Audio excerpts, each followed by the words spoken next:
Hello everyone. Hope you're having a wonderful Monday, or I guess it is Tuesday in some places already, but hope you're having a wonderful day. Hope your time zone is going good. Just about set up. Oh yeah, I get to find out the name of the cat now. I'm very excited. Hold on, there's a starting soon text in my face. Please let me fix that.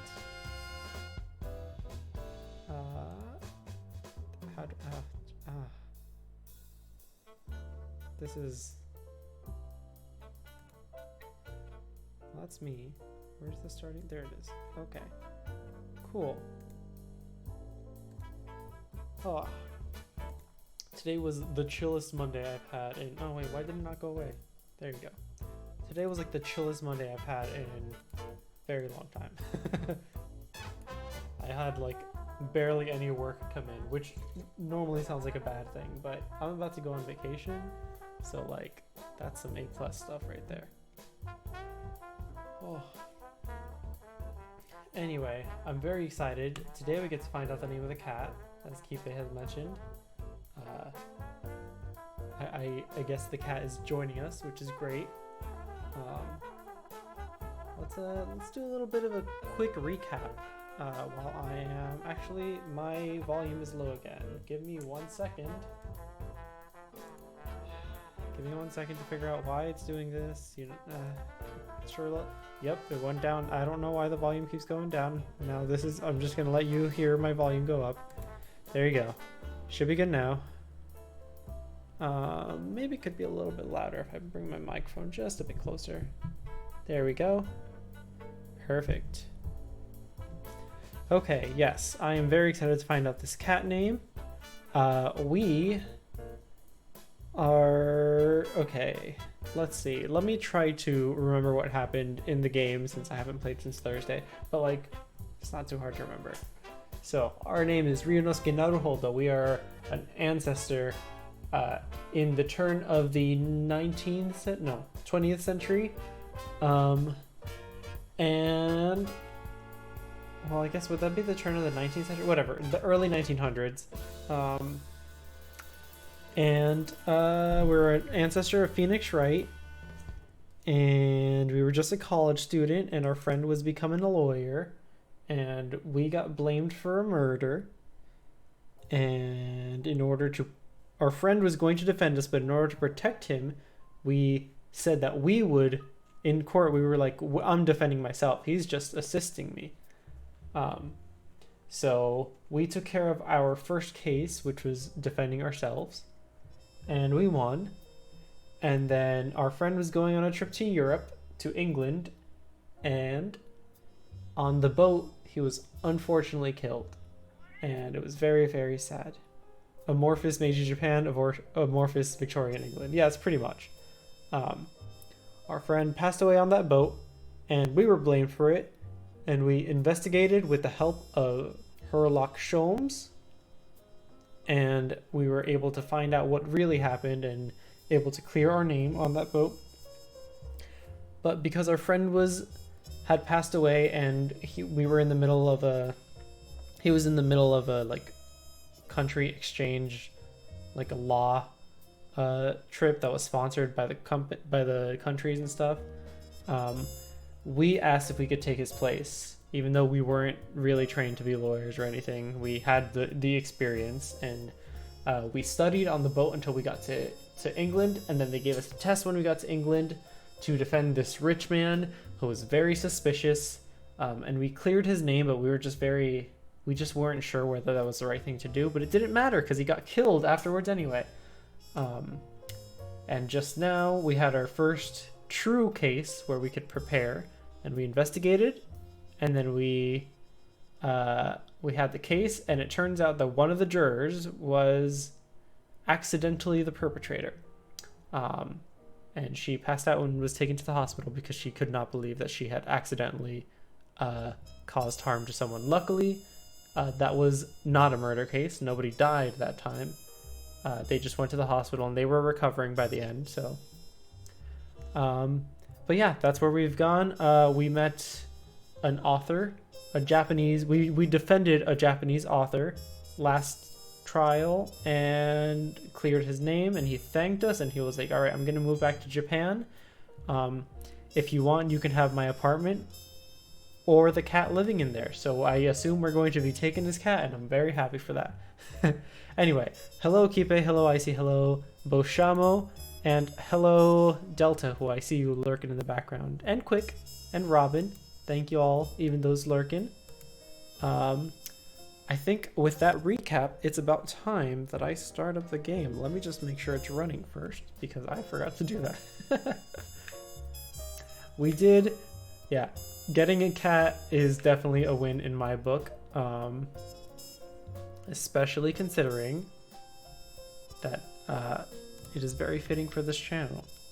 All right, why did you turn on but not connect? Hold on, let me close that and reopen it. Maybe that'll fix it.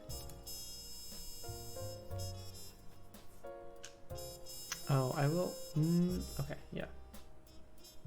Perfect, okay. Get this game, open it up. All right. And now we move over. All right. I don't think I need this one. Why is this here? Can I hide this? Remove, yes, perfect. No, don't remove it, just hide it. Can I reorganize it? Hold on, OBS is showing this in the wrong order, and I can't organize it. Thanks, OBS. Love to see it. All right, well, it'll be fine. Scroll down. Well, it'll be fine once I can hear it.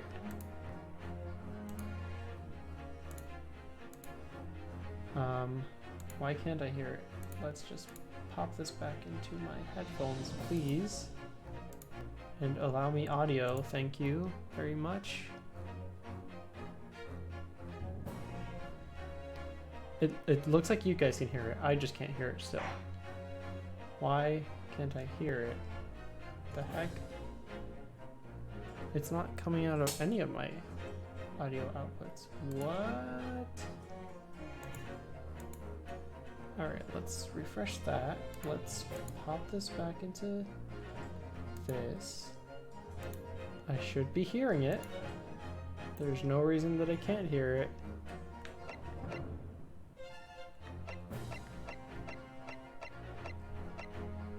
Continue. Okay. You guys can hear the game, right? I assume so. It looks like you guys can hear it. But for some reason, I can't hear it. What in the world? What in the hecky is going on right here? Audio? No. Ooh, sorry if I just blew your ears out for a second. This should be here. Commentary, thing. Yeah, it should be playing audio. I'll go like this. Go with that. It should be playing audio. What are you doing? What is it doing? Let me unplug it and replug it. You know, sometimes things happen. Okay. Let's try that again.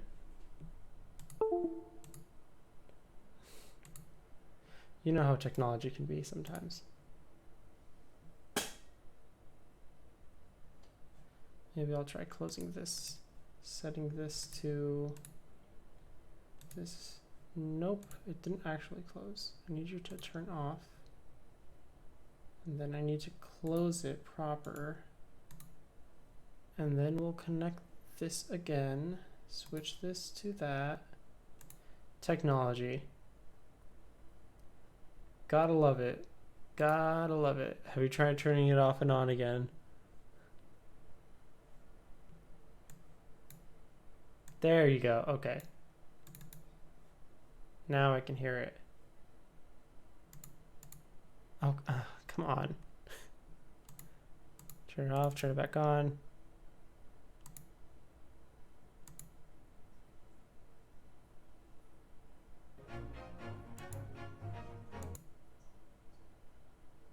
Should be here.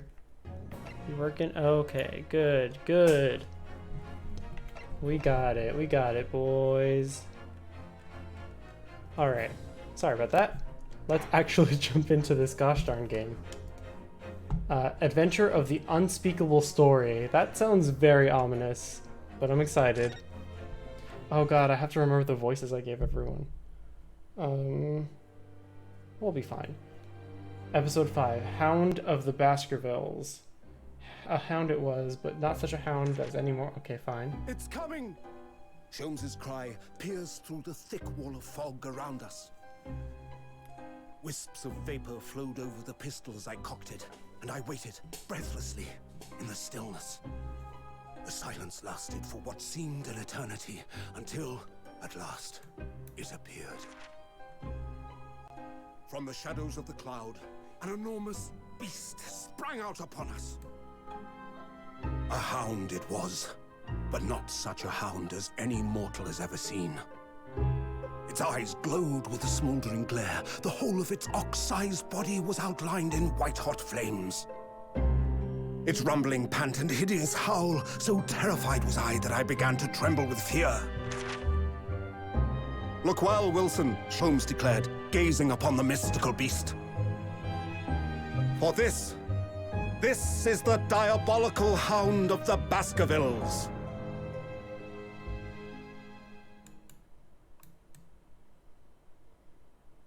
The Diabolical Hound of the Baskervilles. Very interesting. Hold on, I need to put this back to where it was. Perfect. Our first 2 months in London passed by in a flash. In that disconcerting courtroom experience we were first thrown into on the day we arrived in the country, and in Soseki-san's terrible ordeal that had followed closely behind, we had emerged victorious. However, there then came an abrupt end to our opportunities to appear in court, which is hardly surprising, of course, since I was nothing more than an amateur, an unknown student of law from a faraway land. So, life in our little office was very quiet. That is, until it was shattered one day by that fateful telegram. 15th April, 9:13 a.m. Naruhodo's Legal Consultancy.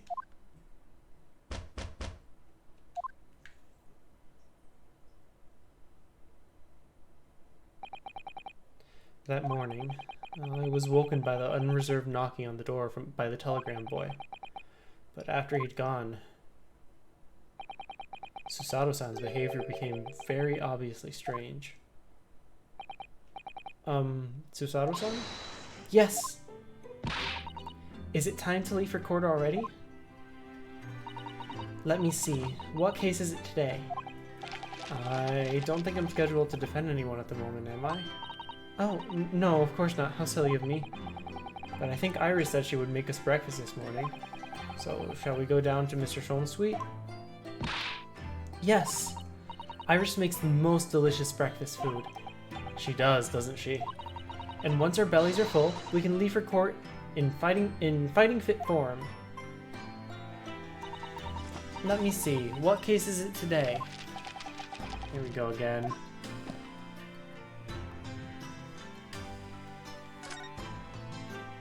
Telegram. So what was it about? The telegram that was delivered this morning, I mean. Oh, a telegram. I don't know what you're talking about.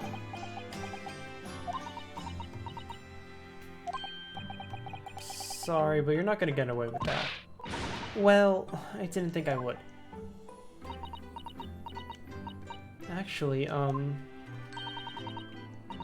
don't give it a moment's thought. It's nothing interesting. Boring, in fact. It was just a boring old telegram. That's 3 times now that she's tried and failed to convince me it was nothing. I promise that I'll tell you about it at some point. Alright, I understand. I suppose Soseki-san will have arrived back in Japan by now, won't he? Yes, I should think so. He left immediately after that terrible ordeal. which would mean he should have completed the voyage already, or just be a few days away. A fortnight ago, we had that very long telegram from him, do you remember? Complaining of seasickness. But by and large, it seems the voyage has been going well. Is something wrong, Naruhodo-san? I was just wondering what might have become of Soseki-san had he stayed in London, that's all. You mean, as regards to Lord Van Zieks, the Reaper? Yes, I can't help but wondering if seasickness would have paled into insignificance in that case. She's very, very sus, you are right. What is it they say? That no one who stands in the dock can be saved from the Reaper, right? Like the way that nightmarish trial ended on the very first day we arrived in London. Susato. Susato. Oh my god, it's her name. Even 2 months ago, on the cause of that dreadful fire is still a mystery. 2 months ago? We haven't had a trial in 2 months? Jeez. How are we surviving? Yes, but at least Soseki-san is safely out of the country now. Presumably that means that the curse of the Reaper can only take effect within the confines of the city of London, perhaps? Even if that's the case, it's little comfort. I have a terrible sense of foreboding. If the legend of the Reaper is to be believed, it would mean he wields the sword of justice himself. Come to think of it, I wonder what he's been up to these past 2 months. Surely not wielding that sword against more acquitted defendants. No, I don't think so.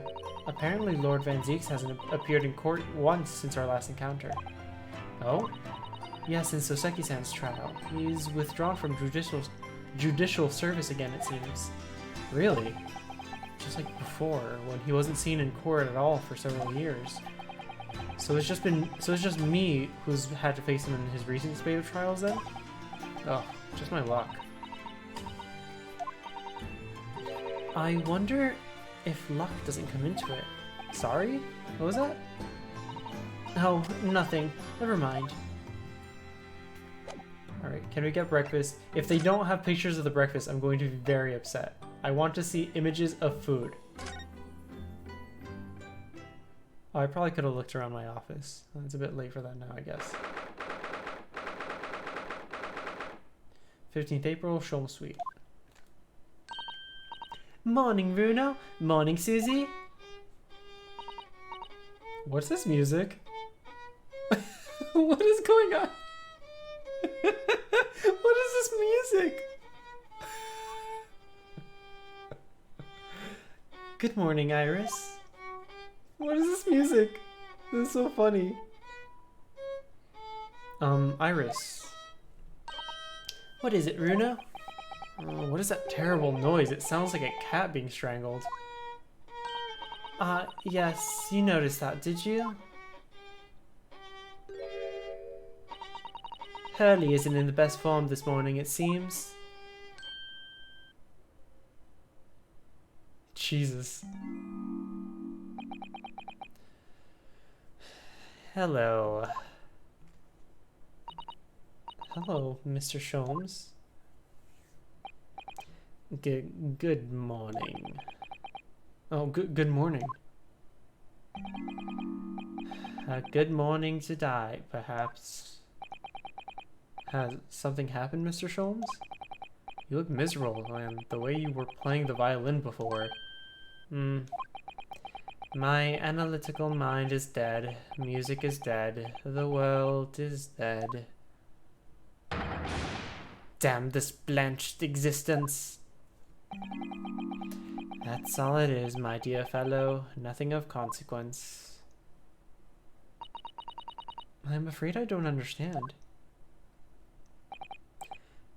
Well, Iris, isn't it time we ate? Some dry toast and insipid coffee for me, if it's not too much trouble.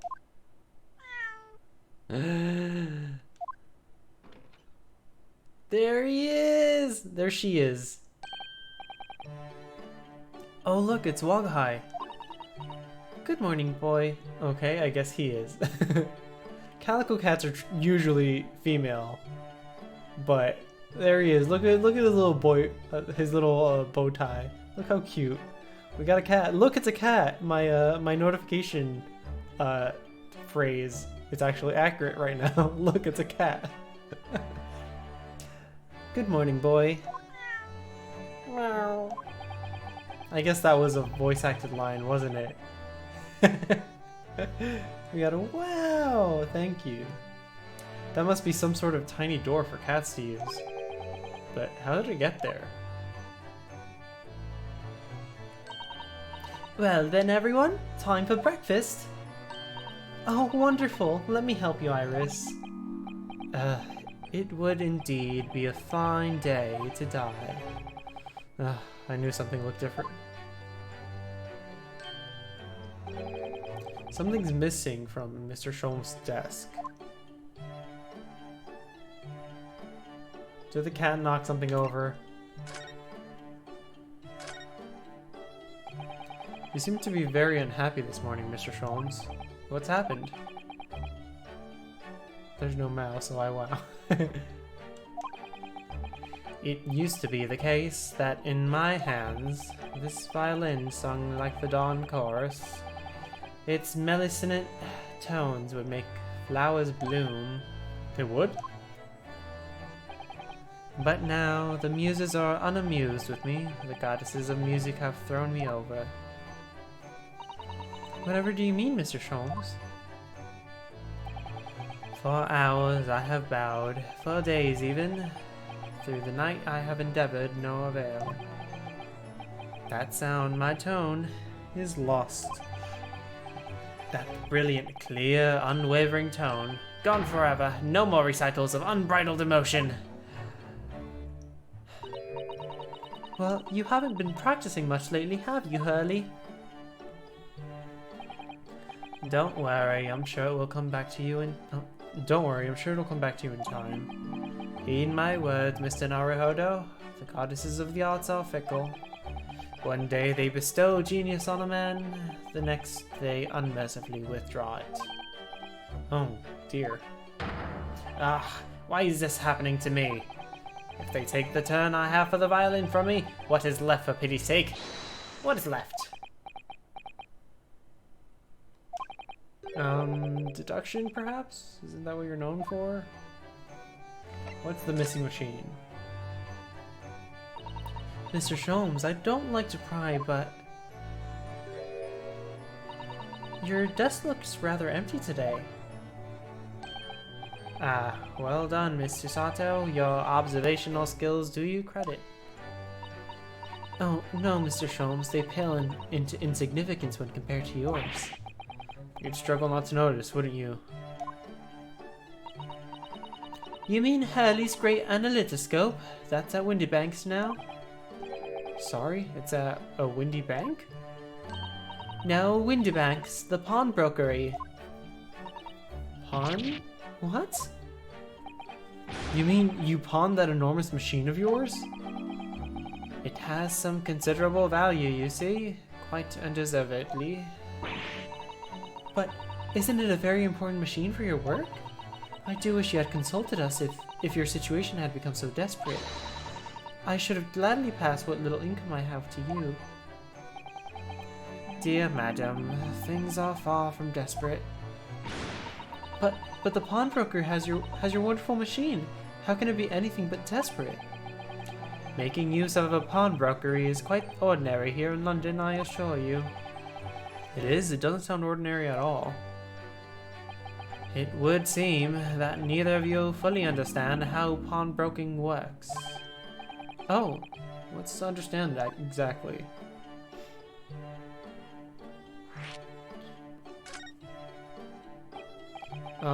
What did you mean when you said we didn't fully understand how pawnbroking works? To the people of London, pawnbrokers are akin to banks. Banks? On Mondays, merchants relinquish their finest jackets and trappings to their pawnbroker of choice. With the money they receive in return, they are able to trade happily throughout the week. And then on Saturdays, they go to recover their things using the money they've earned. I had no idea. This has been a fascinating lesson for us. Everyone does it, you see, especially people in inner London. And should they have money to spare, they would purchase another fine jacket. Not to wear, obviously, but to pawn, should the need arise. Oh, how ingenious. So whenever we have something that's getting in the way, we leave it at Windybanks, you see? A pawnbrokery can be thought of as an extremely secure vault. Who would have thought that even pawnbrokers are different here in Great Britain? Is that actually true? I want to know about that. Of course, you have to watch Hurley with it. Sometimes he pawns things he really shouldn't. Don't you, Hurley? What does it matter? The world is dead to me now. Why would he... Whoops.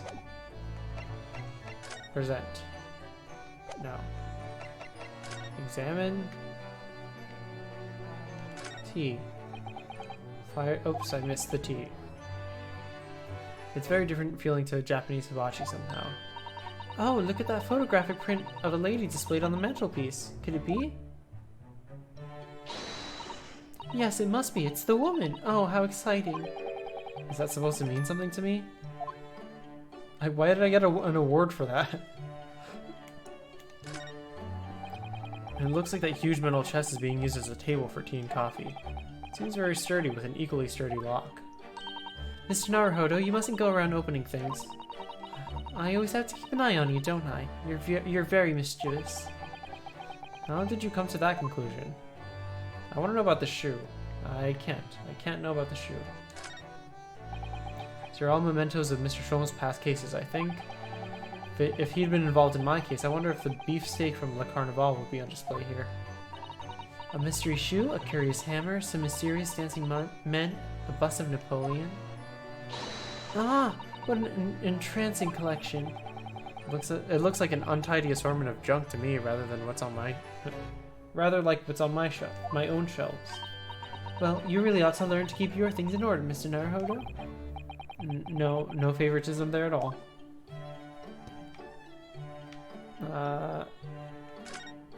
Let me look at his desk. Look at Mr. Sholm's desk. It's completely clear. Isn't that enormous machine usually on it? We can never hope to understand what goes on in the great detective's mind, Mr. Naruhodo. Why, next time we're invited, we may find he's vacated the entire suite. That's scarily plausible, actually. There's all sorts of things on the shelves, chemistry apparatus, books, papers, lots of things I've never seen before. It's all heaped up so high, I can't help feeling that the whole lot's going to topple at any moment. Oh, it's such a charmingly untidy collection of paraphernalia, isn't it? It looks messy to me, just like my desk. But you, Mr. Naruhodo, must learn to tidy up after yourself. No favoritism there. Alright, let's talk to Iris.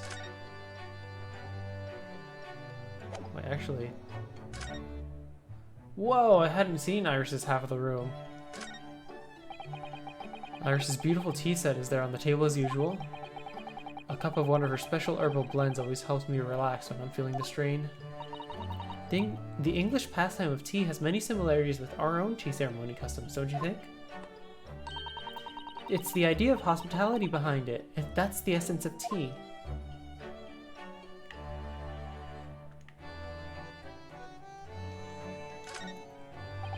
Come to think of it, I haven't seen Iris doing much writing recently, but there's paper already set up in the typewriter, look, as if she's about to start. That reminds me, when I mentioned that Iris was in the process of writing a full-fledged novel, Mr. Natsume was most impressed. Oh yes, Mr. Natsume. That's what I'll be doing too once I'm back in Japan. He said through tightly clenched fists and teeth. Alright. Let's talk about Wagahai. Mr. Natsume's cat seems to have settled in on his new home then. Oh yes, and I've become very attached to little Waggy. It would appear his previous owner is completely forgotten to him. Cats are unfeeling creatures, their mews as empty as the hearts of the muses. He's not wrong. Look! Look at baby! Oh. If Mr. Natsume had no intention of taking Waggy back to Japan, I wonder why he kept him in the first place. I expect he would have taken him if he could, but pets are strictly forbidden aboard steamships in our experience. And for good reason. Terrible things can happen if the rules of passage are not obeyed. Well, I don't mind, because Waggy is adorable. Oh, little ear waggle. Yes, he really is. Oh yeah, what about the door?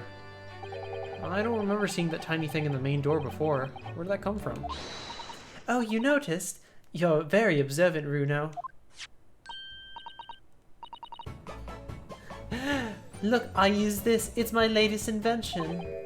What is that? I call it the cat flapper-mat. Gosh, a machine for making doors just for cats? That's right. It can make a cat flap for a little furry friend like Waggy in seconds. And it can do it in any door at all, no matter what it's made of. It's very powerful, you see? Wouldn't it have been just quicker to make the cat flap rather than making a machine to make the cat flap? Well, yes, maybe, but now I can make cat flaps anywhere I like. Oh, I think it's wonderful. You must make one for us in the door of our office upstairs, Iris. She really knows how to come up with unconventional inventions, this girl.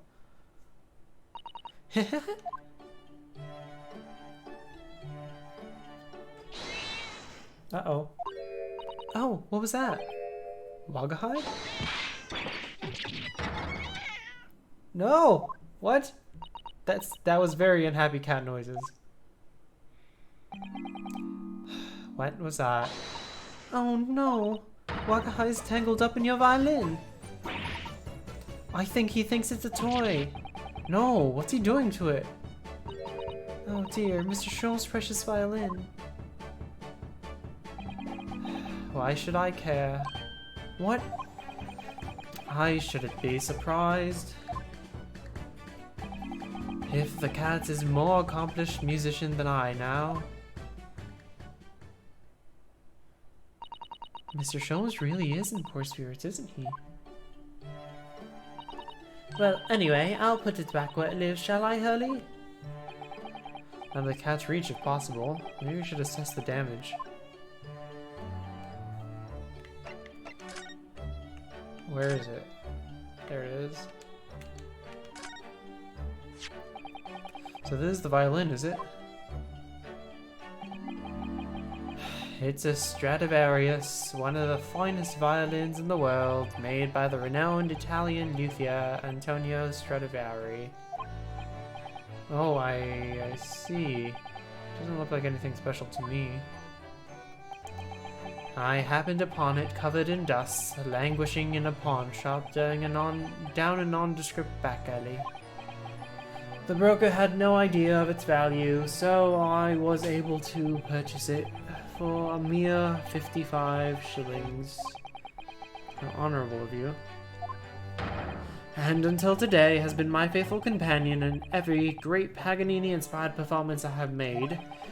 I ask you, is there a reason to live in a world devoid of music? To tolerate this blanched existence? No, there is none.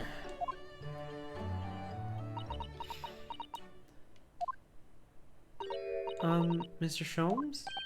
What, dear madam, what? My thoughts are preoccupied with the fancies of release from this dull routine. Well, it's about the violin. It looks very different to normal, don't you think? Hmm? What do you mean, Miss Usato? Oh, Susie's right. Yes, the tone of the wood is completely different. And that's not all. I'm sure there was no crack here before. Wait, it's It's not even the right size, is it? What's this?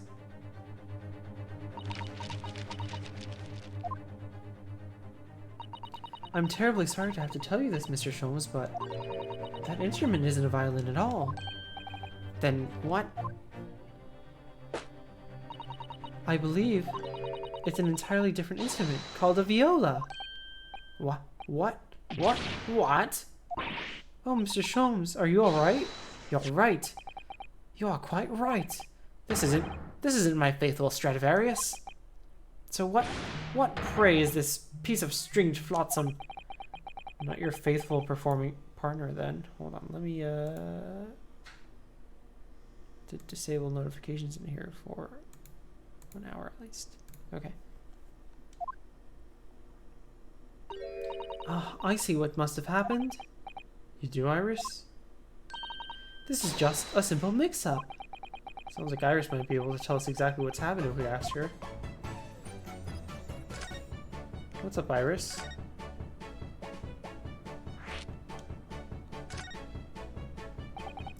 What do you mean by a mix-up, Iris? Well, you see, this violin, sorry, this viola, I mean, was at Winterbank's until last week. At the pawnbroker's. Not Mr. Sholmes' beloved musical partner. There is a proverb from the East with which you are no doubt familiar, my dear fellows.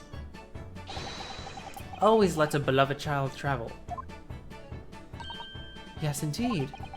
So you sent your beloved violin to the pawnbrokers in hope that it would experience personal growth? Oh, what a wonderful idea. Last week I pawned my great analytoscope in order to release my precious instrument. But it would appear Mr. Winterbank mistakenly furnished me with this tawdry fiddle instead. But my ears cannot be deceived by the hollow timbre of this piece of timber. No, but your every sense was deceived by the fact that it just had strings. Pshaw, a fine state of affairs this is. And why I always say, Mr. Naruhodo, never trust a pawnbroker. They will try to fiddle you every time. But earlier you told us that you could think of a pawnbrokery as an extremely secure vault. But yes. Come, Mr. Naruhodo, dilly-dallying will get you nowhere. Sorry? Crunching your toast with that vacant aspect, freshing your coffee so obtusely.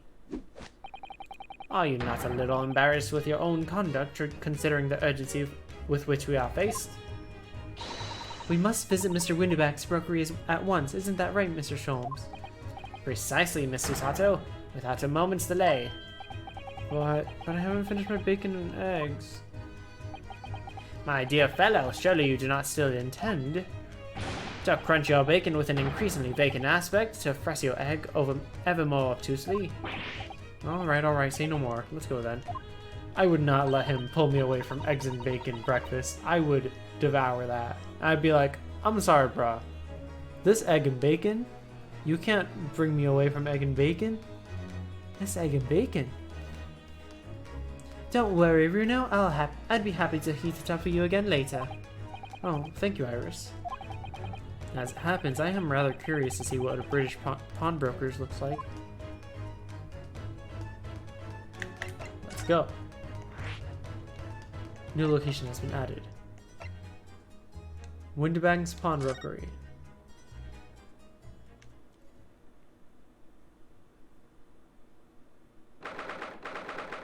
Well, it looks like a pawn shop.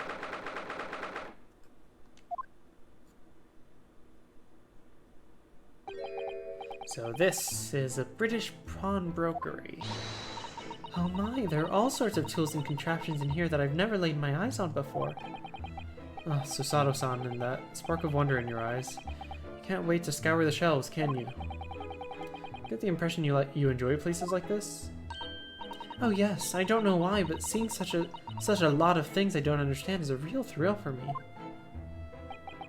My dear fellows, let us not forget why we are here. Oh, Mr. Sholmes. We are calling on matters of business, not pleasure. And clearly Mr. Sholmes means business too, judging from the spark of fury in his eyes. Oh, Mr. Sholmes, sir, welcome back. Did you hear that brazen welcome? Oh, yes, we are potential customers after all. We are disgruntled customers, Mr. Naruhodo, and it is time to inform Mr. Winterbank of our ire. My new name is Karen. Come, fight! The fight is afoot. Alright, well... Naturally, you will recall this, which I retrieved from you some days ago. Yes. This secondary fiddle is not my faithful instrument, Mr. Winterbank. The color of the wood is different. It has holes in it. It's not even the same size. A wonderful summary of our observations, Mr. Sholmes. I'm so very sorry, sir. How utterly unforgivable of me. An inexcusable mistake for a pawnbroker. There's only one way to make amends. What the Oh my god, what the hell? I shall have to take my own life. I don't think that will be necessary, do you?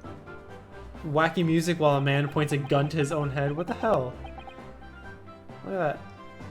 It's not even proper gun hold. He has his finger on the trigger already. You're not supposed to hold a gun like that, sir. If I may just say one thing before I pop off. Oh. Pop off, dear sir. Yes? It was you, sir, Mr. Sholmes, who took it upon himself to remove the item the other day, I believe. Sorry? As I recall, I entered the storeroom to fetch your violin when I heard, "Ah, here it is." You did? And when I turned to controvert you, you had taken the viola and left, sir. Sholmes, you idiot. However, there can be no doubt that the blame lies firmly at my own door for allowing you to leave. So I shall not grumble or grouse any longer. May this guilt die with me. No, no, no! Stop, my dear fellow! The fault is mine! Whoa. Put the gun away, please, sir. That makes me uncomfortable seeing you like this. Thank you. Whew. It would appear that the fight is over. I do humbly apologize, Mr. Winterbank. Evidently, my questionable disposition precipitated this tragedy. Well, you wouldn't be Mr. Sherlock Sholmes without that questionable disposition, now would you? Haha, I do believe you may be right, sir. It's either laugh or cry, I suppose. You are, it must be said, one of my more challenging customers. I needn't remind you of the peculiar collection of items you've brought through my door in the past. Oh? Peculiar items? In the extreme, ma'am, for example, the unpublished manuscript of an eponymous work, novels of Sherlock Sholmes or some such. Oh my! A new full-fledged novel? And unpublished? A story I have yet to read, you mean? Ah, forgive me. Wait, before you die, you must tell me more. Please, I don't like this. I must know more. Tell me everything. Oh, so Sadatan is really fired up now. Is there really an unpublished story under this very roof? Well, one day the gentleman here brought in an old metal chest, you see. I should like to entrust this to your care for a while, Mr. Winterbank. For a chest like that? 1 shilling, sir. Not a farthing more. It houses something of very great value indeed. The latest manuscript, recounting the adventures of one Mr. Sherlock Sholmes. I beg your pardon, a manuscript? You wish to deposit a manuscript? Indeed I do, for I am confident it will be quite safe here. And that was that. As such, Mr. Sholmes' latest tale of otherworldly mystery lies dormant in my storeroom. Mr. Sholmes, is that really true? Do I sense that someone doesn't want to talk about this? I continue to pay your fee, do I not? Then kindly continue to store my belongings securely. Oh, of course, sir, of course. They're safe and sound with me, I assure you on my life. It's all very strange. Why is he like this? I wonder if I could ask you something? Oh, a gentleman from the east, I see. Yes, that sable suit. I suppose I could offer you 6 pence for it. Without wishing to offend, the tone is somewhat dull. Sorry? Aha! But for your splendid attire, ma'am, 5 guineas, no less. The colours are exquisite, the design exotic. Eastern artistry at its finest, may I say. Oh my! 5 guineas, you say? How interesting! Why do I feel as though I've suffered some sort of defeat here? Actually, I was hoping to ask you about your business. I've heard it said that pawnbrokeries are used rather like banks here in London. Yes, sir, indeed. Many of my customers utilize the establishment as you described. I appraise their items, offer them a proportionate loan, and a 2 months of secure storage. If in that time they repay the original sum to me plus the agreed interest, their items are happily returned. But what happens if they don't pay you the money? Then the items are offered for sale in my shop, as you can see on the shelves behind me. So you never sell items before the 2 months have passed then? That's right, ma'am, that's right. Which means some considerable responsibility rests on my shoulders. Should a customer's precious belongings be lost, the only recompense for me is to end it all. The very idea, Mr. Winterbank, is an absurdity. One should never talk of one's demise so casually. Says the man who was telling us it was a good day to die only this morning. And let us not forget that I have already helped you take measures to ensure such a tragedy never occurs. Oh, what sort of measures? I engineered a simple device which Mr. Winterbank has installed here in the shop. I call it the Red-Handed Recorder. Is that not so, Mr. Winterbank? What was that deep sigh about?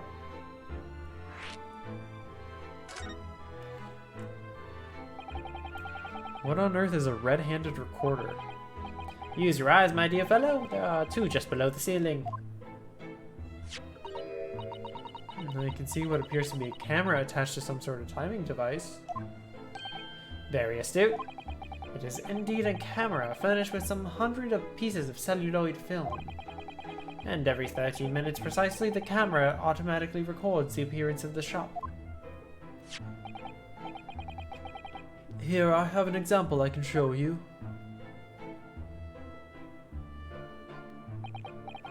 Ah yes, a print from the camera set to record the activity at the shop counter. I developed a special type of film so sensitive it produces a crystal clear image even in the darkness. Really? That's extraordinary. Yes, you can clearly see the counter and the door behind it. Look. Well, something's gonna happen in this pawn shop. So you see, were someone to enter the premises with ill intent, his identity would be summarily exposed. But did you not say that the photographic prints were taken at 30-minute intervals? Indeed, as you say, my dear madam. Then what if the incident were to occur between the times? One could only say, that would be a cruel twist of fate. I must confess your devices have been giving me some cause for distress lately. I beg your pardon, Mr. Winterbank. Surely they are anything but distressing. Reassuring is the word. It's the cost of the film, sir.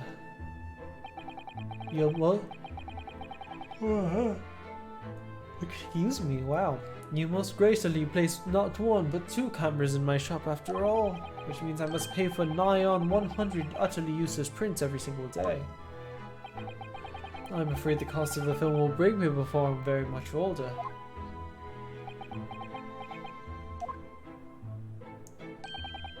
Nevertheless, a small price to pay to ensure the safety of my preferred pawnbrokery, no?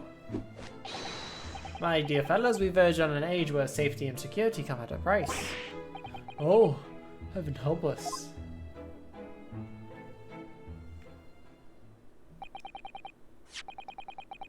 Now then, Mr. Sholmes, allow me to return your precious violin. Ah, the very thing. Thank you, Mr. Winterbank. Perhaps this might mark the end of the peculiar items you try to pop. Because if anything were to happen to one of them, this would be the only answer. I really think you ought to stop waving that gun around. Someone could get hurt. Fear not. Sorry? I've only loaded a single bullet, so no one but myself could possibly be harmed. That's not really what I meant. Good day to you then, Mr. Winterbank. It's been a pleasure as always, Mr. Sholmes. So, Mr. Naruhodo. Now we can explore at last. Okay, let's examine. Look at this. What could this lovely big shiny box be? That, my dear madam, is a music box. Surely you have such things in your own country? Oh my, yes, but I've certainly never seen one so large before. Shall we listen a while?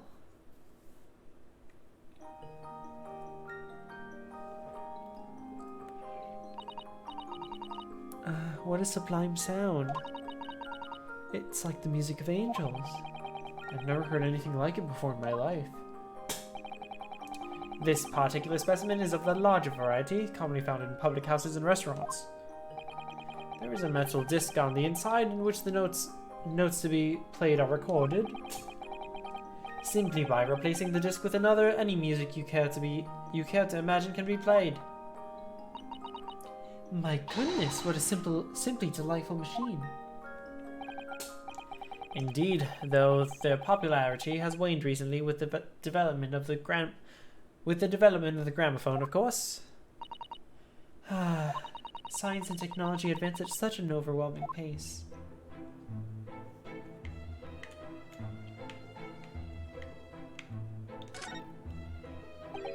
There seems to be a little door hidden behind that curtain there. That leads to the storage room where Mr. Winterbank keeps articles that are currently in pawn. I see. There's nothing of particular interest inside. I certainly wouldn't recommend any loss in this activity. Recommend it or not, it's not something I tend to do. There is but one key, and Mr. Winterbank keeps it in his pocket at all times. Before he sleeps, he places it into a small pot, which he slides under his pillow. How on earth did you know about that, Mr. Sholmes? I am a detective, sir. It is my business to know what others do not. I am frequently assailed by information that I neither care for nor wish to retain. Mr. Sholmes, you are a wonder. I'm the prime suspect if this pawnbroker is ever burgled. They use the word burgle. I love it. What an assortment of things there are on these shelves here. Crockery, footwear, clocks, and watches. Almost anything you care to imagine. Those are forfeited items offered for sale by the pawnbroker. What does that really mean, though? When you pawn, or colloquially pop an item, the broker loans you money against its worth. He stores the item for an agreed period of time. After the loan must be repaid. If not, he is free to display it in a shop for sale at a price of his choosing. Oh yeah, now that you've explained it, I'm noticing little price tags on everything. Of course, simply paying the agreed interest on the loan, one can extend the period of safekeeping. So you may pawn that black garb of yours without fear, my dear fellow. My treasured university uniform? Never. It embodies my student spirit.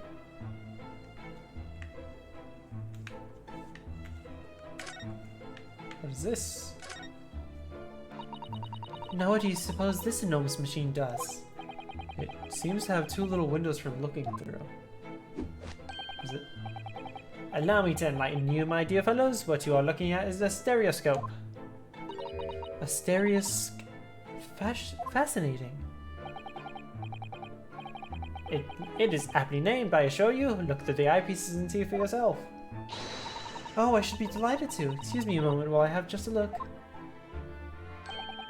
Just before you do, there is something I should point out. My dear fellows, in order to see the image properly, stereoscopically as it were, you will need to be cross-eyed. However, if that is beyond you, It is of little consequence today. Alright then, I'm going to try it. I assume you need to turn on the 3D on the 3DS that the original release was on for it to work properly. Huh? Mr. Naruhodo, you must see! At once! Oh, alright then. So I need to be cross-eyed like I'm trying to look at my own nose? Oh, yeah, okay. Let me see if I can do this. Feel free to try this at home, friends. It's see if you can cross your eyes and stereoscope this image. I'm trying. I'm trying. It takes a little work sometimes. Almost there. A little crooked.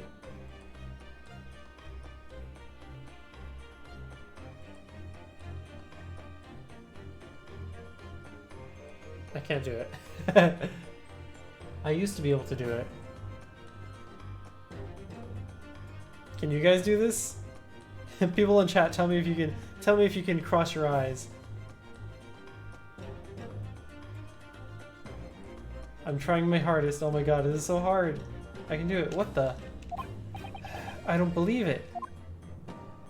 Oh, it went away. My bad. Oh my god, my eyes. Hold on, I can't see now. It takes me quite an effort just to try to cross my eyes, and then my eyes are like, oh wait, oh I forgot how to work. It's just a photographic print, but it's just a photographic print, but it seems like you could reach out and touch it. Used to be able to do it better a long time ago, but now I can barely do it. Yeah, no, I was not able to do it this time. I can do it sometimes, but it's really hard for me to actually do it. Yes, the sense of depth is startling, is it not? Stereoscopes are one of London's many fads. They are often found in little stalls in the park. People queue for hours to see them. Why? Why are people meddling with such? Why are people meddling with such black magic? It is no magic, my dear madam. It is, well, far too complicated to explain at present. We shall save this lesson for another day. Oh.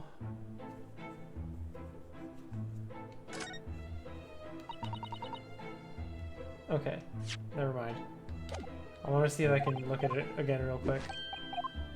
Let's bring it up again. I'm going to take my glasses off and see if I can do it without my glasses. Alright. And she's like, oh my god. I have a, let's say, vision problem that makes this impossible, so I just skipped all of this stuff. Fortunately, the case is still playable. Yeah, I can't, I don't think I can do this.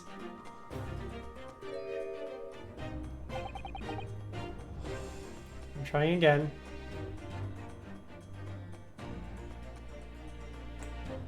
Hold on. God, I can't do it, no.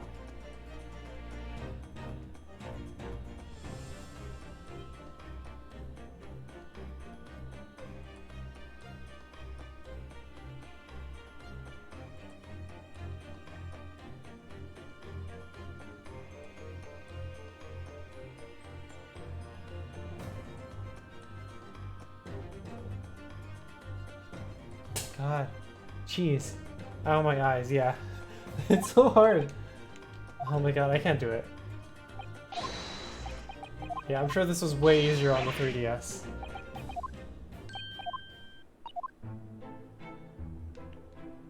Okay, well, anything else we need to do? Oh yeah, it's April now. So March, February, all of February and March passed through. So it's been 2 months. That's not a calendar you could easily miss, is it? 15th April, today's date. Find it easier to relax my vision than go cross-eyed to get the effect. Yeah, that's what I try to do. Because the way I used to do it was I would... They say go cross-eyed, but what I would do is look through the image, if that makes sense. Like when you're like... When you're seeing like...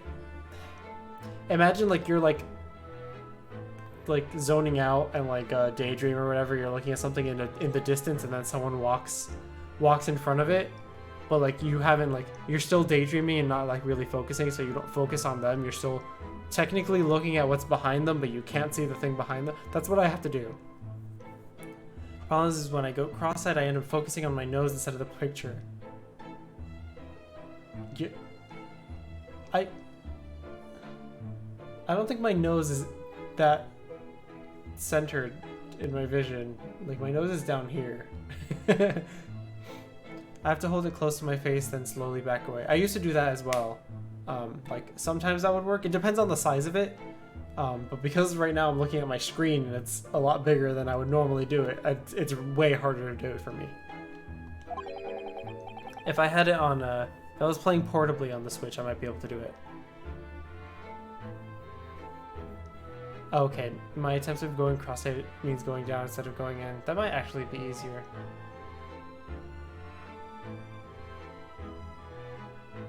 Huh, I'll have to try that next time. It is an Eastern-style page-a-day calendar.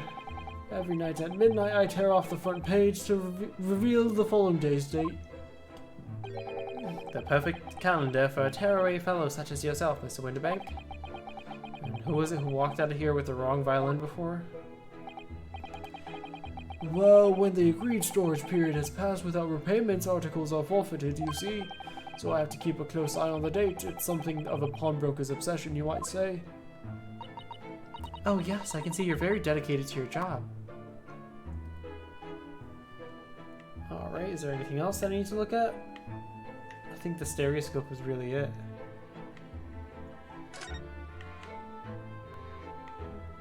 The desk? Oh. Look at that enormous ledger on the counter there.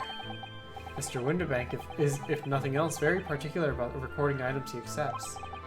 He'd have to be, otherwise he'd get himself into all sorts of trouble. Which might explain the thing that catches my eye far more than the ledger. This revolver here.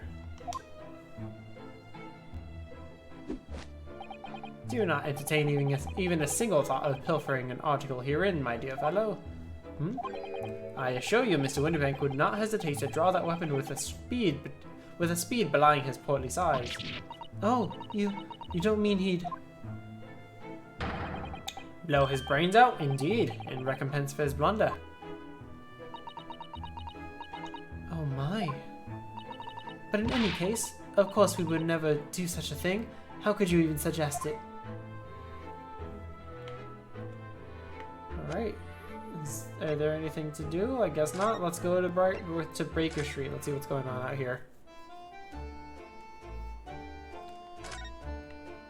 He's got more interesting stuff outside. Look at all the different things in the view of this window shop. That was not what I said at all. That's Winterbank's, the pawnbrokery. Looks much smarter than a pawnbroker's in Japan, doesn't it? Yes, you're right. I find pawn shops at home rather inapproachable, personally. It reminds me of tearfully parting with my favorite fountain pen. I felt so miserable. What doesn't kill us makes us stronger, Mr. Naruhodo. Store for rent, closed. There's our apartment. It's already been 2 months since we started taking lodgings here above Mr. Shom's office. I still can't quite believe it. I never expected things would turn out like this. Oh, I know. To actually be sharing accommodation with the world's greatest detective. If I ever find myself before a court of law now, I'll have not one regret. I don't know what you're talking about, but I'd be happy to defend you, of course.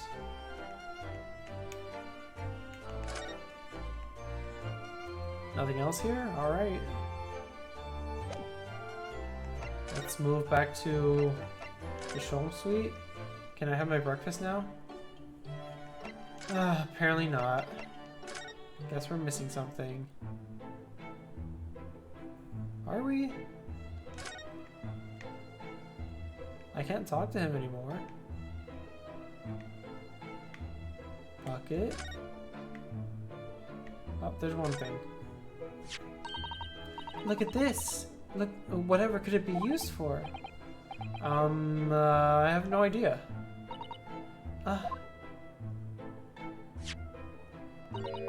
There's a small catch just here, look. We're gonna open it, aren't we? Oh my, that's amazing. It has some sort of spring-loaded mechanism. Oh, is that the camera for the thing? Which we'll never manage to put back the way it was before. Hmm? What are you two doing? What? Us? Nothing?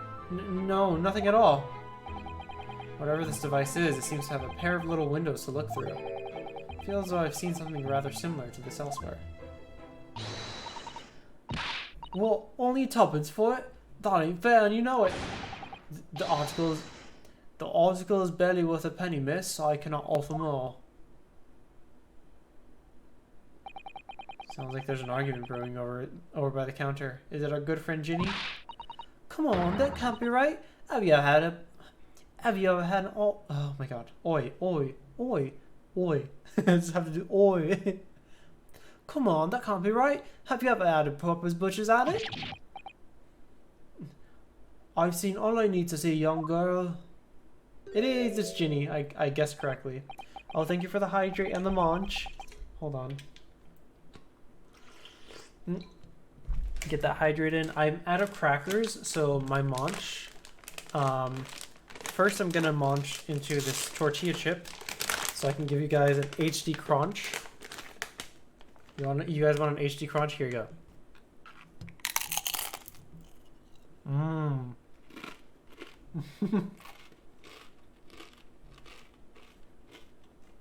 I love doing that.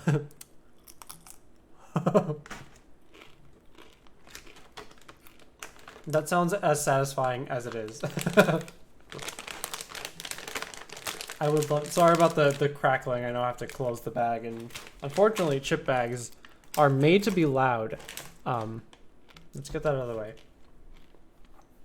The next time someone gets a munch, I'll open up this Luna bar instead. That is an HD reloaded 1.2 HD quality crunch. Yes.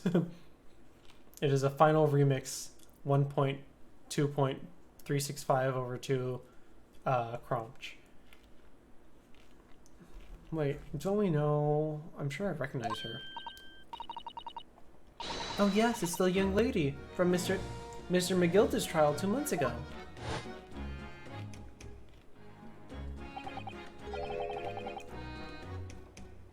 Her name is Gina Lestrade, my lord. She's a chancer, earns a crust among large crowds, relieving people of their purses. What's commonly called as a pickpocket.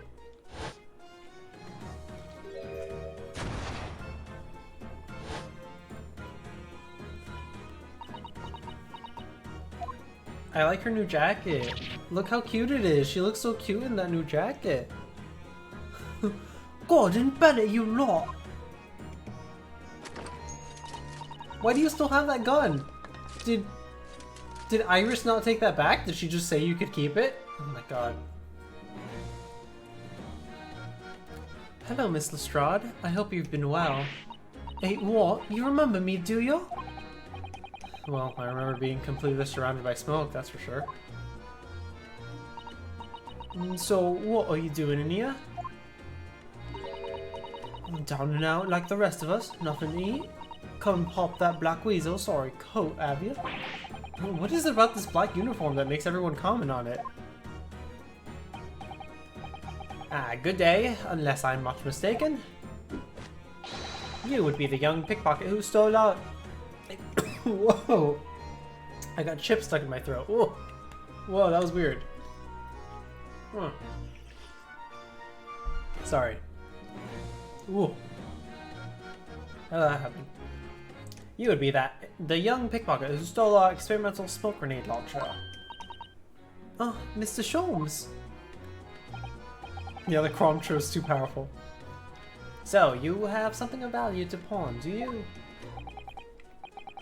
Allow me to see the article and I shall negotiate with Mr. Windbank on your behalf. Pull the other one? Oh, I don't need no help from some stuck-up day. Get out of my business. Go on or I'll make trouble for you. As you wish, Miss Lestrade. I will happily remove myself from your presence.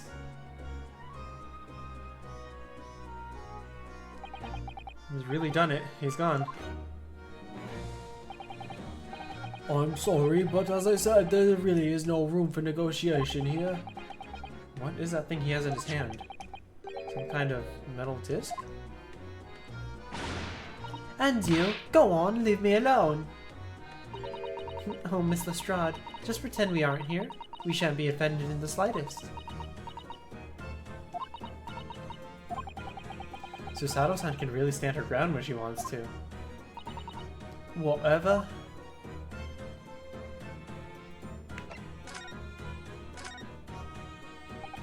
Somehow, I didn't really think you were the sort of person who'd use a pawnbroker, Miss Lestrade. Yeah, well, I am, alright. I'm a Londoner just like everyone else. Is that a problem, is it? No, not at all. It's just that, well... No, I get it. I know what you're thinking. That thing probably don't even belong to her. Probably got on the dive, didn't she? Yeah, I can see it written all over your Chevy Chase. Well, I might have been thinking something along those lines. You're not going to deny it, Mr. Naruhodo? Alright then, I'm just gonna come out and ask you straight. Do you pawn things that you steal from other people? Well, I don't know how best to answer that, really. Suppose, sometimes. You're not going to deny it either, Miss Lestrade. But not this time, alright? I swear, that thing belongs to me. The disc that Mr. Winterbank is holding? Perhaps we should see what he has to say about all this.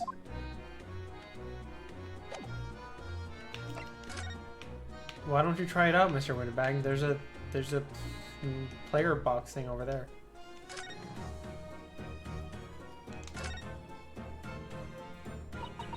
Mr. Winterbank, what exactly is this metal disc that Miss Lestrade has brought in? It seems to have hundreds of tiny little bumps on its surface. Oh, this is a music disc, you see? For use inside a music box. In a music box? What, you don't even know what a music box is? You Eastern lot ain't too savvy, eh? I know what a music box is, I've just never seen one of these discs before. The small protrusions on the metal disc encode the tune to be played by the music box. You simply insert the disc and set the machine going, and beautiful music plays. So incredible. Tell us, what tune is on this disc? Well, I'm afraid I couldn't tell you that. Thank you for redeeming the fart. That caught me off guard. There are so many different types of music box, you see. British made, German, Swiss. I have no way of knowing which particular machine this disc was made for. Oh, I see. And that's it in a nutshell. I won't have any customers for an item like this, even if the young lady forfeited it. Really, I'm already offering more than I should at a penny. That's a packet of lies. He told me he did it. He said it was, well... I don't think we get the sound alerts on our end. Oh, do you not? I thought it would play through the thing. Let me test one out. Because if I do this, it should play through this. Redeem. Oh, you're right. Whoa. Where does it play through then if it doesn't capture it? What the heck? What the heck? But it plays. Control audio via OBS. Let's see if that works. Sound alerts. Let's try that one more time. Well, now I didn't hear it.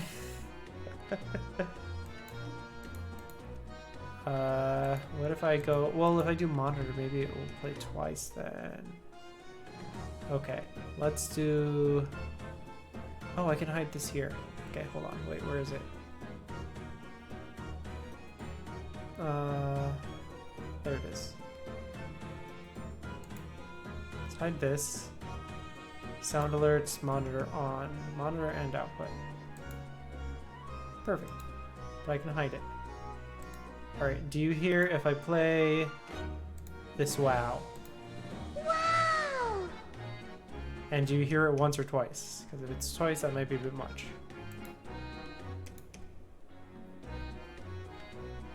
Once. Perfect. I got it to work then. Good. Thank you for helping me troubleshoot that. One wow. Who? Never you mind. It just ain't right. That's all. But it's always with the farts catch me off guard. That disc's worth good money, I know it is. Well, then you'll have to try your luck at another pawnbroker's, won't you? Ah.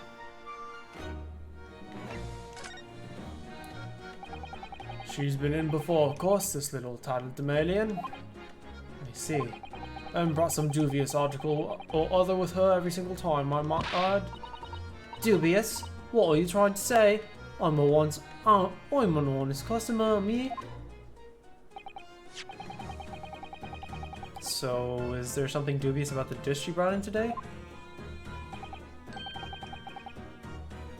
I have to head out. Have a good time zone, everyone. Bye, Boshamo. Thank you for passing by.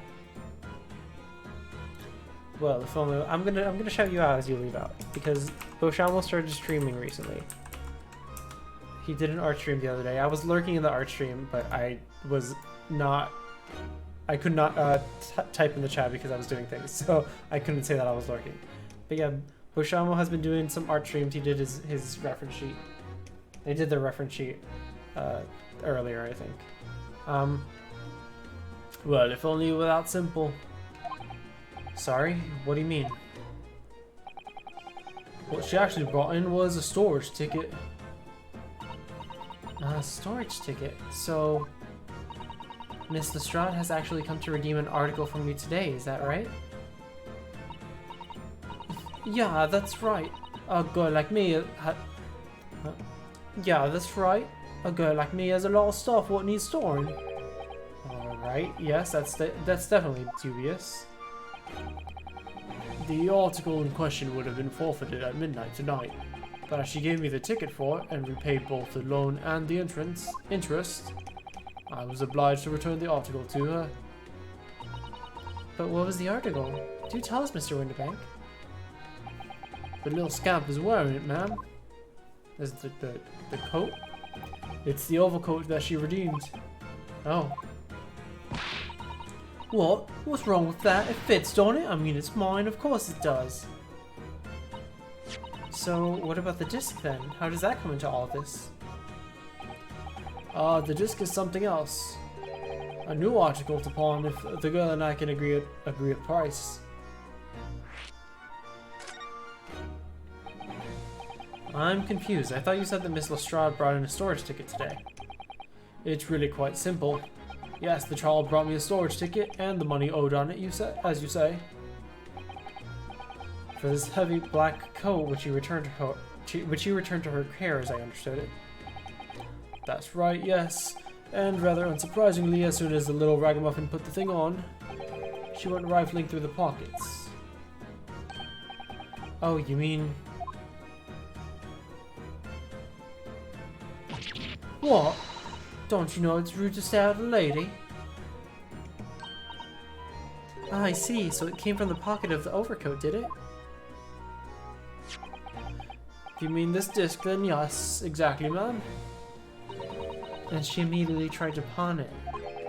For a high price as well. It was all rather suspicious, I think. Give it up. I'm just trying to pawn something like anyone else would. Miss Lestrade, may I ask who deposited the overcoat here in the first place? Whoops. Whoa, how did I get in here? Well, me. Doesn't really appear to be your size. Me, old man. It's me old man. It's me old man, ain't it? What? Sorry, I had to sneeze. That caught me off guard as well. Is it Miss Lestrade? Yes, this is definitely all rather suspicious.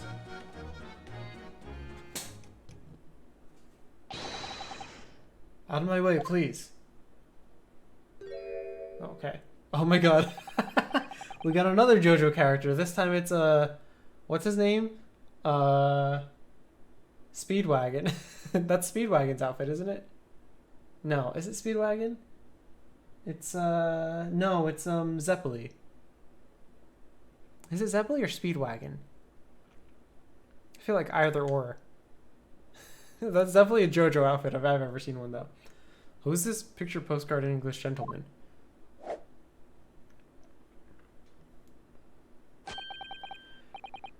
Good day to you, ladies, gentlemen. What's your problem, eh? There is no problem as long as you remove yourself. I have a matter to discuss with the proprietor.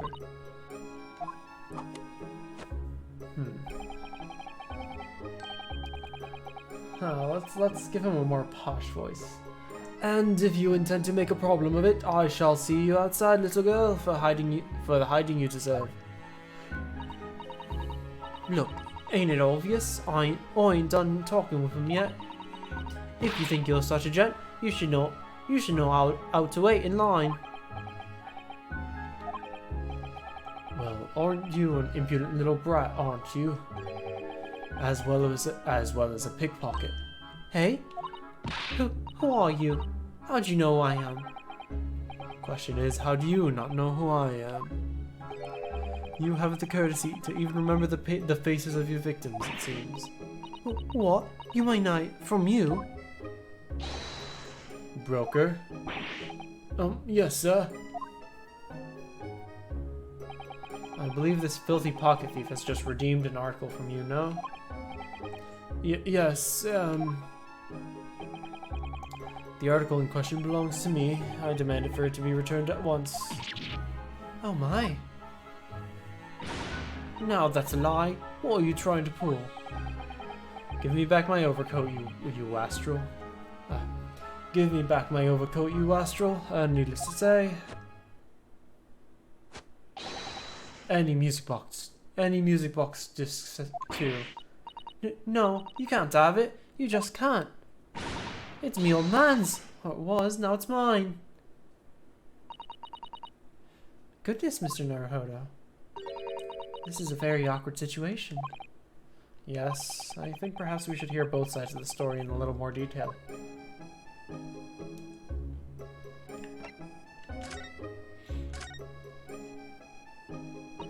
Miss Lestrade, is what the gentleman is saying... What do you think? It's all lies, ain't it? Obviously. I swear on my life. I never laid eyes on that dandy before. Let's hear it now, you little ragamuffin. You stole it, didn't you? That ticket you brought in here just now? No, I swear to God. Barely an hour ago, I was walking along the street minding my own business when this little gutterling ran into me. I knew at once what had happened.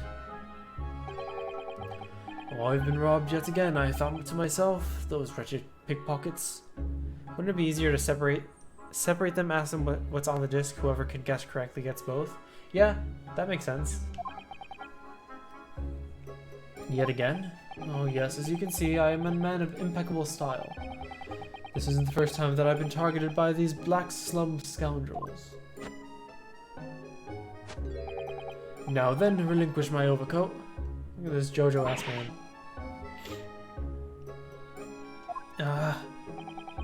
Come along now, Miss Lestrade. Give the good gentleman his coat back. If you're going to cause trouble, I shall have no choice but to call the police. Hold on. Why does everyone think it's me? Just look at this dandy cove. And you think I'm the dodgy one? I'm sorry, but no one's going to believe you. Well, what about evidence? Yeah. Where's your evidence that I've stole something, eh? Come on, let's see it. Oh, I have evidence, naturally. You what? What's the evidence? Evidence that the article Miss Lestrade redeemed actually belongs to the gentleman? Of course, we need only consult Mr. Windibank's ledger to know the truth. We'll be able to look up the name of the person who deposited the article in the first place. Yeah, brilliant. I'm very sorry, but I'm afraid that won't be possible. Oh? I never ask customers' names, that's a strict policy of mine. But why not? Well, now, as you can imagine, some of my customers have circumstances to consider. A great many of them prefer to maintain their anonymity. Yes, I see. But then how can you know if an article belongs to the person asking to redeem it? Oh, it's quite simple. The ticket system, I assume? Good, sir. Might I trouble you for the watchword associated with the article in question? Of course, it's... Professor. Yes, that's right. And all the evidence we need. This gentleman is the rightful owner of the article, without doubt. A watchword? Interesting. It's the password. Did she not have the watchword when she redeemed it? So, about these watchwords, Mr. Winterbank. Just as I explained, I never ask customers' names when they deposit items with me. There are many reasons why. Certain customers would like to keep their activities secret. That wasn't exactly a subtle glance at Mr. Sholmes now, was it? Great detectives have no dark secrets, none at all. Yes, well, anyway, that's why I always ask for a watchword whenever I accept a new article. In many ways, it's like the secret combination of the numbers used to unlock a vault. The date of deposit, description, and a watchword are uniquely identify each item. And of course, then I give the shortage ticket to the customer. When someone comes to redeem something, I ask for the ticket and the watchword. And if that someone tells you the correct watchword, you return the article? That's right, sir, yes, just as soon as the requisite fee is paid.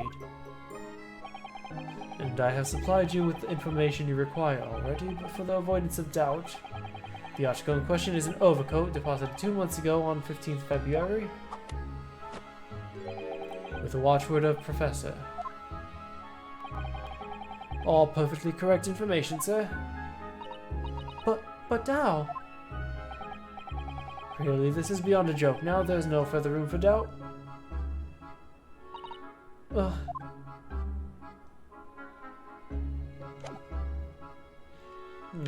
Examine.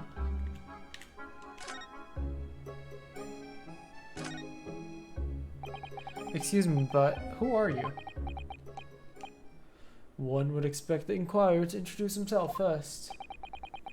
Though clearly you are not British, so perhaps our ways are foreign to you. Oh, sorry, yes. We're from the Empire of Japan. We're studying here. Oh yes, Japan. I've heard talk of the place. Its inhabitants live on some fiery brown-colored soup, dressed up with some exotic spices. Hello? You, might be thinking of somewhere else. And what was that theatrical gesticulation about? Perhaps, anyway, if you are a gentleman, sir. You offer your own name first before inquiring after the name of another. Of course, yes. I'm Ryunosuke Naruhodo. I'm a lawyer. Well, a student of law, really. My name is Susato Mikitoba. I am Mr. Naruhodo's assistant. I see. My name is Benedict. Yes, Agate Benedict. I do not want to believe that. Enchanté. He's so refined in how he holds himself and how he speaks, but that name is suspicious. Egbert Benedict. Yesterday, I actually asked my friend for the eggs Benny. I would like some eggs Benny, please. Now to the matter at hand. My overcoat, return it at once to someone with style to carry it off. Every move he makes, every breath he takes, I can't stand watching him.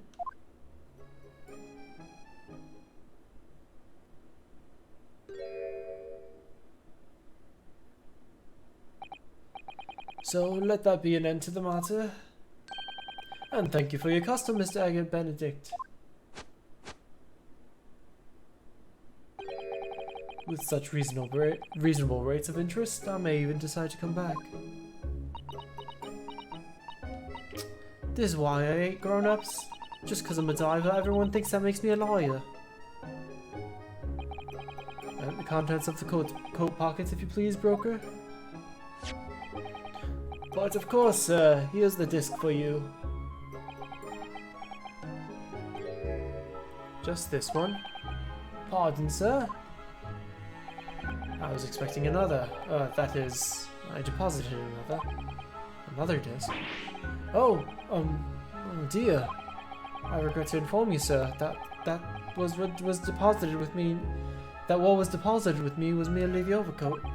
The disc happened to be in one of the pockets, but I was completely unaware of it until now. So, Gutserling, you're hiding more of what's rightfully mine, are you? Says you what? Oh, I don't know nothing about it. Very well. Then I shall bid you farewell. Say goodbye to style. Wait a minute, that disc is mine. Ah, what do you think you're doing, you little tramp? You've drawn blood, you filthy animal. Oh my! Yes, there's blood on the disc. It's because of all those sharp little bumps. Man must have scratched his finger on them. I found it first, alright? I mean, it belonged to me old man. So you're not having it. Or you take it. Me? If I hang on to it, they'll have me off again. So you keep hold of it. Miss Lestrade, why is this disc so important to her? The music box disc has been entered into the court record. You there, in the black livery. Hand that disc to me at once, please. No, don't. He's lying. Grown-ups are all liars. Oh, what do I do now? How am I going to resolve this? I think this is a good idea. Look at Mr. Winterbank watching diligently over his shop. There are still so many things I'm curious about. Somehow I don't feel this is the right time to be browsing. Calming this fraught situation must be our first priority. And I'm fairly certain that we can find just the thing we need among the articles here in this shop. Yeah, I just pointed to it.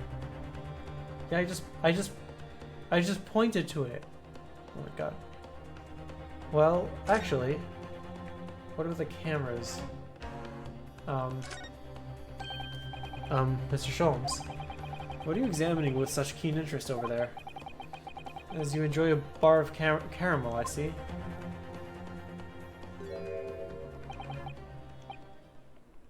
So you found me at last, Mr. Naruhodo. Sorry? After that young pickpocket sent me on my way, I was forced to lurk in the shadows. Cruelly ostracized as the rest of you partook in the jovial atmosphere of fellowship. I had nothing to occupy my mind, but was too ashamed to let society see what my downfall had done to me. So, feigning mock interest, I pretended to examine the tedious trinkets in this desolate place. Whilst, as you shrewdly observed, gnawing on the only friend I have left, this 7% solution of caramel. Pray, do you claim to understand the depths of my despair, Mr. Naruhodo? But how could you? I was so lonely, so desperately lonely. Then why on earth didn't you rejoin the conversation? Things have gone from bad to worse here, you know. Yes, I overheard much of your conversation. Or rather, in my craving for human contact, my ears devoured every word that was uttered. You really were sad, weren't you? Poor Mr. Sholmes, I feel simply awful for you. It would seem that my inference is all correct. Oh, surely you're not about to tell us that you've solved the entire case once again.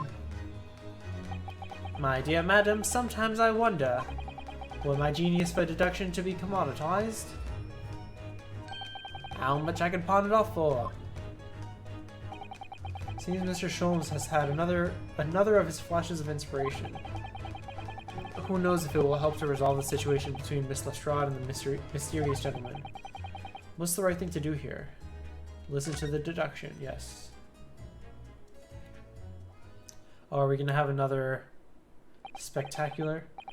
Well, Miss Lestrade, it would appear you find yourself in something of a predicament. Where the blue blazes have you been?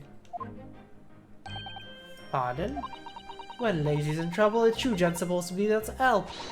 Straight away, not an hour later. Harsh. And who, pray tell, are you? Mr. Agate Benedict, you have in my eyes a veritably encyclopedic array of curiosities about your person. Nevertheless, there are two immovable conclusions I have drawn. I beg your pardon? The first is this. The true reason for your visit to this pawnbroker today is something you have not yet revealed. And the second is this. A considerable crime is in contemplation. One you will orchestrate with intent to steal a vast sum of money. Well, Mr. Benedict, what say you to my deductions? How? He's turned as white as a hard-boiled egg. It would seem that, once again, Mr. Sholmes has made a flawless deduction. Just who do you think you are, sir? Ah, yes, as I hoped. That is precisely the pained expression I was looking for.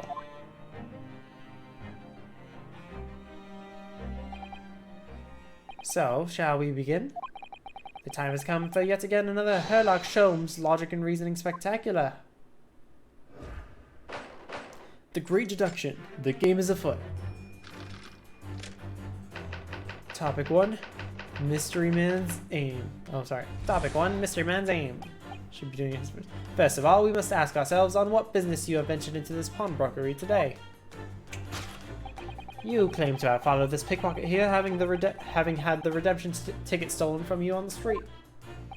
But that is most certainly a lie. The real truth is something quite different. As revealed by that which you hold in your hand. Guess what brought you to this shop in the first place? Is the staff recruitment flyer. The piece of paper in your hand is a staff wanted advertisement from this very shop. Yet even the most unobservant would soon realize that a man of your appearance has no need of such employ. In other words, there is some ulterior motive for your actions. The cane which you unwittingly clutched to your person exhibits an incontrovertible contradiction. What other utter rot? I've had this cane for years. The contradiction of which I speak is, of course, the missing ferrule. No, it's the initials that... Okay. The end of any walking cane would be terminated with a metal ferrule to protect its wooden tip. And yet, detailed analysis shows the wooden tip of this stick to be utterly bare. Therefore, there is only one conclusion. The rod you hold in your hand, which appears to be a walking cane, is in fact no cane at all. Oh, sorry, what was the first thing? Oh, never mind, just had an exclamation point. You recoil, sir. Is something wrong? And in your recoiling, you inadvertently facilitate the answer to our next conundrum to present itself. Namely, what is the truth behind this rod you bear? Yes, your reaction betrays the truth. The handle, which you evidently would like to conceal, is the key to understanding this riddle, you see? From the moment I saw it, my suspicions were aroused. What walking cane demands such a stout handle? Amused I. But of course, as I said, this is no walking cane. No, that rod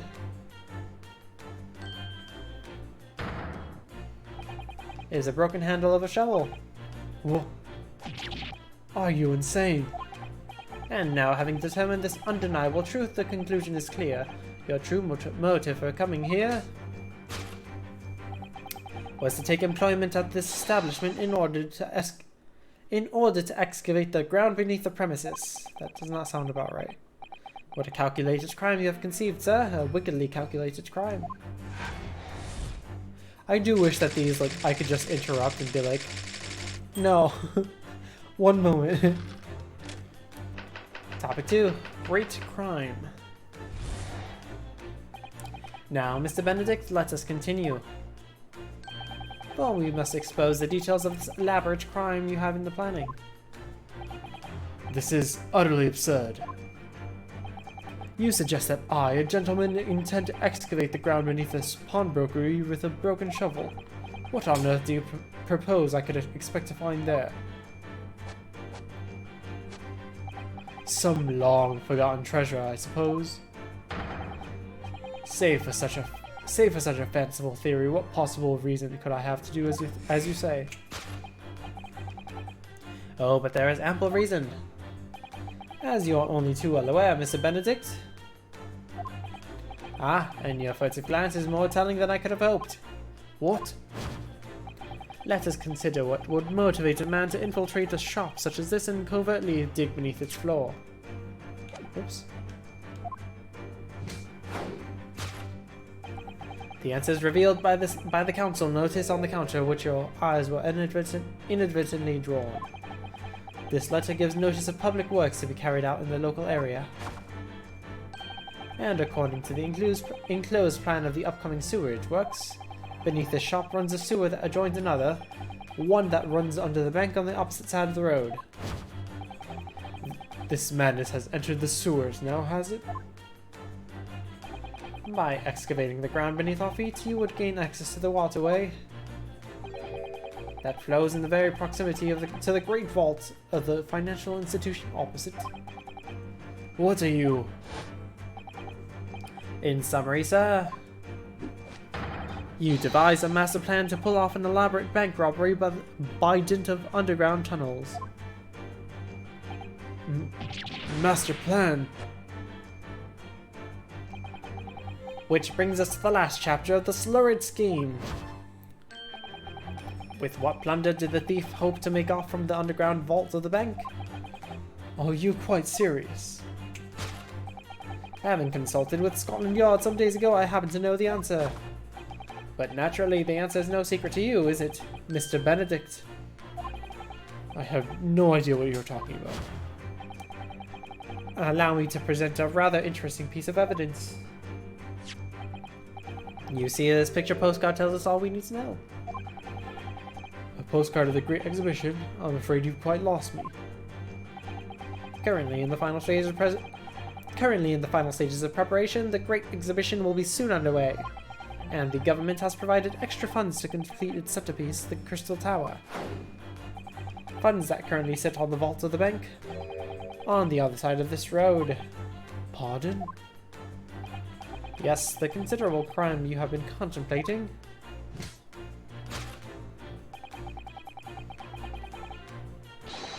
Is the theft of that which sits on the vault of the bank, the special reserve funds for the Great Exhibition. Of course, that is top secret police information, so keep it under your hat, please.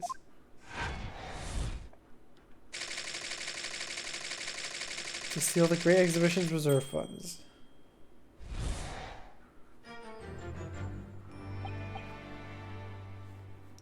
Thus concludes Herlock Sholmes' great deduction of this pawnbroking puzzle. Okay, now we have to go through the whole thing again and correct him. Mr. Sholmes? Well, Mr. Naruto, an impressively upbeat deduction for a detective racked with loneliness, would you not agree? Was it true what you said about the bank over the road and what it has in its vault? Indeed, though few know of its existence. It's one of the government's most closely guarded secrets. Gregson told me, in the strictest confidence. Why did you just tell all of us? But you just announced it to everyone here, rather loudly in fact. Ah. And if it's such a big secret, how would Mr. Benedict have come to find out about it? There can be but one explanation for that. Clearly it's because the man is a criminal. And what if he didn't know anything about the money in the vault? If he is a criminal, as you said, then buying a brand new shovel is surely to be the first thing he does now that you revealed the secret. Oh. Or if he doesn't, maybe Mr. Winterbank will. He already has plenty of shovels here after all. Oh my life! I assured you I'm not so unscrupulous. Well, hopefully this has taught you a valuable lesson. Sensitive information must be handled with the utmost of care. One can never be sure that someone privy to secrets won't disclose them, and once the word is out, it's out. Perhaps I'll think twice before confiding in you next time, Mr. Sholmes. An excellent idea, Mr. Naruhodo. An excellent idea.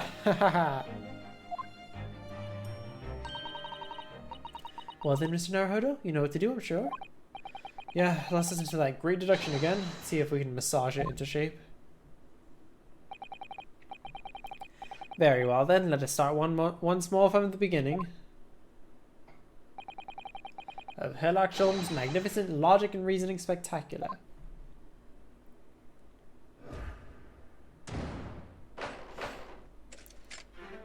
Course correction. Hold it, Mr. Sholmes. Topic 1, Mystery Man's aim. What is it that this mystery man is trying to do? Well, first let's start with what you thought what brought him to the shop in the first place. So by Mr. Sholmes' reasoning, Mr. Benedict came here in order to apply for a job so he could dig down through the floor. Yes, in an attempt to tunnel into the sewers to gain access to the money in the vault to the money in the vault of the bank across the road. But he wouldn't get very far with a broken shovel, would he? No, I think it's fair to say his motives lie elsewhere. The question is where? What did bring Mr. Benedict here at this particular point in time?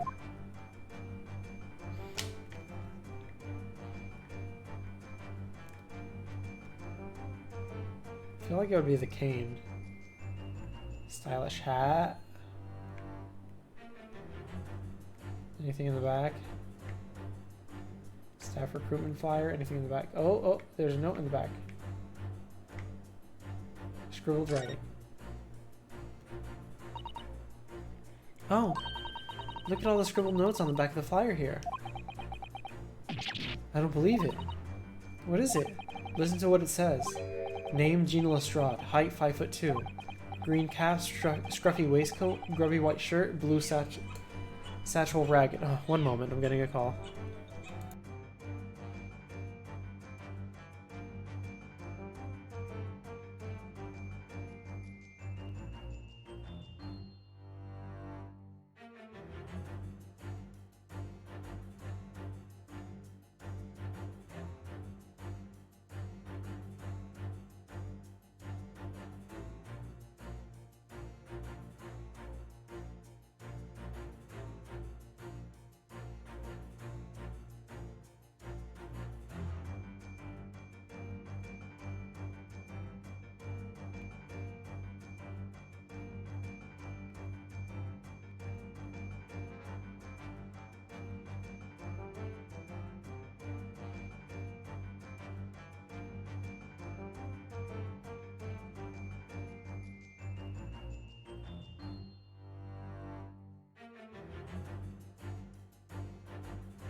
Okay, I'm back.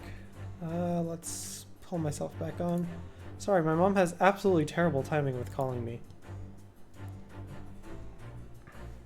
Okay. Oh, I still have the BRB on top of the text. Where are you? There you are. Okay. Green cap, scruffy waistcoat, grubby white shirt, sash. Okay, we're looking at this paper. It's a detailed description of Miss Lestrade. Goodness! There's even a sketch of her, hat and all. Although if he showed it to her, she'd fire that smoke grenade launcher in his face for sure. And look, the details of the shop have been written down here too. Winterback's Pawnbrokery, Baker Street, redemption deadline 15th April. Which is today's date. Why would Mr. Benedict have all that information scrawled on the back of that piece of paper? Take that! Info about Miss Lestrade. Yes, what brought you here to the shop in the first place is the info about Miss Lestrade. Quite so, my dear fellow. It would appear that the writing and sketch on the reverse of the flyer pertain to the pickpocket Miss Lestrade, and to Mr. Winterbank's pawnbrokery here. Ugh. You originally told us that you had merely given chase to Miss Lestrade after Miss Lestrade stole the redemption ticket from you. But that, sir, is a thinly veiled lie.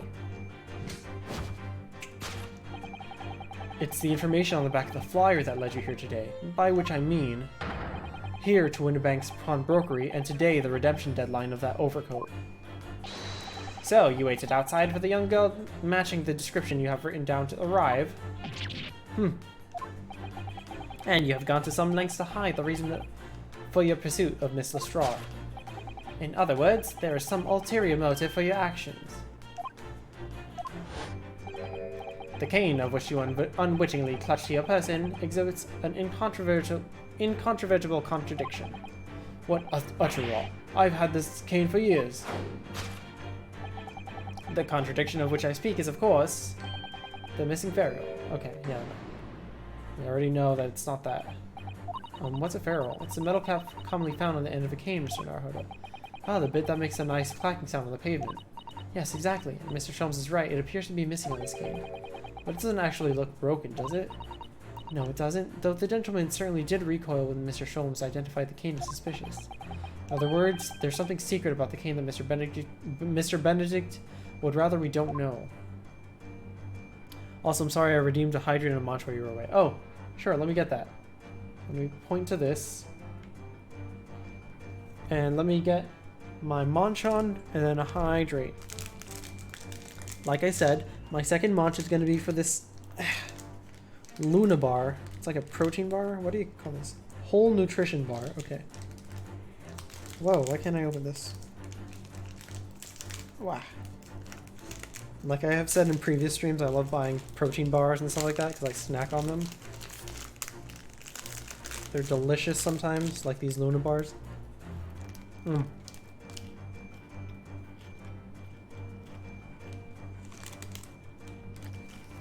Oh, thank you for that munch. It's a very good munch.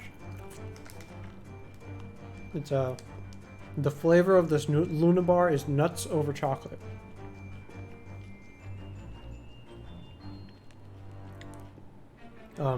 It's like a granola bar with peanuts and chocolate in it. It's pretty much what it tastes like. There's 9 grams of protein at least. Anyway. Take that!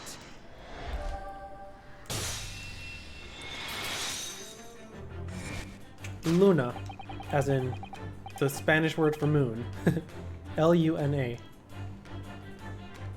But it's a nutrition bar. It's like a protein bar or a granola bar. Somewhere in between. Anyway, the contradiction... Oh wait, I forgot to hydrate.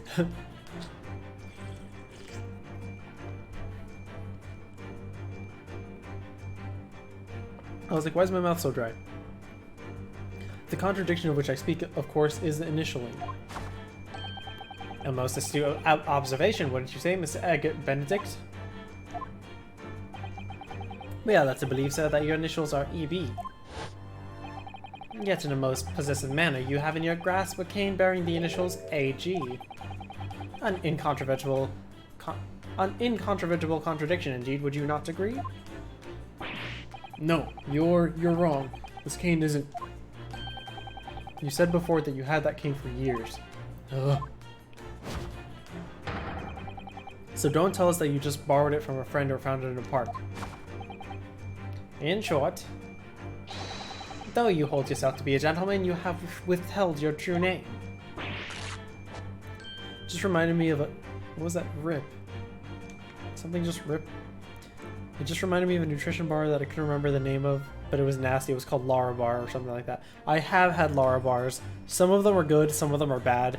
They're not really worth the price of what they are. I mean, like, some of them are good, but most of them are bad. I would agree to that.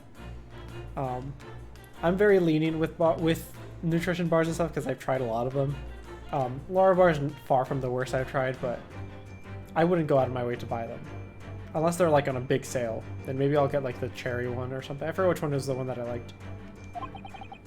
You recoil, sir. Is something wrong? And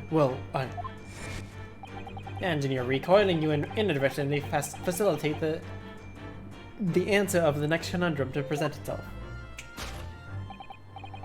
Namely, what is the truth behind this rod, you bear? Alright, let me skip ahead. The handle. Whoops, sorry, I skipped too much. Stop, let me read the history, please. Okay. Let's consider the bare bones of what's happened here. Miss Lestrade redeemed that fine-looking overcoat, and now a mysterious man has appeared introducing himself with a fake name, and claiming that the overcoat belongs to him.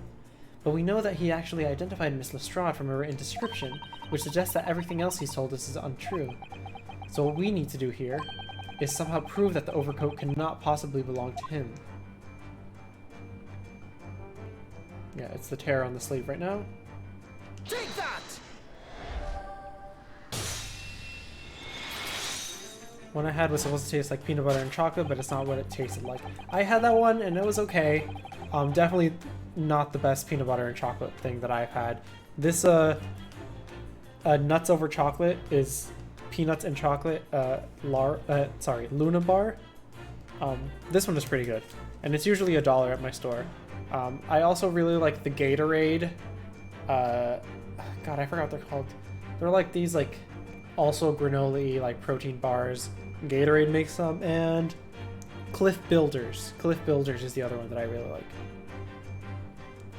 I can see like the box of it behind me. The split seam, which you evidently would like to conceal, is the key to understanding the riddle, you see. Ah. Yes, because the overcoat is rather obviously a poor fit. Having forced it over your broad shoulders, the seam is already breaking apart. My suspicions were aroused from the outset. When you so baldly lied about your name and so boldly waylaid this picklocket. Ugh. This catalog of untruths has all been for one very specific purpose. To steal the article that the young girl redeemed from Mr. Winterbank. Ugh. But what really irks me is this. The considerable crime I initially imagined has been considerably curtailed. The mystery man's aim was to abscond with a redeemed item.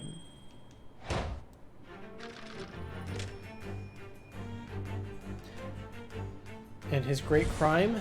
Well, now, Mr. Benedict, let us continue. For we must expose the details of this elaborate crime you have in the planning. This is utterly absurd. Alright, let's continue. Let's just skip ahead to whatever is new. The council notice. If it's not the council... Oh, I keep skipping, jeez. This direction of the deduction must change rather dramatically now, I think. Yes, no more talk of tunneling into sewers. Which is a pity because it all sounded rather exciting. Anyway, you can't deny that this mysterious gentleman did know the watchword. Yes, Professor. If you didn't know that word, Mr. Winterbank would never allow you to redeem the article. Or looking at it another way, if you did know that word, Mr. Winterbank would allow you to redeem the article whether it was yours or not. So the question is, could this gentleman have found the watchword out somehow? The ledger. The ledger? The ledger? Alright, let's see the notelet. Look at this, Miss Usato. Oh, it appears to be a memo that Mr. Winterbank has scribbled to himself. Let's see. What does it say? Oh, Professor.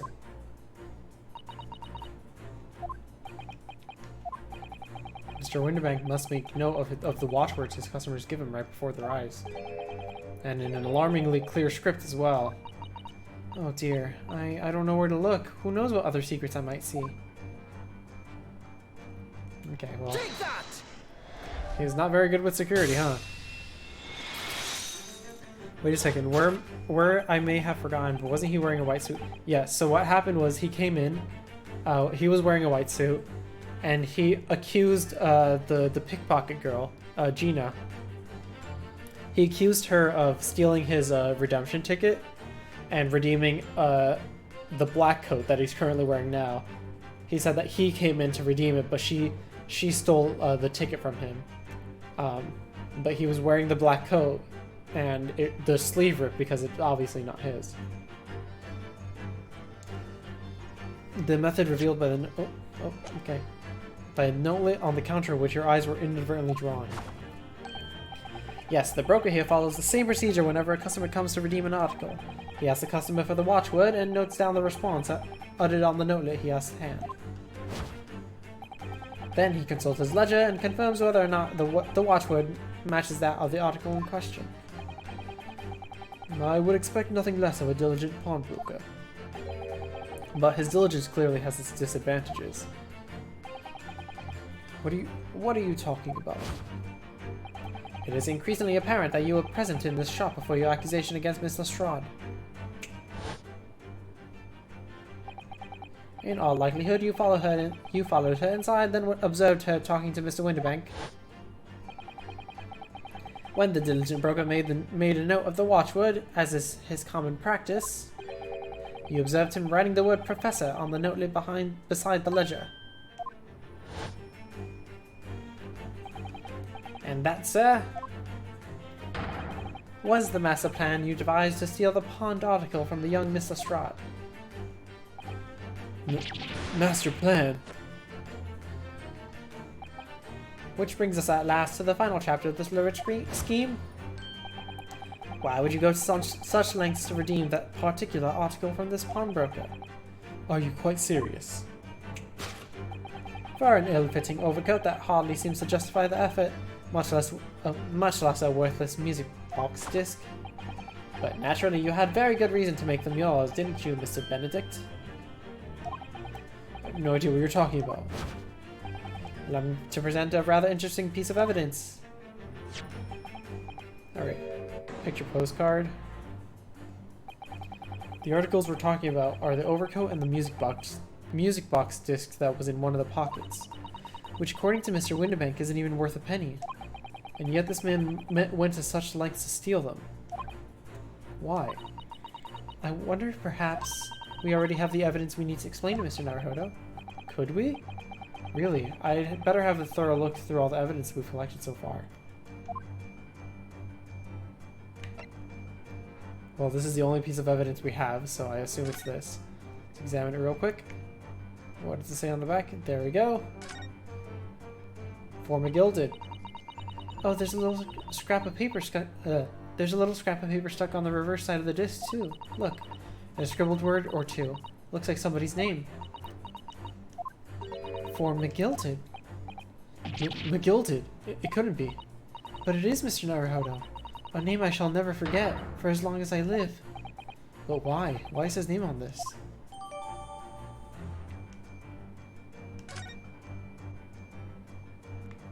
Okay. There's also blood here. Look at all the little bumps on the disc. They're so tiny. Yes, the protrusions are called pins, and they plug the teeth of the cone to make the notes. And just on the edge, there's a small amount of blood. Yes, the blood of the mysterious Mr. Egbert Benedict. When Miss Lestrade tried to grab the disc from him, the pin scratched his fingers, it seems. Like when you're grating some daikon radish and you accidentally catch your finger. Ow! Don't say it like that. Ouch! Just thinking about it hurts. And it puts me off eating radish. Take let's present that. Wow, better look closely at your two pieces of evidence. One of them is carried through the entirety of the game and no one else has any relation to. You see this music box. Disc tells us all we need to know. What's that on the back? It reads from McGilded. Ugh. Ah, Mr. Magnus McGilded, the unfortunate philanthropist who perished in the curious circumstances at the Old Bailey 2 months ago. A prominent man in London, though his loan-mongering demonstrated a distinct lack of scruples. So, you're an associate of his, are you? Or perhaps a subordinate? Mr. McGilded was a man of unusually small stature. In fact, he was precisely the right size for that overcoat you squeezed yourself into. Oh. Your true identity remains shrouded in mystery, Mr. Agate Benedict. But the final conclusion here is crystal clear. The reason you came to this pawnbrokery today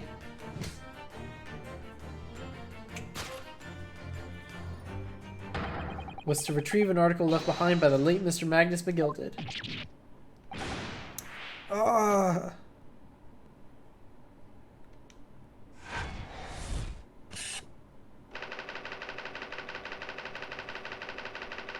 To acquire an item deposited by Mr. McGilded. Deduction complete. Elementary. Okay, so are we gonna get that jacket back to give it to Gina? Well, well, Mr. Magnus McGilded. Not a name I expected to hear in these circumstances. Mr. Sholmes, I'm afraid there's something very troubling on my mind. Pray tell, Mr. Sato. Well, according to what Mr. Winterbank told us earlier, today was the final day on which the coat could have been redeemed, was it not? Yes. Yes, ma'am, that is correct. Today would be precisely 2 months since it was first deposited. Well, today's 15th April, so 2 months ago today. Would have been the 15th February, sir. That's right. It's all carefully recorded in my ledger. Deposited at 10:30 p.m., I see. What? But that suggests... Yes, 15th February is precisely the day on which the omnibus murder took place. And 10:30 in the evening is precisely the time at which the terrible events were unfolding. Suggestive is not the word. It would seem the matter is entirely beyond coincidence.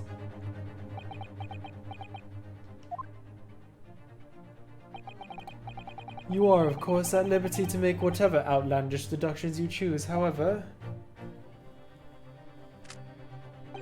I must insist you hand over the music box disc now. It would be a terrible shame for you to return to your native land in a box. Ah, what do I do? Absolutely not. There are some things a man must protect at all costs. This may be well one of those things. Then again, it may not. Why did he have a voice line? Hold it! Mr. Winterbank! This is my shop. I can't allow any harm to come to my customers. If that were to happen, I should have to take my own life. Mr. Winterbank, no! You're pointing to the wrong person. Alright, that's enough. Alright, that's enough. Inspector Gregson. Inspector. That's right, Sunshine. The alarm was raised on one of our dedicated emergency lines, so we got here as fast as we could. Now, what's all this about, eh?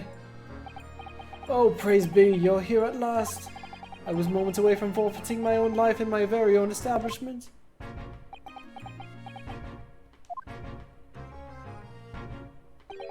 It would seem you have the upper hand.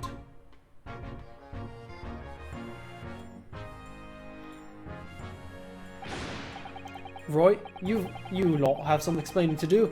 I don't appreciate being bothered by some petty argy-bargy. Petty?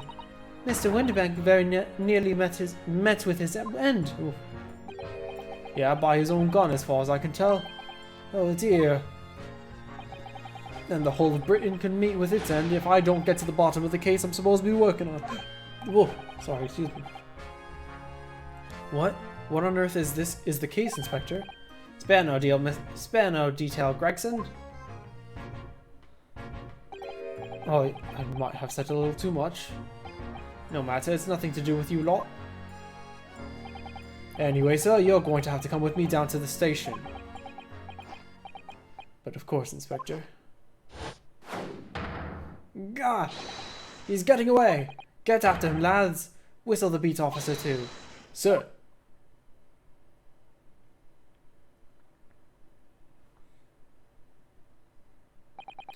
There's been a spate of thefts at pawn shops around here recently, so we've fitted emergency buttons underneath the counters for brokers to let us know when there's trouble. Oh, Inspector, I was very worried there for a while. Very worried indeed. Now then, Mr. Pemberley Morning. Oh, yes? I'll be taking that whatever it is of McGilded's down to the yard, thank you very much. So hand it over. Oh, yeah, of course. No, don't give it to him. It's mine, that is, mine. I'm sorry, miss, but anything belonging to McGilded has to be taken in as evidence now. As evidence? If the police demand something as evidence, my dear fellow, we have no choice but to capitulate. It's all yours, Inspector.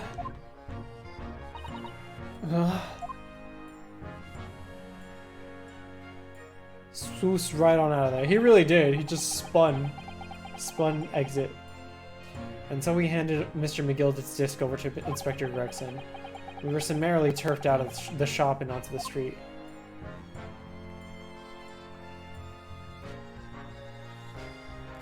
To be continued. That's right, guys. You know what that means. It's time for a little break.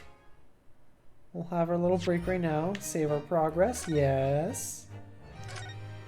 Everybody, it's time for a little, let's say, it's 7:20.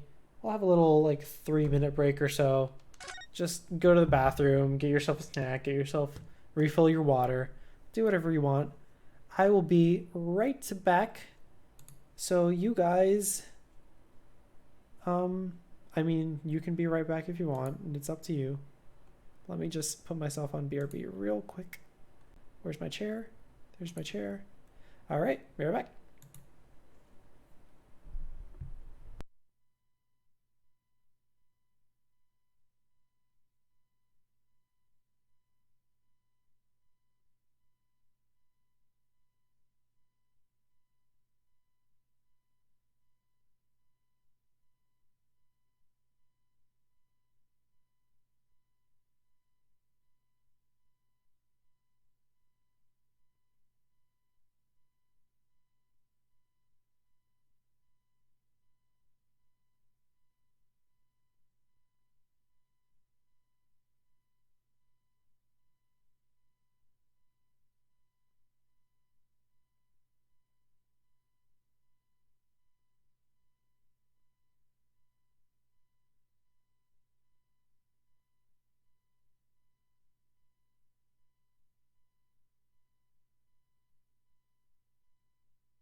Okay, yeah, for some reason, I was like, okay, I'll just put my music on during the break.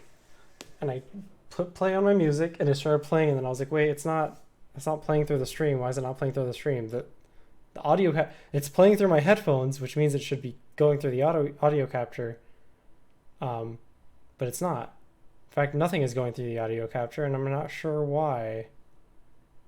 So that's super bizarre. Anyway, let's just go back to the game. And I guess I'll figure that out some other time. I'm not sure why it's doing that, which is really annoying.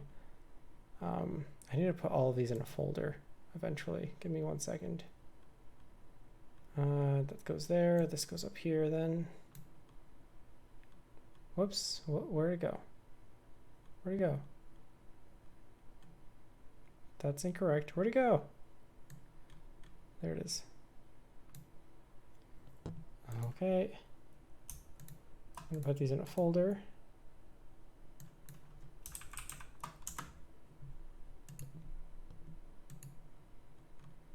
All right, and let us switch back. Where is it? That's being weird. There you go. There you go. All right, we're back. Sorry about that. That was a longer break than I wanted to do, but technical difficulties, you know how it is. Let us continue.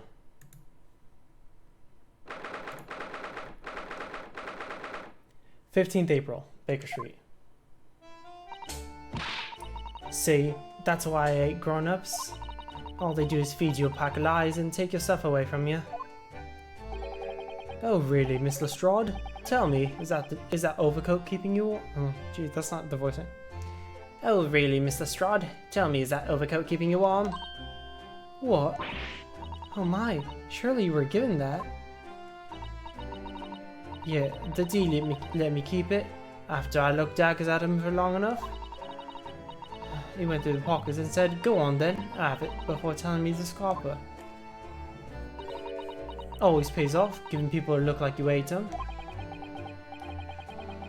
I don't like omitting the H in hate when you're saying you hate a person. Because that just means that you just said you ate the person. That's a little weird. Mic and game are audible, we're good for now. Yeah, I don't know why the game is audible, but my music is not. It's weird. Also, hello, Jim. Thank you for passing by. I can't help feeling that it's going to get you in serious trouble one day. What I really wanted was that nice shiny disc, man. The music box disc. But Mr. Winterbank said it was practically worthless. I think I'm gonna go and have another bash. Give him a long lost stare. I think not, Miss Lestrade. We shan't enter Winterbanks again today. Why not? That's not fair. It can't be helped, I'm afraid. The police are investigating the scene now, taking a statement from Mr. Winterbank. But that disc is mine. I had the ticket for the coat, and it was in this coat's pocket. And there should be something else at all. That's what's wrong, Cove. That's what's wrong, Cove said, ain't it? Yes, he did mention something about another article, didn't he? Well then, that's mine too, whatever it is. She's really pushing her luck. Miss Lestrade, I think it's time to admit defeat. You've had your haul for the day. Yeah, and it's all your fault, Sholmes. So what are your plans now? Will you dine with us this evening? Hey? Iris would be delighted to cook, I'm sure, and I might entertain you with a Maltese violin recital.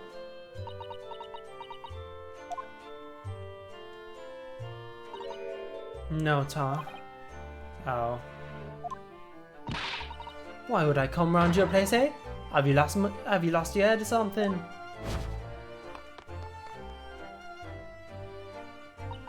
Oh dear, she's gone. Having reviled on me quite unnecessarily, I might add. I can't help wondering. Perhaps she might turn up anyway. Interesting.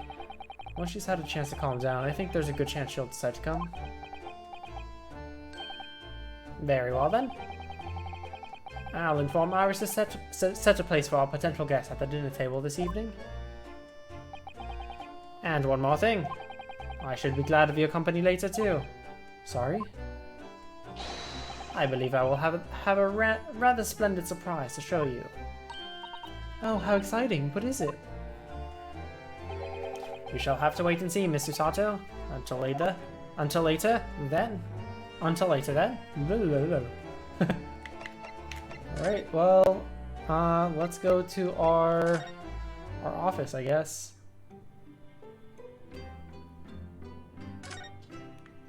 Look at the office. We didn't get to examine this place last time. It's spring at last and the weather's warmer now. But I love the smell of the fire and the steam rising from the kettle. Oh, and would you like some tea, would you like some tea, Naruhodo-san? Thank you, Susato-san, but I'm alright for now. The green tea Susato makes for me from time to time, and Iris's unique herbal infusions. This place is paradise for a true tea lover. I had a really good tea this breakfast. I made myself a nice little English breakfast tea with milk in it. Delightful. I haven't actually made myself tea in a while. I've had iced tea, actually. That's a lie. I've had iced tea here and then. I have a lot of tea at home. And it's really funny because I always forget I have so much tea at home and I forget to make tea. Hey, Yin Yang. Green tea is such a wonderful accompaniment to British tea cakes, don't you think? We've only been here in London for about 2 months, but my desk is starting to look a little messy already. You could tidy up once in a while. Susato-san, I always say, making a mess is a small sacrifice for being able to further your studies. And time spent tidying up is time you can't devote to the same cause. And time spent on ridiculous arguments is time that could be better spent on some simple housework. She wins, but I'm supposed to be the lawyer here. What is this? So this is a tea set that Susato brought with her from Japan. Let's hope she hasn't noticed me slipping sugar and milk into my cup when she makes it. It's just so bitter. Tea is a drink to be enjoyed, Naruhodo-san. You really don't have to force yourself to drink it, you know? I don't like to see you screw up your face so. Why is there a shovel here? That spade has been in here since we started renting the place. Oh, that's not a spade, Naruhodo-san. It's a shovel. No, shovels are for digging. That's for scooping up loose material. It's a spade. No, spades are for digging. That's for scooping up loose material. It's a shovel. Actually, he's right. A spade is, well, shaped like a spade, and a shovel is usually squared off. We traditionally, in modern days, just call everything a shovel that is used for digging and scooping and everything. But traditionally, a shovel is squared off and a spade is pointed.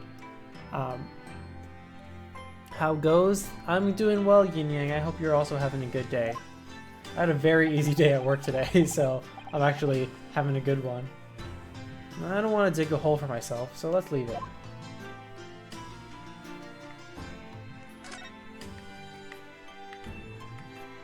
What the heck is this? This must be the telegram. Let's see. Ah! No, you mustn't look at that. Not under any circumstances. Oh, alright, I won't.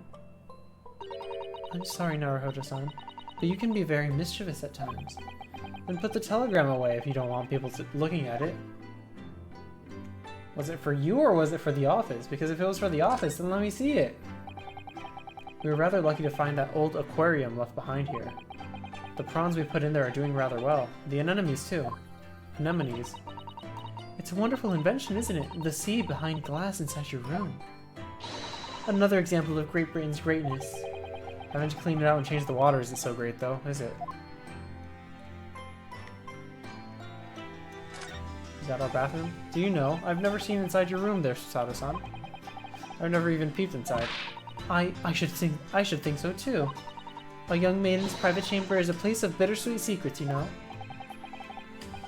Whatever you say, young maiden. Where's my room? I want a room. Give me my room. I guess I can't look into my room at all. Okay, well, I guess we're... Whoops. I guess we're going somewhere. Unless you have something to do? What to do? Can it really be that we've been in Great Britain for 2 months already? Yes, it's gone by in a flash, hasn't it? It's kind of funny to determine whether the characters are speaking in English or Japanese when they're referring to each other as san instead of Mr. and Miss. Yeah, I think that's a little bit of the point with the game. I'm sure it's the same in Japanese, the original, because the game is about characters switching between Japanese and English.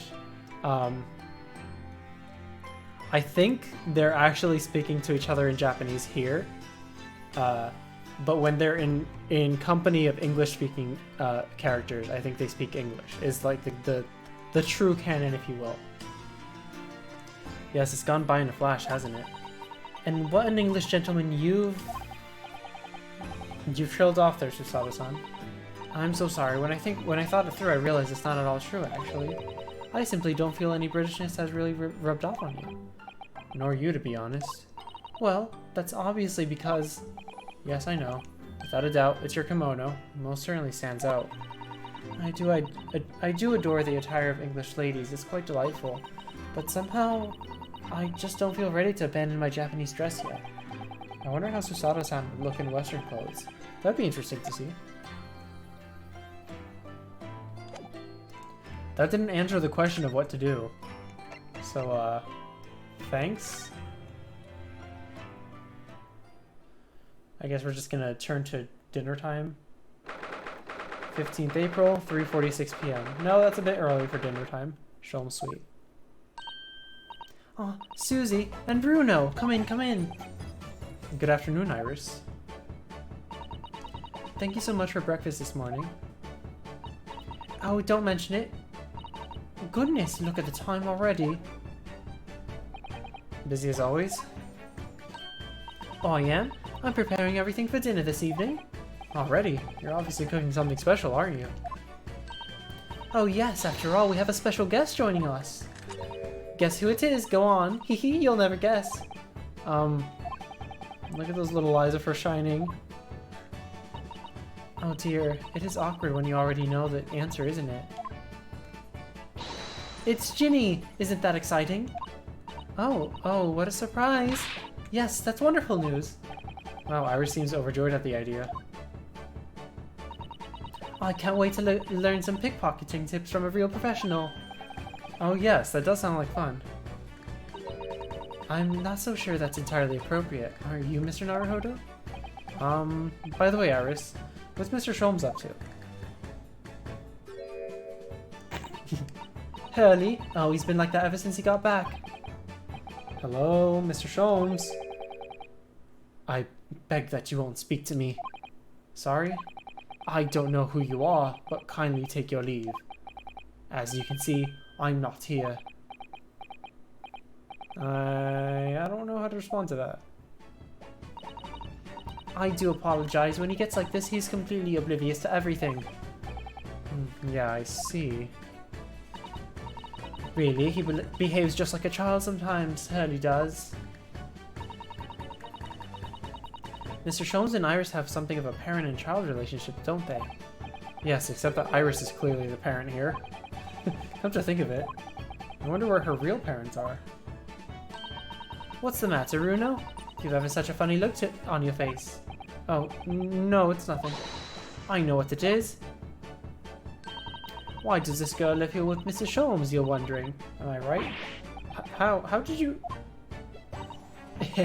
Oh, Runo, I can read you like a book. Ugh, this girl is dangerous. Don't worry, you can ask me anything. I won't mind. Well, I guess we're talking to Iris. So by Ginny, you mean Miss Lestrade, the young woman from the McGilded case 2 months ago, right? Yes, who also stole my experimental smoke grenade launcher.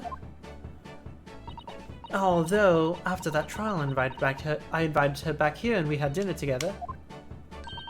And now we're the best of friends. Oh, what a lovely tale. Yes, now if I bump into her on the street, she runs away as fast as she can. Oh. and I chase after her down the back alleys. Interesting idea of friendship. And then I let her have the latest color smoke grenade I've developed. Oh. There are so many beautiful colors in the world. Ginny wants me to make a whole rainbow. I suppose this means you've let Miss Lestrade keep the smoke grenade launcher, have you? Yes, that's right. I got bored of it anyway. Hurley always reacts the same when I shoot him with it now. Poor Hurley. Oh, I can't wait for Ginny to arrive. It's been too long since she last came over. I'm so excited. I just hope she actually does come. How about living with Sholmes? How is living with Sholmes? I'm sure you've been wondering why it is I live here with Hurley, haven't you? Well, it has crossed my mind. That and where your real parents are. My mummy and daddy aren't here with me anymore. Mummy passed away when I was born, and around the same time my father, well, he had to go to a faraway land because one of the cases he and Hurley were working on. Oh, wait a minute. Did you say he and Hurley? Yes. Daddy and Hurley were always solving mysterious cases together. She didn't mention that before. He wrote them all up in his diaries. That's what's in the metal chest over there. Really? He recorded them all? So, you mean it's true, Mr. Sholmes? Really did have a partner with whom he tackled some of the most taxing cases? Oh yes, I mean, it's always nice to have one, isn't it? So Mr. Sholmes' partner was your father? Exactly. Hurley told me I wasn't allowed to look in the chest. But that only made me want to look even more, so I opened it up and you found your father's memoirs. Yes, so I asked Hurley, who wrote these? He nearly fell off his chair. But then he told me, that's when I found out that the author of all these accounts was my father. So Iris's father was Mr. Sholmes' partner. I assume that's who Dr. I forgot his name was. I practically lived with Hurley all my life. I was tiny when he took me in. So it came as quite a shock when Hurley told me he wasn't really my daddy. I mean, it must have done. I wonder why Mr. Sholmes chose to tell you at such a young age. John Wilson, yes, thank you. Hurley says it's because he wouldn't have been able to hide it from me. Oh? Well, having lived with Hurley all these years, you might say that his ways have rubbed off on me. There are some things I can just see. Especially lies. I almost know when people are lying before they open their mouth sometimes. Right. Anyway, I was so fascinated when I read Daddy's diaries. That's what inspired me to write The Adventures of Sherlock Sholmes, actually. I'd always assumed Mr. Sholmes simply told you all those thrilling stories. Oh no, Hurley's hopeless like that. He forgets everything. As soon as he's solved a case, it all but vanishes from his mind. Oh, I see. The other day was so embarrassing. As usual, he totally forgot about the case he just solved. So the very next day, he gathered together all the people involved and proceeded to solve the case again. It was quite a shock for everyone. You can say that again. You share your father's surname, don't you, Iris? That's right, Wilson. Daddy is Dr. John H. Wilson. I learned from his diaries that he's a doctor of medicine, you see. That's what prompted me to study and study so I can earn a doctorate as well. Iris's father who went to some distant land and is a doctor by the name of John H. Wilson. It's very interesting that it's just he's gone to a far away land and hasn't been told that like he passed away. So they kept it open. So I'm wondering if later on we'll actually see him. He'll maybe somehow come back. It just seemed pretty open for now, but I digress. The court will now hear the trial of Ryunosuke Naruhodo. Kindly state before the court the name of the victim in the case. Oh, wait, never mind, I'm dumb. John H. Wilson was him. Right, duh, I forgot. Kindly state before the court the name of the victim in this case. I'm dumb. The victim of the first case was Dr. John H. Wilson, the man who was killed in the cafe that we were blamed for his murder. Wow, how did I not notice that the whole time? I'm so dumb. That's right, visiting professor of medicine at Imperial Yume University, and the man who in the most bizarre circumstances lost his life just before we left Japan.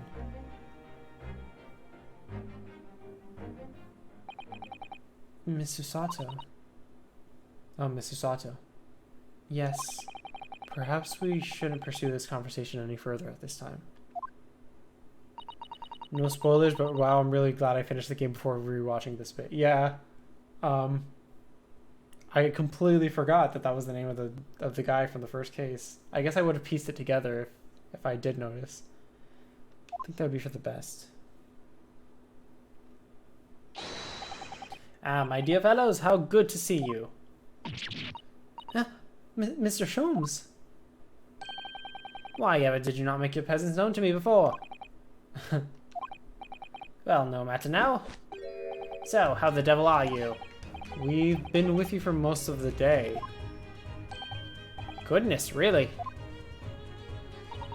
Do tell me, Mr. Sholmes, is your violin unscathed? My violin? Whatever are you talking about, dear madam? Oh, never mind that now. I have something far more interesting to show you. Behold, my dear fellow. Oh, sorry. Was that him saying that? Oh, yeah, that was. Never mind now. I have something far more interesting to show you. Behold, my dear fellows. Oh, another music box disc. No, not another disc, Miss Usato. This is the one Gregson demanded we hand over as evidence. Mr. McGilden's disc. Oh my. Then what's it doing here? You know, at times, Mr. Naruhodo, I think that though I have an undeniable turn for detection, I may well be even more adept at larceny. Oh, that would be wonderfully exciting. I'd be your pickpocketing assistant. And Bruno could be a go-to lawyer if we ever got caught. Right. Plus, Susie has such beautiful handwriting, she could write all our menacing crime notifications. Yes, I'd be delighted. I'm just going to pretend this conversation never happened, I think. Okay, can we examine that again real quick? My bad. Is it in my inventory again? No, it's not. So let's talk about it. I don't understand. How did that disc come to be in your possession? I thought Inspector Gregson took it back to Scotland Yard. Quite correct. And that sort of uncompromising attitude is precisely why I always carry some of this. That's a bar of caramel, Mr. Sholmes. Your one and only friend in times of loneliness, if I'm not mistaken. If you will humor me, my dear fellows, cast your minds back to when the good detective confiscated the disc.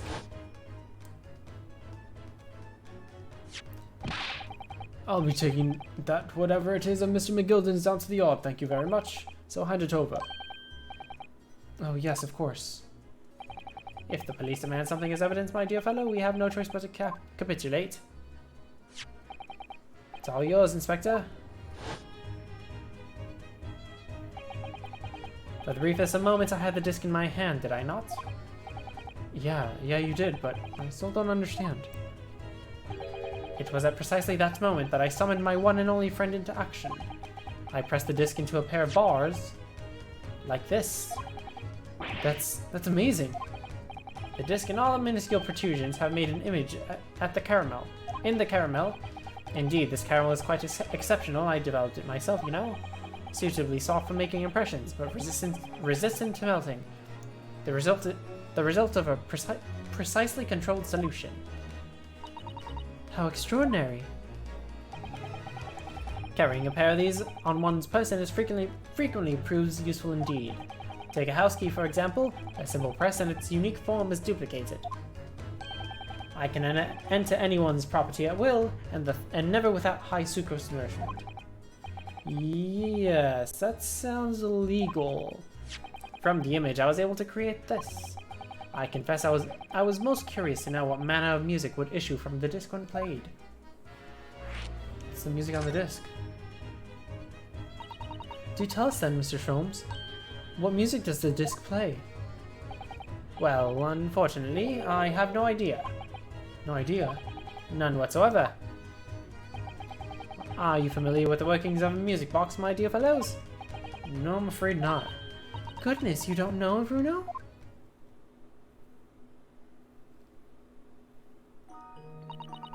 Inside a music box, there's a special metal piece called a comb. That's what produces the sound. Small protuberances pluck the different teeth of the comb as they rotate past it, making the different notes. The first music boxes to be invented used a rotating cylinder with protuberances on it.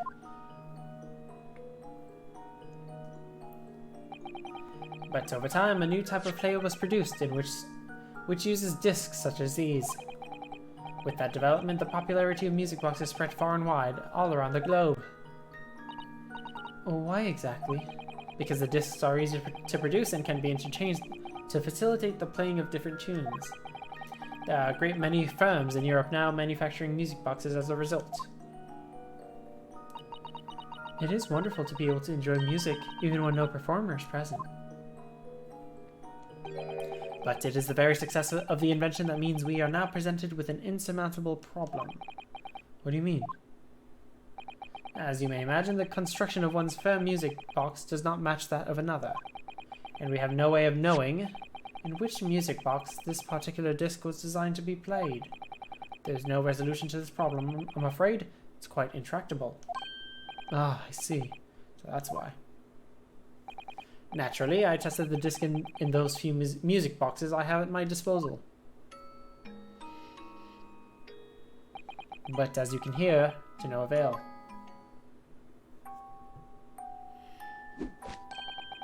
The results were equally unsatisfactory in this one. So, I am presently engaged in acquiring an example of all the music boxes ever made in Europe. Every single one? That's Hurley for you, always taking things too far. But my dear girl, an unsolved riddle is quite repugnant to my constitution. But surely all the different types in Europe will amount to a huge volume of music boxes, won't it? Yes, that is certainly true. In the worst case, I shall just have to ask you to vacate the attic room. What?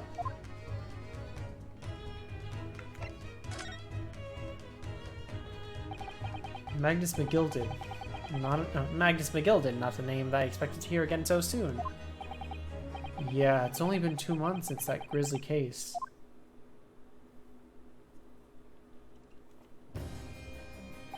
Mr. McGilded perished within hours of the trial's conclusion. Was it the Curse of the Reaper? No one knows till now. The omnibus was reduced to a pile of ash. Not a shred of evidence remained. And with the man's death, the truth about the murder in which he was so intimately involved was buried.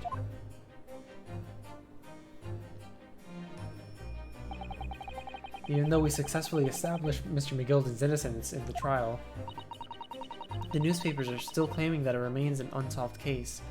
Okay, I'm gonna actually redeem myself a hydrate because my throat suddenly got really dry. I'm like, whoa, caught me by surprise.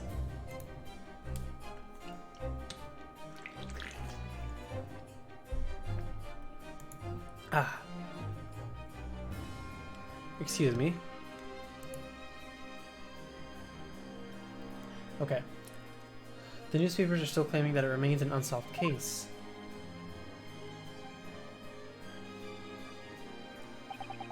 The murder of the brickmaker, Mr. Thrice-Fired Mason.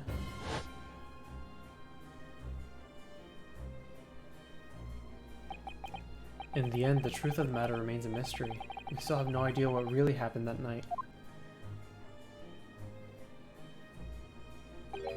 And although Mr. McGilded was found not guilty through my defense, I still don't know if that was the right judgment or not.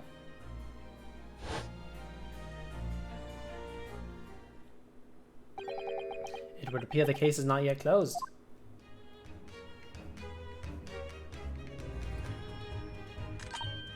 Well, it's time I got started. Well, it's time I started getting things ready for dinner. I think. Ginny will be here before long. Yes, thank you, Iris. Oh, well, you must let me help you then. Of course, Susie. There's plenty to do. I think I shall investigate the condition of my faithful performing partner. Now then, where did I leave it? Let this be a lesson to you, Mr. Sholmes. Never leave anything too precious with a pawnbroker. Yes, you may be right. Oh, that reminds me of something Mr. Windibank said before. He said that he had a manuscript of Iris's in pawn, didn't he? Did he? Yes, he definitely mentioned it. Mr. Sholmes' latest tale of otherworldly mystery lies dormant in my storeroom, or his words, I believe. So you heard about that, did you? I expected you as incensed as I was. Oh yes, the idea of such a wonderful story languishing in Mr. Windibank's storeroom gathering dust. My dear madam, I'm quite sure I told you already. The pawnbroker's storeroom is the safest place for it, more secure than a bank's vault. And what about your Stradivarius, Hurley? Was that safe and secure? Well, there may be the occasional mix-up, caused by a certain impetuous someone not too far from me now. Do you have any idea how long it took me to write that Baskerville story, Hurley? Oh, it sounds so exciting. The Hound of Baskervilles. I should love to read it. That was the wrong person. Wait, hello?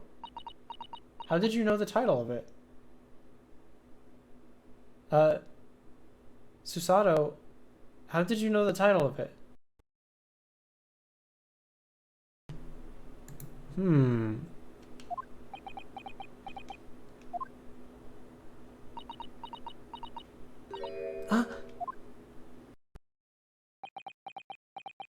Let me know if my voice starts cracking. It sounds like my microphone is up to something right now. What's going on here? Why does it feel like an icy chill just swept through the room? Or if the audio of the game is cracked. Wait. Did the audio of the game just stop? No, wait, actually there's no music. Susie, what did you just say? You said the Hound of the Baskervilles. But how could you know the full title? Well, that's because Miss Susato is just such a great fan of the stories about Mr. Sholmes, of course. But Runo, the Hound of the Baskerville, the Hound of... What? When I showed Hurley the manuscript, he told me that I wasn't allowed to publish it yet. I don't understand. That's why he said he'd keep it safe. Until it was the right time for the story to be made public, you see. So that's why the manuscript is at Windibank's. And yet, how could Susie here know its title? Well, Hurley, what's going on?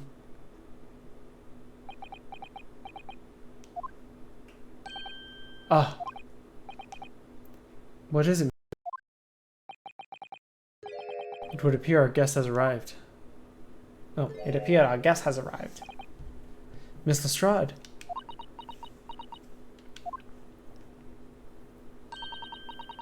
This was a bad idea. I knew I wasn't welcome.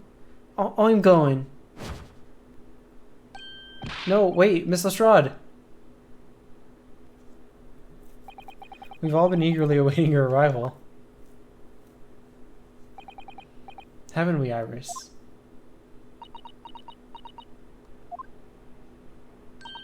Oh yes, just wait there, Ginny. We'll have everything ready in a jiffy. Come along, Susie. Right, of course. It's a pleasure to see you here, Miss Lestrade. Please make yourself at home. Don't stand in the doorway, my dear girl. Come along in. What say you to some Mendelssohn? I won't take no for an answer. Meddlesome it is then. Meddlesome.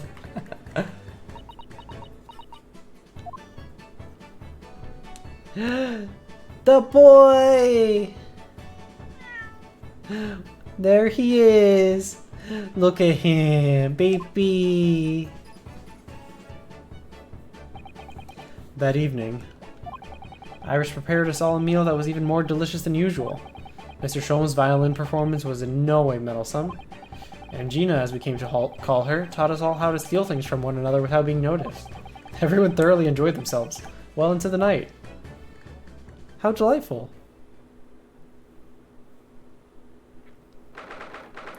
15th April, 9:34 p.m. Naruhodo's legal consultancy. That was a very enjoyable evening, wasn't it?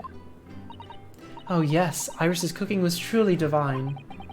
And I feel as though I can still hear the enchanting strains of Mr. Sholm's violin even now. Best of all, I bet I could steal the glasses from his lordship's face next time we're in court.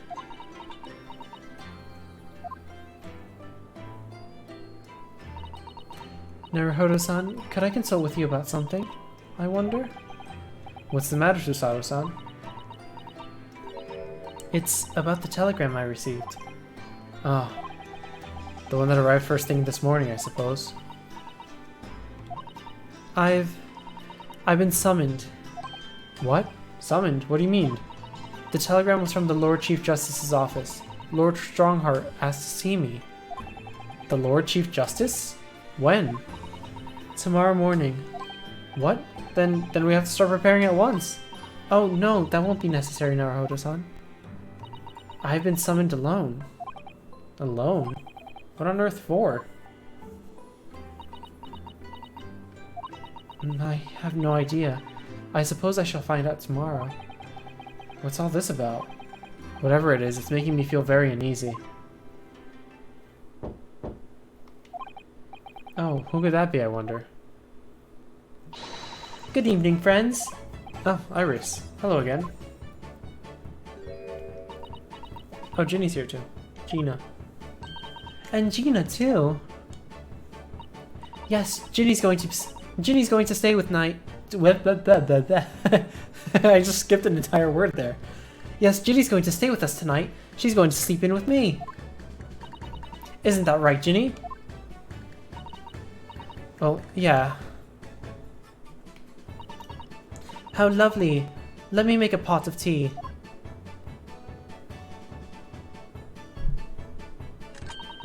You know, I've learned so much today. Oh, what in particular? Yeah, let me know if you guys are hearing a crackling sound, or if I sound randomly louder out of nowhere. I feel like something's going up with my microphone again. Oh, what in particular? All those things Ginny showed us. Wasn't it wonderful? Oh, you mean all those pickpocketing techniques? We had fun trying them out on each other, didn't we? Your voice crackles very occasionally. Yeah, I'm not sure what's going on. Like, there's a constant crackle in my ear right now, and it's very, very strange. I think I've awakened a natural talent. I could earn a living from it. You might be getting ahead of yourself a little there. Oh man, what is causing that? Is it this? Weird. So, what brings you up to our humble quarters at this late hour? Well, you see, I came to return this. Wait, what? That's mine. Did she actually take it? Oh my, however did you... I told you, didn't I? I have a natural talent for it. Oh yeah, I forgot. Iris literally is a child genius. So anyway, here, you can have it back. Not that I really understand why you wear it, though. Oh, thank you. Alright then, good night. Yes, good night.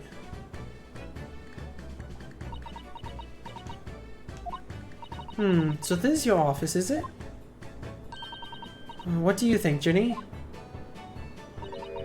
I think I wouldn't fancy my chances with a lawyer what lives in a place like this. Yes, me too. It seems as though Iris here still has something she'd like to talk about. I suppose she probably wants to talk about the manuscript. Yes, I suppose she probably does.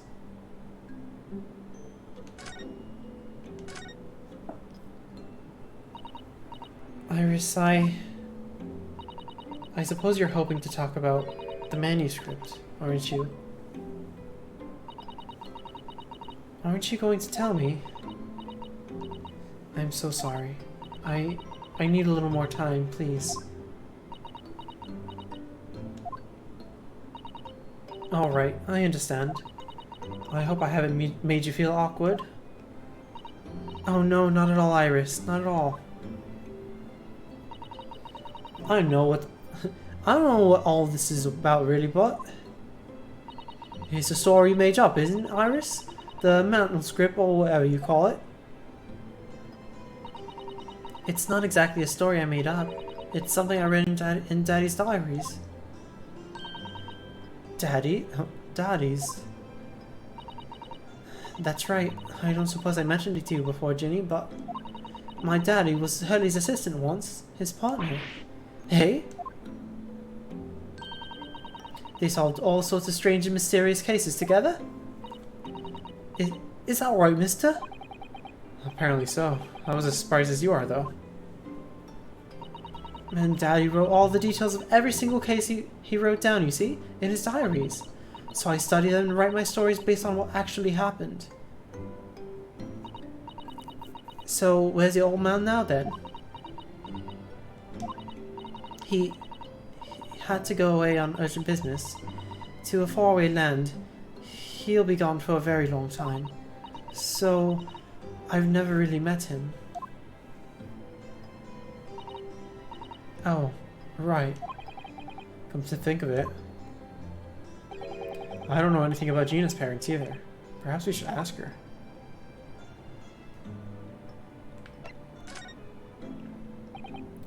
Iris, this Hound of the Baskerville story.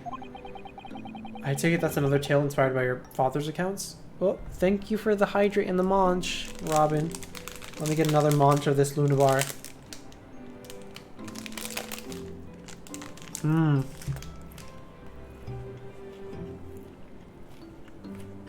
There are two things I love together. There's chocolate and peanuts.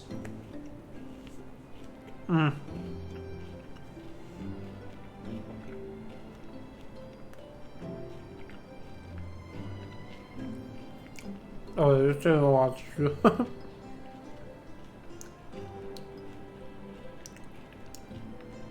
Hope you guys are having a good day as I chew this from the munch.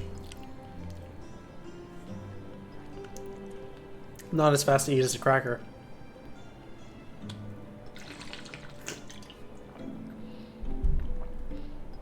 Okay, there you go. I have munched. And I have hydrated. That's right. I thought it was fascinating. But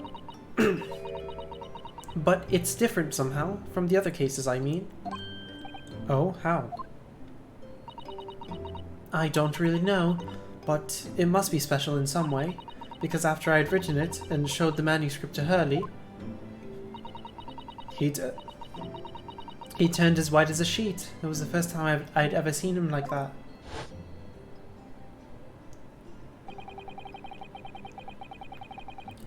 It pains me to have to say this to you after you told it for so long, Iris, but this story must not be published at this time, under any circumstances. I'm working and your munching is making me hungry. You should always have snacks. Well, I'm not going to say you should always have snacks in your car because they'll melt in the heat, but you should always take snacks with you when you're working, if you're working, just generally, anywhere. I can't work without snacks. I need snacks in my life. But why not? It's one of my best works. I'm not at liberty to say, not now, so please do not ask me. Alright then, I won't. But I do solemnly swear that I will explain everything one day, Iris, when the time is right.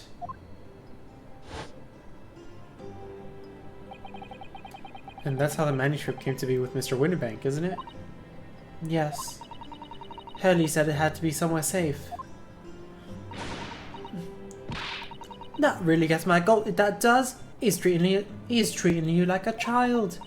I mean, that's what it is, keeping secrets like that. I'm sure Mr. Sholmes isn't trying to be mean. Eh? If he said he wasn't at liberty to talk about it, I'm sure there must have been a very good reason. I think so too. You lot are trusting you. You lot are too trusting for your own good. But you can't pull the wool over my eyes. Sholmes is lying to Iris, I bet my life on it. What? Hurley's lying to me.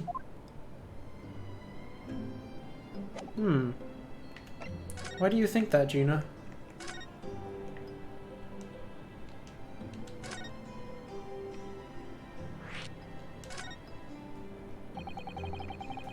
I realize I don't know anything about your parents, Gina.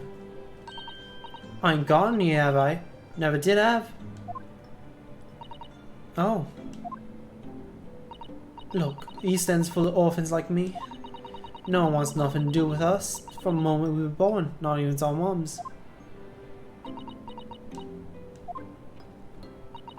But we all stick together.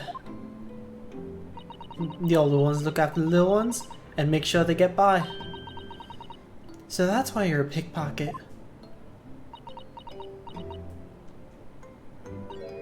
Nah, damage my life. I love it.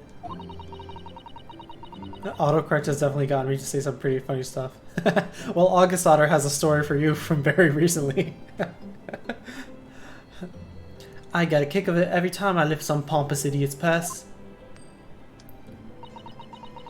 And that's how we all afford to eat. I'm like Robin Hood, ain't I? That's how I see it. Oh, Gina. I do think about sometimes what it'd be like to have parents. I mean, I always thought of making everything right. But I haven't listened to what Iris just said. It sounds like having parents ain't always easy either. Oh. I mean, if you never had them, you don't feel like you always wanted to meet them. It's true. I do want to see Daddy so much. Oh, Iris.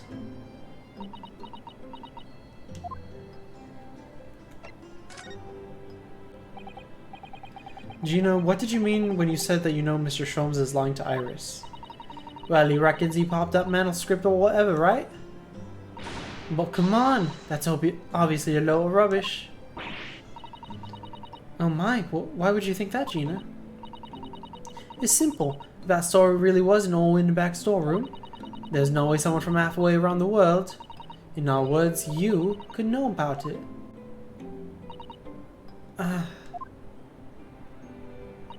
Sorry, Iris, but if you ask me, he sold it.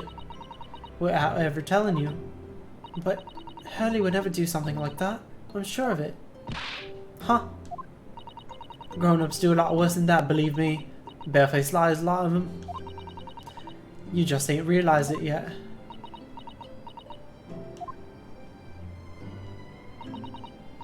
I'm telling you, that manuscript ain't at Winterbanks. You'd soon seen it, you had a look.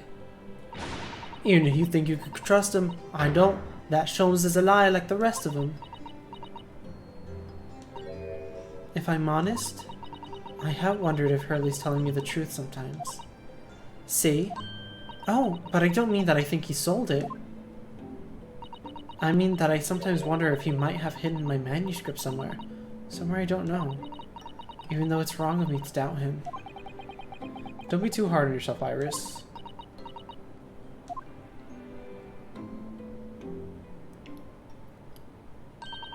Oh my goodness, look at the time. Come along, Ginny. We should go back downstairs. Yeah, alright. And please don't mention any of this to Hurley, will you? No, of course not. Good night then, Iris. Good night, Gina. You must let me make breakfast for you tomorrow morning. I insist. Oh yes, please. I can't wait, Susie. Good night then.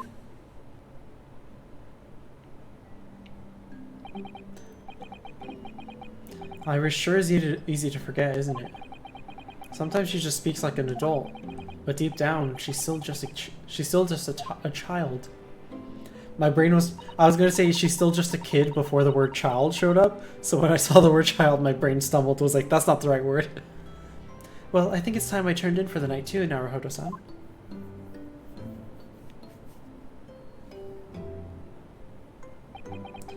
Dr. John H. Wilson, Iris's father, but also the name of the murdered visiting professor at Yume University. It can't be a mere coincidence. There's something deeper going on.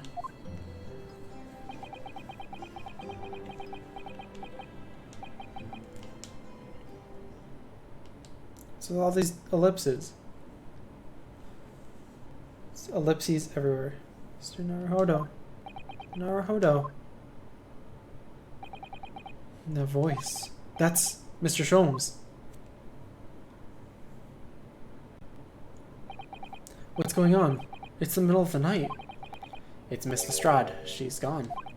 Gina? She was supposed to be sleeping in Iris's room, but her bed is empty. Well, she's an independent young woman. She probably decided to go home, no? She's homeless. I think not. From speaking to her before she retired, I received the distinct impression that she was looking forward to breakfasting with Miss Usato. Now, I don't believe the girl has gone home, but I've been waiting for her over an hour now. Over an hour? If you'll indulge me, look out the window, my dear fellow. What's this about?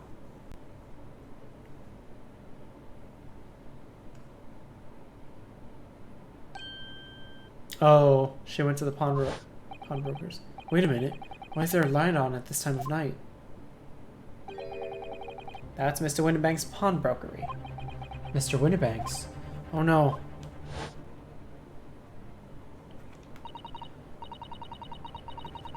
It's simple. If that store really was in old Windibank's storeroom, there's no way someone from halfway around the world, in other words you, could know about it.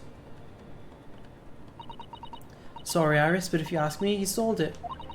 Without telling you.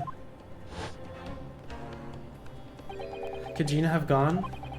Seems you have some knowledge of the situation, Mr. Naruhodo. Sorry? Oh no. No, not really.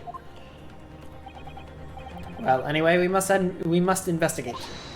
At once. Miss Usato.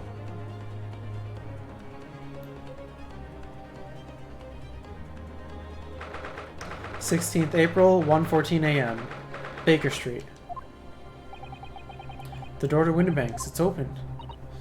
And the lamp is burning. It must be Gina, mustn't it? Let us hope it's nothing more sinister. What? Come, there's not a moment to lose. Clearly something is afoot inside. Oh no, I'm very, very worried. There's no one here. Oh yes, there is. Oh my god. Ah! Mr. Sholmes! Mr. Sholmes! What the? Has Sholmes been shot? Leave me, Mr. Naruhodo. But... after them! Go! Right.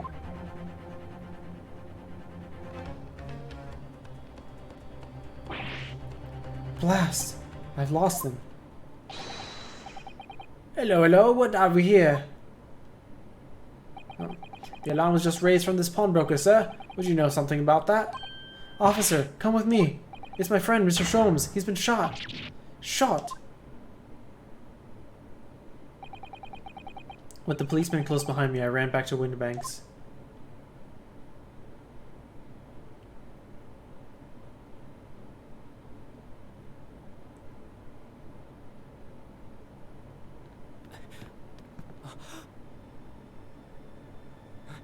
Mr. Sholmes! Mr. Naruhodo! How bad is it? Never mind me, but there's much at stake. Behind that door. In the storeroom. Uh-oh. Hurry!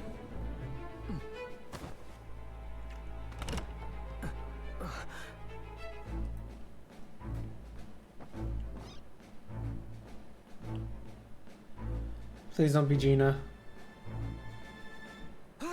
It's someone. But I can't tell who. Gina! It's Gina. Gina seems to be knocked out. Oh man, Gina's gonna be tried for murder. Oh, we got it to be continued. Oh man. Gina's being tried for murder. Because that's all they're gonna do. Because the police is dumb and they're like, oh, this person is passed out next to someone who's dead. So that means they obviously did it.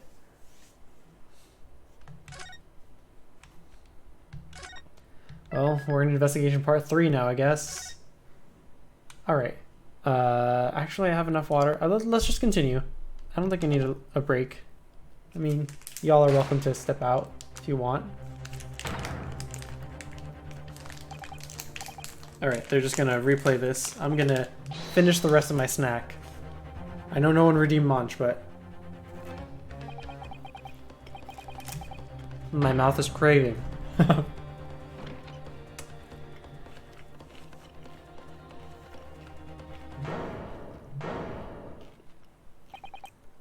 Oh no, they put a gun in her hand. It's Gina. There you go. Thank you, Robin, for redeeming the munch. So I can finish my snack. From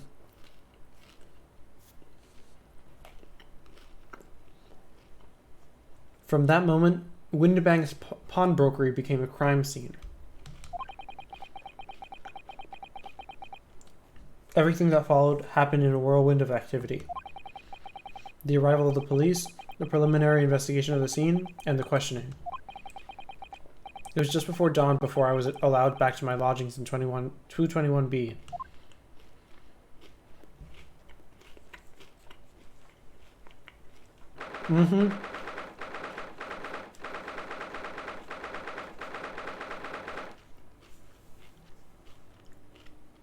That's how it's gonna be.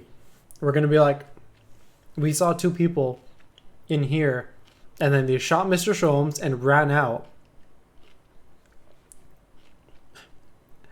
And they're gonna be like, oh, well, there was a girl passed out in there with the dead man holding a gun, so obviously it was her. She must have just passed out randomly after killing the man. Come on now. In what world would 2 people who shot another person before running out not be the one who shot him to begin with?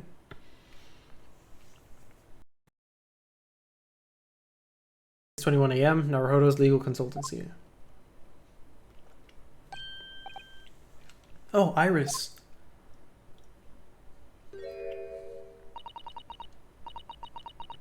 A telegram came, but all it said was wait at home. Oh yes, we asked one of the policemen to have it sent. It was simply impossible to come back. When I woke up, I was all alone. Hurley and Ginny were gone. Everyone was gone. What happened, Bruno?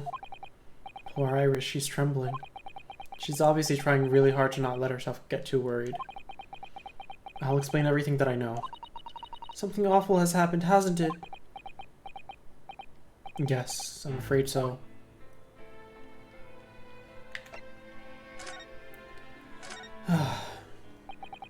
I'm sorry to have to tell you this, Iris, but Mr. Windibank is dead. He was shot. We discovered it in the early hours of the morning. Oh, yes, I had a feeling. You did?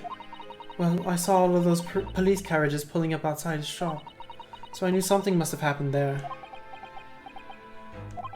When we entered Windibank's in the small hours, we disturbed a gang of 2 thugs. They ran out onto the street and I chased after them, but they got away. So it was one of them who shot old Mr. Windibank, I suppose? I don't know, but that's not what the police believe at the moment. Oh, why not? They've arrested someone else as the prime suspect, you see. Gina. Ginny? But why? It just sounds like normal police work to me. Yup, that's just... Not surprised at the actions of the police. With no one's benefit to mind, except the people who are getting away with crime. Well, the thing is... No, Ginny wouldn't do something like that. I know, none of us think she did it. Then why have they arrested her? I'm sorry, there was nothing I could do.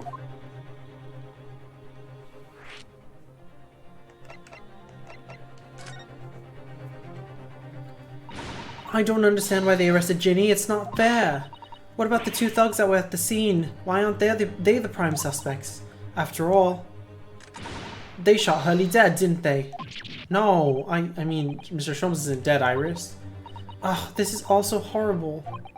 The thing is, Mr. Winterbank was found on the floor in the storeroom where he keeps all the deposited articles. Okay, I was supposed to talk about Herlock, sorry. Herlock being shot first. Thing is, Mr. Winterbank was found on the floor in the storeroom where he keeps all his deposited articles. And the storeroom door was locked from the inside. I see. But he wasn't alone in there. Gina was found next to him on the floor as well. Oh no! And according to the detectives who investigated afterwards... Don't tell me, there was no one else in the room. Yes, exactly. How'd you know? It's the only explanation. Yes, the only explanation indeed. What do you mean by that, Runo? Well? Ugh, what can I say? I'm damned if I agree, damned if I don't.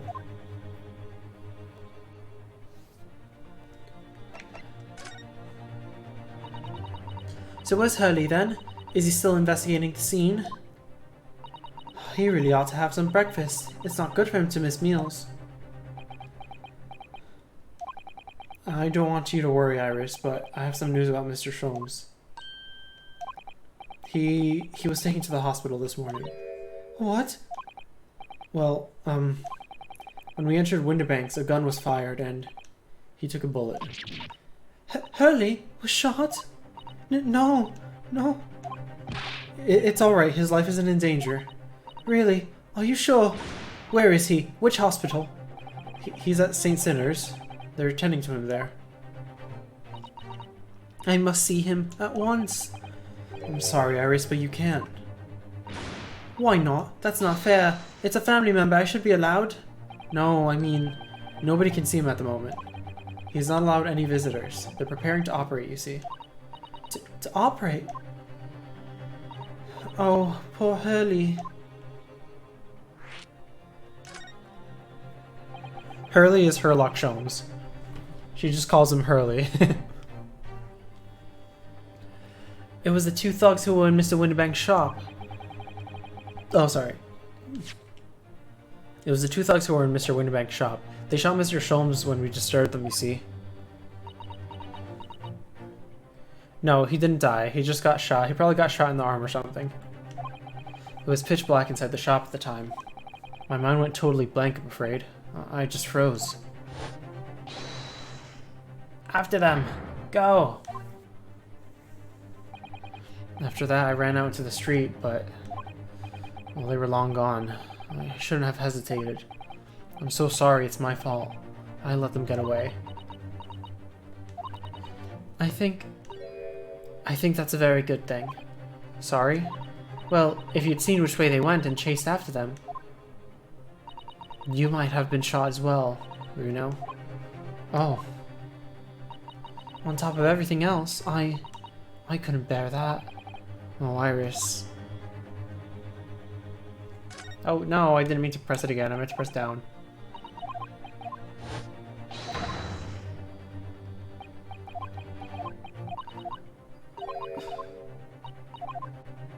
I saw it. Okay, there we go. Saw the situation. Where's Susie, Runo? She's still at the police station. Oh, why? I expect she's still being questioned. The police said they wouldn't be finished for a while. Why aren't you there then? Well, I didn't get a good look at the criminals anyway, so they weren't questioning me for long. And Miss Osato stayed behind at the scene to tend to Mr. Sholmes, so they didn't get started until later. Ah, I see. Besides, one of us had to come back to be with Iris. I'm glad Inspector Gregson agreed to me leaving early. You should have let me know and I would have come to the station.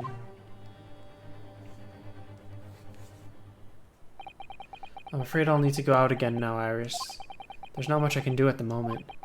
But I can at least try to find out how Mr. Sholmes and Gina are getting on. Is my voice crackling now? My headphones are doing like really loud pops into my ears sometimes. Okay, now it stopped. Oh, never mind. I laughed and did it again. It's the Amazing Detective Cat, the Manny. Sure, yes. The Amazing Detective Cat is the me. But I can at least try to find out how Mr. Sholmes and Gina are getting on.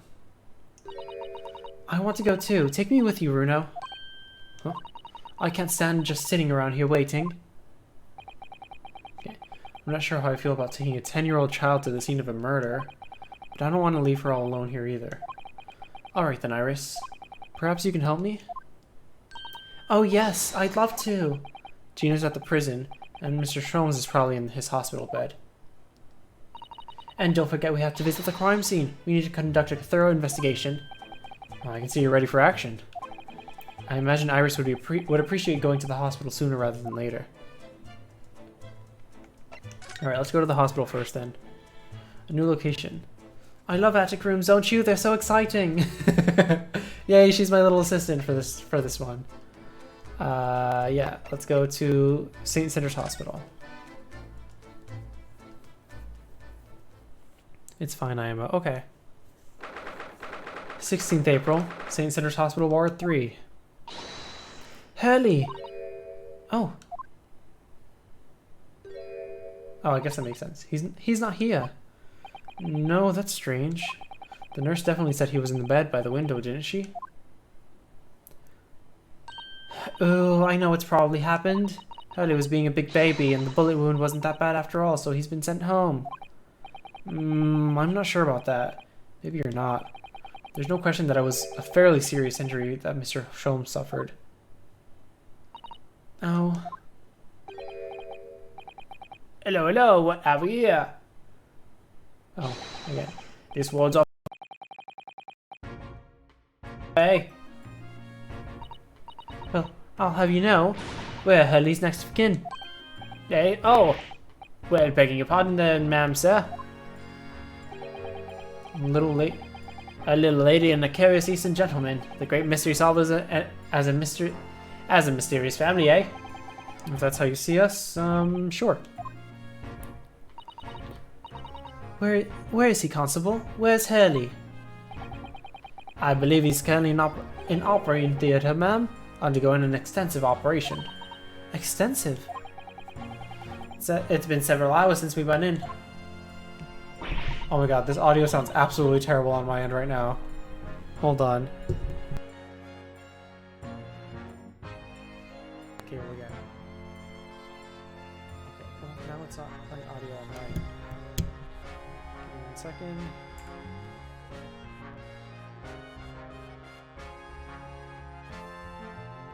Fine for a second, and then it started doing it again.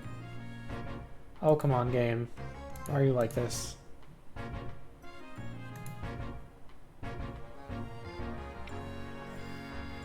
Please start playing audio correctly. There you go. Okay, good. Oh dear, is he gonna be alright? Well, it doesn't appear to be working, you see? The anesthetic, that is. Oh. I've heard a report from that the gentleman claims he may have had a little too much to drink last night. Coffee, that is. Anyway, I think it'd be fair to assume he won't be back here for several hours yet. I see. Thank you, Constable. Perhaps we shouldn't take our leave then. Oh, poor Hurley. Hold on, I want to examine this first. Investigate. Oh, never mind. I can't read it. What's this? There's a notice board on the wall here. Look, let's see. What does it say? Thought of the day. On seeing any vermin, calmly and discreetly inform matron. Oh yes, they have rats and mice in hospitals like this and that love to feed on all the medicine. If you don't deal with them, there's nothing left to treat the patients. Rats and mice? Oh, I see. This is a rather old building, I suppose. But the doctors and nurses are all very good, I hear. I certainly hope so for Mr. Sholmes' sake. Okay, well, what else is here? Crutches. Wonder who's here. Wonder what these are. Do you have any idea, Iris? Oh, haven't you ever seen crutches before? Let me explain. They're for people with leg injuries to help them walk. You hold one under each arm, you see? Oh, right. Thought they were weapons of some sort. Why would there be weapons in a hospital? I thought maybe a fighter had been injured in battle contests and had been brought here along with his weapons. That's surprisingly plausible. Is that it? Okay. Alright, let's go to the jail then. Prison. Do you have another headset? I don't. I mean, I do, actually. Who TF doesn't know what crutches are? I mean, this is the early 1900s, and it's when, like, Japan is first, like collaborating with Great Britain and America and the Dutch and Russia. 16th April, local prison cell 13.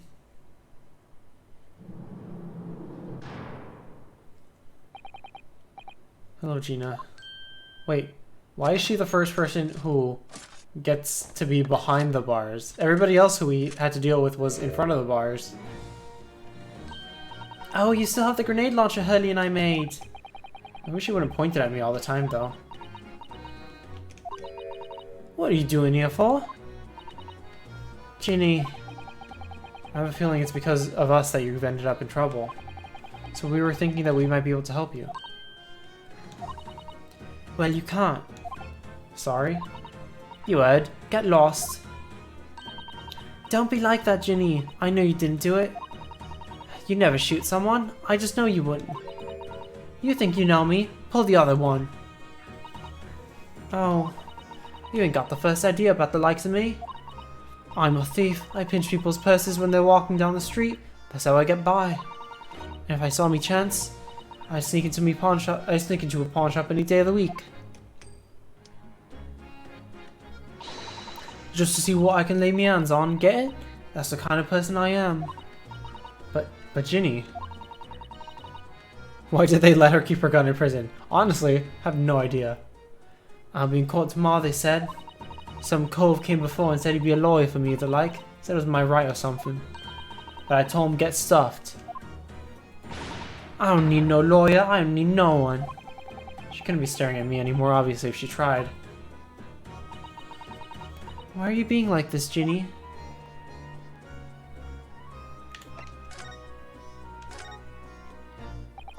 I don't understand, Gina. Why'd you send the public defender away? You want me to sign some papers, representation papers or something like that. It's all gonna be rigged anyway, the whole trial. They'll pin on me because I'm a kid. That's what grown-ups always do. Why do you think that? Because it's how it's always been for me growing up in the back slums my whole life. If you do what the grown-ups tell you, get your mates dragged off by the coppers, or worse. I've had it happen to me before and all. Been sold out and nearly stifled on the back of it. Can't trust no one, that's the point. As soon as you do, you're gone to grass, dead. Gina, listen. If you like in tomorrow's trial, I could. Forget it. Ginny, don't you trust Bruno? Nah, I don't. Look, I'll see nice and now. Just leave me alone. What happened? Will you tell us what happened, Gina? Last night at the pawnbrokers. There's nothing to tell. I figured it'd pay me. So I broke into the place and started going through the storeroom. But the old bloke walked in on me and you know the rest. But why, Ginny? Why would you do that?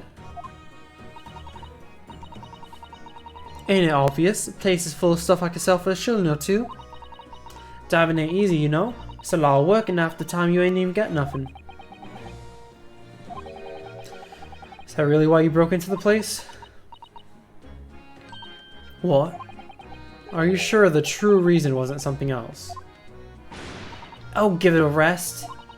What'd be the point anyway, eh? Nothing I could say will make a blind bit of difference. Please tell us, Ginny. We believe in you, whatever it is. Believe me, don't be a daft. You can't believe nothing. Everyone lies all the time. And you know what? When it comes to lies, I'm the biggest of the lot. I've told some unforgivable lies, I have.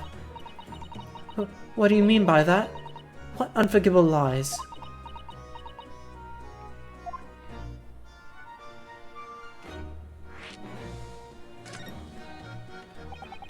What you mean before, Gina, when you said you were the biggest liar of the lot? Why don't you tell us what these unforgivable lies you told are? Maybe we can help. Sorry. We're out of time. They're gonna want to question me now. Ginny, please. Oh, yeah. I want to give you this. Something to remember me by.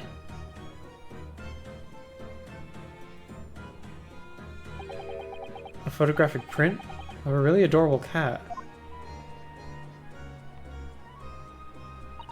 I found it in one of the pockets of this coat. Ain't no point in me having it.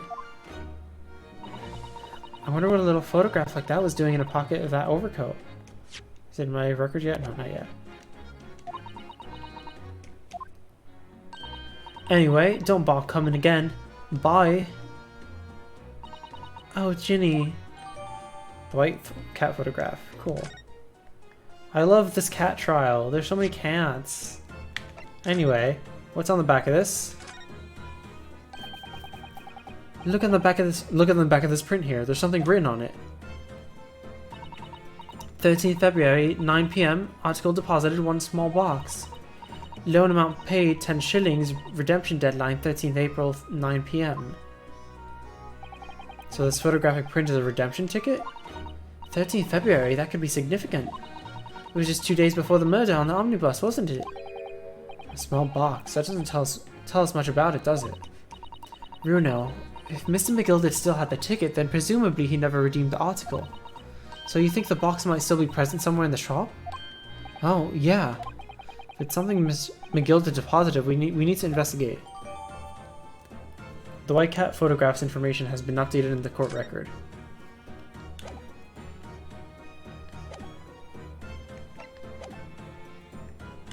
Actually, whoops. Let's also look at the front of the picture because it's cute. Look at this cute little cat. This is an adorable little cat. I think it looks a little like Wagahai. I always thought that cats like to curl up inside under the heated kotatsu blanket when it snowed. Maybe British cats are different. They don't have kotatsus in Britain.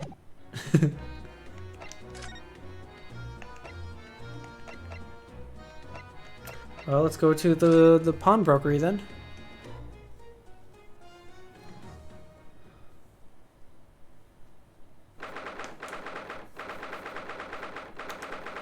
'16th April, Windibank's Pawnbrokery.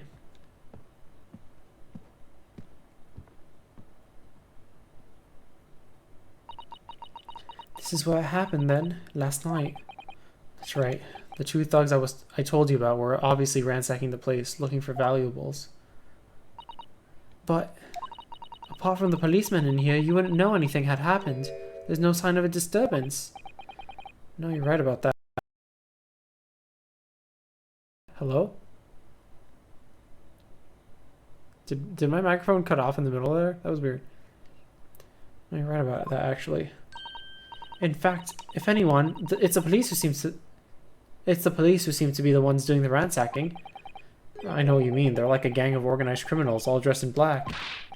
Oh, yeah, I heard that. Oh, never mind. It was him. Oh, Inspector. Good morning. I suppose I ought to thank you for your vigilance last night. We got to the scene before it was disturbed, at least. Oh my god, why is my... I really need a new cable for this microphone. All I'm hearing is static now. I hope you guys are actually hearing the game.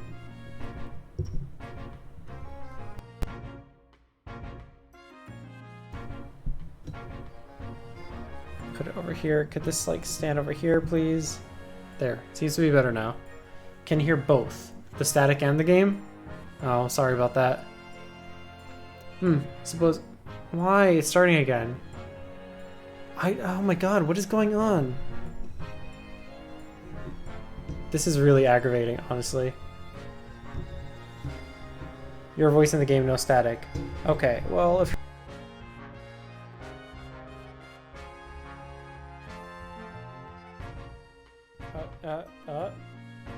What?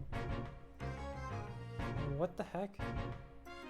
I didn't remove the cable.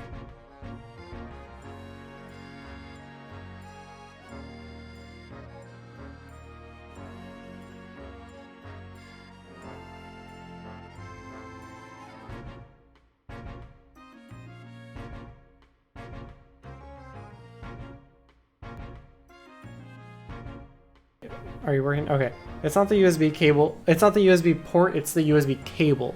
Nice. You specifically need a really long cable in order to connect to a microphone like this, because it's obviously like on a mic arm and all that. And I think mine has just worn itself for wear. Though, I think it might actually not even be the thing. It might actually be the game capture.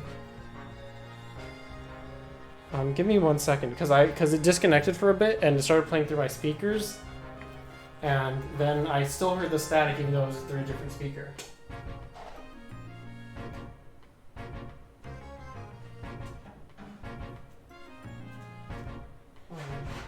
Now this is fine as well. Yeah, I'm not sure what's going on. Alright, I guess I'm gonna have to play like this. If you guys can hear me fine, it's fine, I guess. I suppose I had to thank you for your vigilance last night. We got to the scene before it was disturbed, at least. Shame you let the two rogues get away, mind?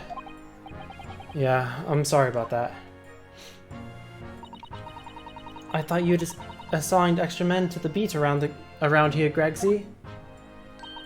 Now look what's happened. Hurley's been injured because there weren't enough police on duty. Ah. Your ladyship. No one told me you were coming. I expect you to take full responsibility for what happened to Hurley and see that he has the very best medical care. Of course, your ladyship, the very best doctors in the capital attending to him as we speak. And I don't think it's Runa's fault that the rogues managed to get away, is it? Chasing criminals is the police's job. Absolutely, your ladyship. As you say, ma'am, as you say. Oh my god, what is this? What is this relationship between these two people? The gent in black is totally blameless. Everyone's in agreement about that. Would you believe it? He's like a completely different person with Iris. Talk about a personality change. Oh, well, me manners. Are you thirsty, your ladyship? Perhaps you'd like some juice? Some nice refreshing fruit juice? Oh, why? Are you thirsty, Gregsy? I have some of my special herbal tea with me if you'd like some. Glug, glug, glug. Ah, lovely. Ta very much. Would that really hit the spot, your ladyship? I don't even recognize him like this.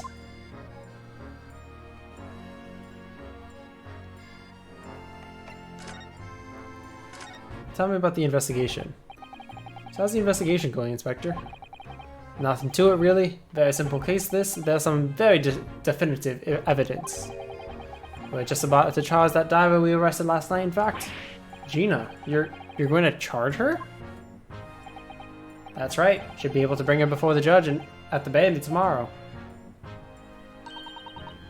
Definitive evidence, you say? What is it? Come on, show me.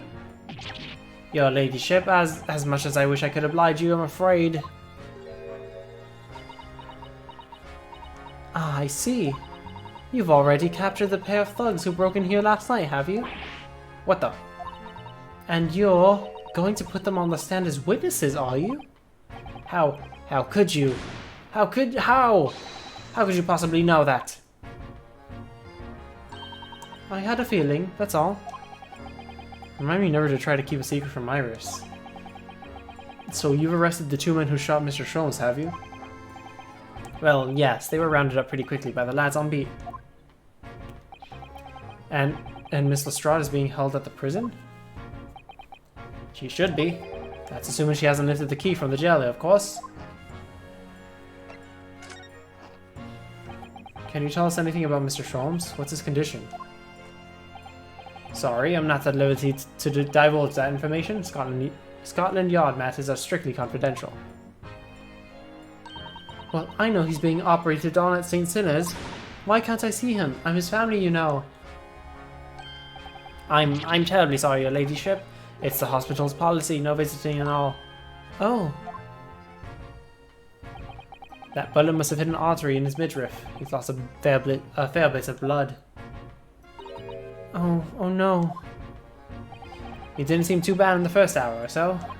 But a hemorrhage like that is enough to make even the one and only Sholmes pipe down. Mr. Sholmes is a human like the rest of us, you know.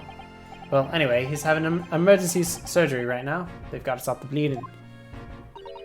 But he will be alright, won't he? They'll be able to make him better? Of course, your ladyship. He'll be right as rain before you know it.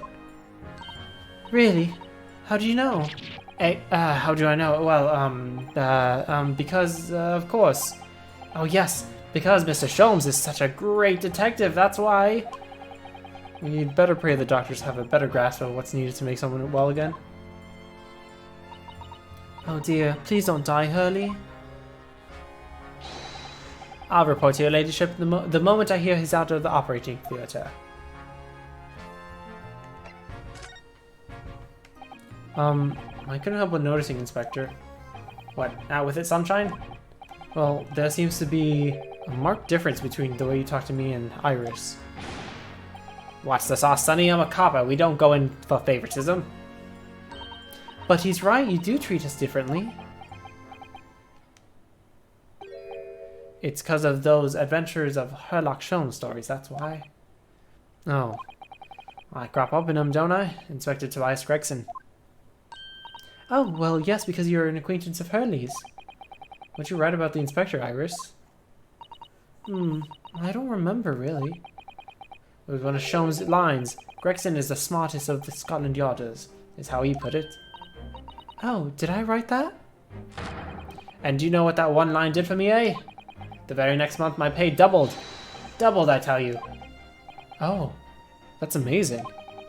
Oh, because everyone at Yard reads them. They've read all of Sherlock Holmes stories.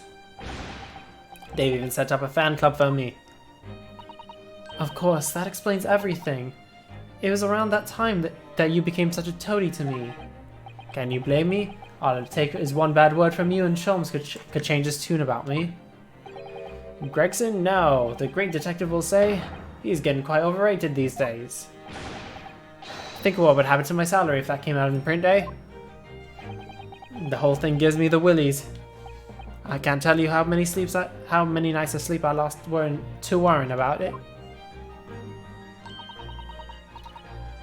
I have cables you can take home. Well, that's the problem. The Blue Yeti uses a what is it, mini USB? Like the cable, like it's such an irrelevant cable. I kind of just want to buy a new microphone, so I can use get like a nice like USB-C cable or something. Just I would like to just upgrade everything to USB-C so I can just use the same cable for multiple things. Maybe eventually I'll upgrade. But that would never happen, Gregsy. Every month when the new France magazine comes out, my hands are trembling as I turn the pages. Oh, how awful for you. Here, have some of my tea to settle your nerves. Glug, glug, glug, glug. Ah, lovely. Ta very much. That really hit the spot, your ladyship. Teetotal. Oh, yeah. There's something I was supposed to talk to you about, actually, Mr. Naruhodo. Yes, what is it? I've got an important message for you. I clean forgot about it until now. An important message? What could it be?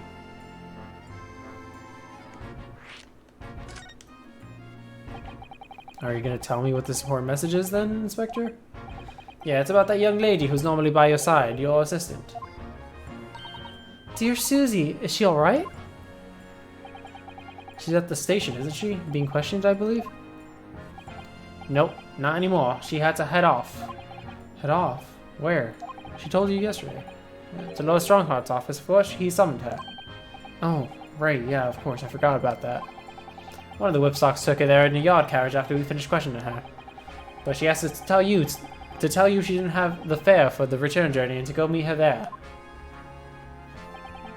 She's got a nerve using Scotland Yard as a blooming messaging service. I see, well, thank you for passing that on, Inspector. Why did Susie have to go see the Lord Chief Justice? She didn't tell me, but I'd better head over to the Lord Chief Justice's office to fetch her straight away. Kind of want to examine here a little bit, because what is this on the floor? Okay. On the floor, please, thank you.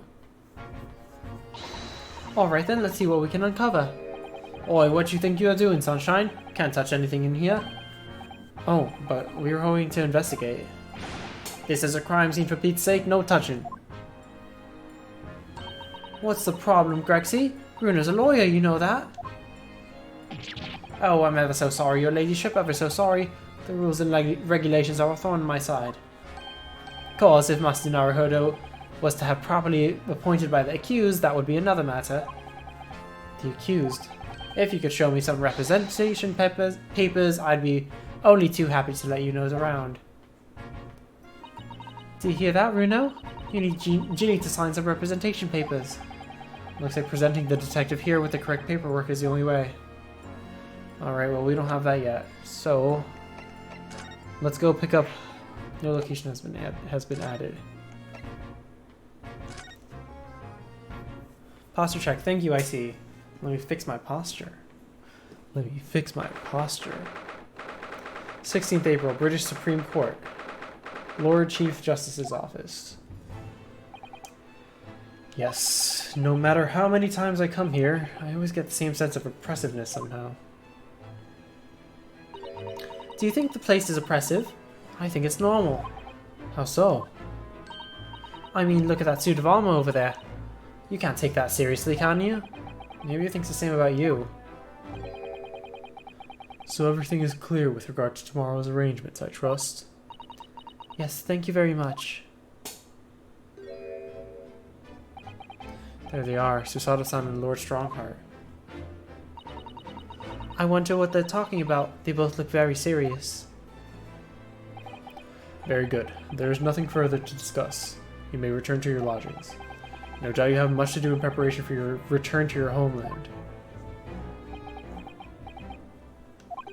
Wait, what did he just say? Your return to your homeland? Susato-san!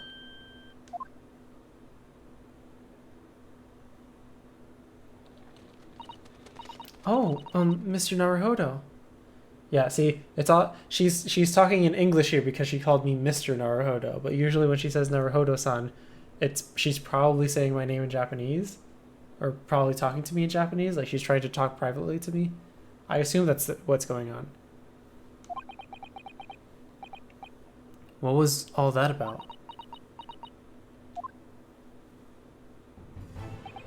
Ah, Mr. Naruhodo, thank you for coming to collect your colleague.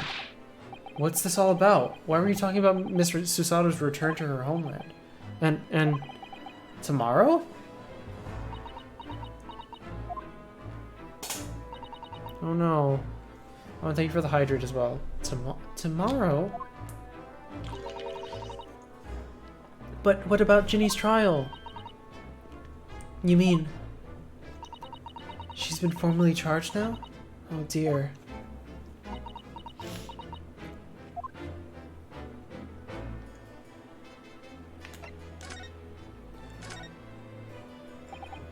Miss Susato, what's this all about? Oh, please don't concern yourself, Mr. Naruhodo. It's only me going back to Japan. Your life here can continue just as it has. That's not what I asked. What happened? Why are you leaving? It's my father. He's fallen ill. Oh no! Professor Mikotoba? If I may. Sorry, you must be the defendant, Ryunosuke Naruhodo, I believe. Yeah.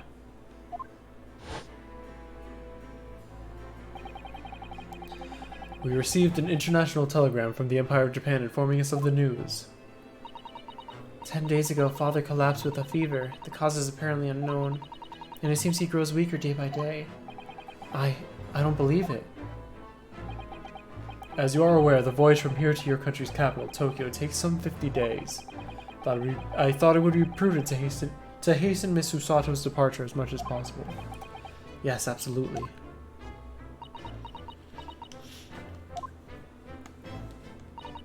I will leave London first thing tomorrow morning. I can't believe this is happening.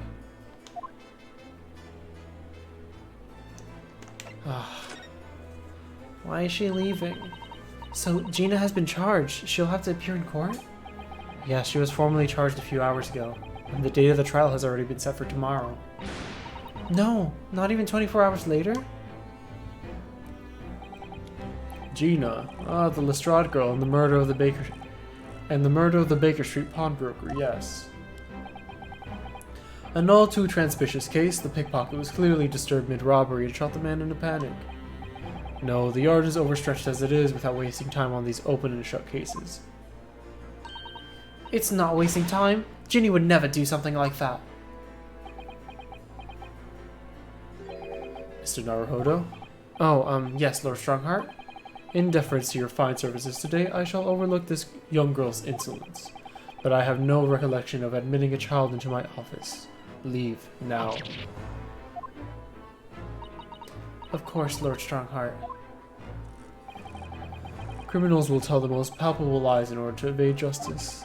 The police can ill afford the time it takes to unravel all their untruths.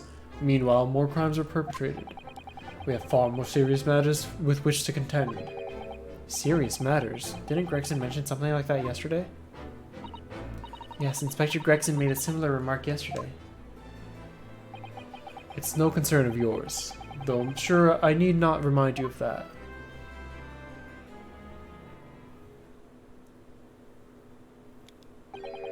"3 minutes precisely until my next meeting. You must excuse me." "There's just one more thing, Lord Strongheart, which is, it's Miss Lestrade's trial. I wonder if you might permit me to defend her?" "Timely suggestion. Sorry?" "The girl currently has no representation." But that's not fair. Yes, she may be a pickpocket, but she still deserves a fair trial. Do not misunderstand me, young lady. The government provides for those too poor to afford representation with a public defender. The accused need only sign the relevant paperwork and the defense barrister will be assigned to the case. However, the young girl in question has refused that right. Why would she do that? A question you would do well to direct at Miss Lestrade. You will find her at the local prison. Yes, thank you. Now then, it's time I was leaving. Good day to you. What a day. Gina charged with murder, Susato-san about to leave.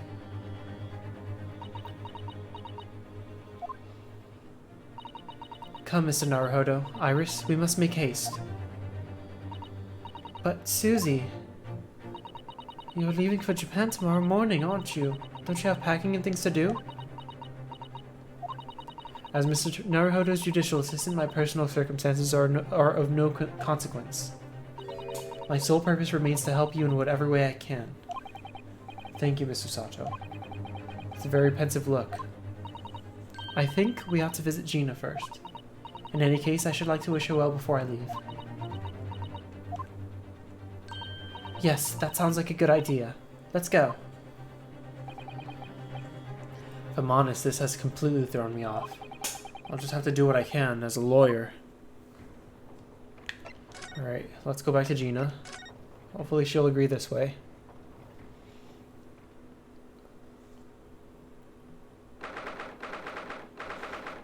'16 April, local prison, cell 13. Ah! Hello again, Gina.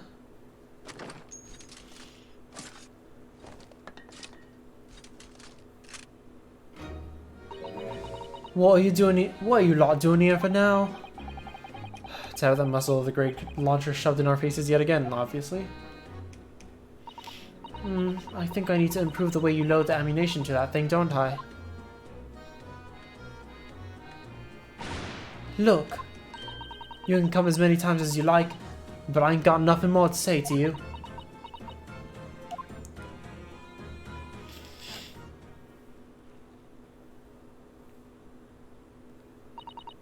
Gina, I wonder if you might hear me out.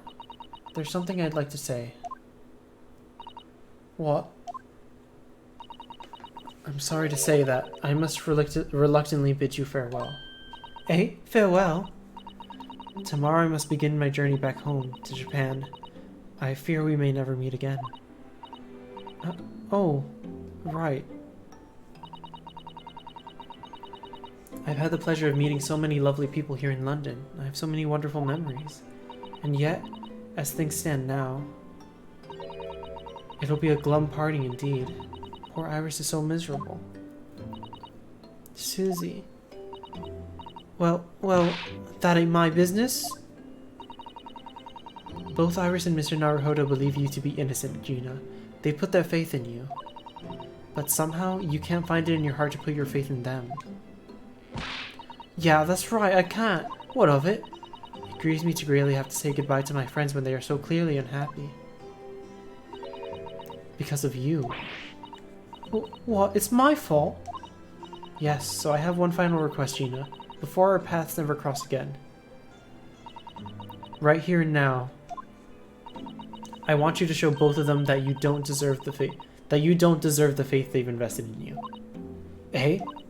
Only by doing that will you truly be as alone as you claim to be. What are you talking about? What do you expect me to do, eh? You told us that everyone lies. So prove it by admitting one of your own untruths. What about what you said before, Ginny? You said something about unforgivable lies. You must tell Naruhodo and Iris the truth now. That is my last request before I leave. My last request as a judicial assistant. No, I can't. Whatever these lies are, they're obviously weighing very heavily on Gina's mind. Gina, I could be wrong, but... is it something to do with what happened 2 months ago? Something about that trial? The one in which Magnus McGilded was acquitted? Ah, in the case of that mysterious murder that took place inside the omnibus. You were called as a witness by the prosecution. Is that what this is about? Yeah, you're right. Because in that trial, I lied. I lied just like you wouldn't believe. Will you tell us about it now?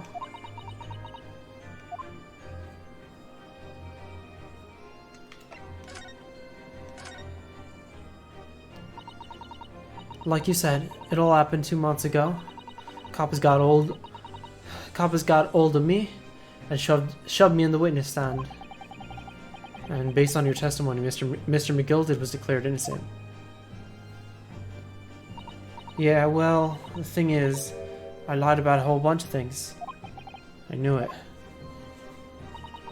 What sort of thing did you lie about? I was hiding under the seat that night. That was the truth. It was pitch black in that little cubbyhole. I couldn't see a thing. And then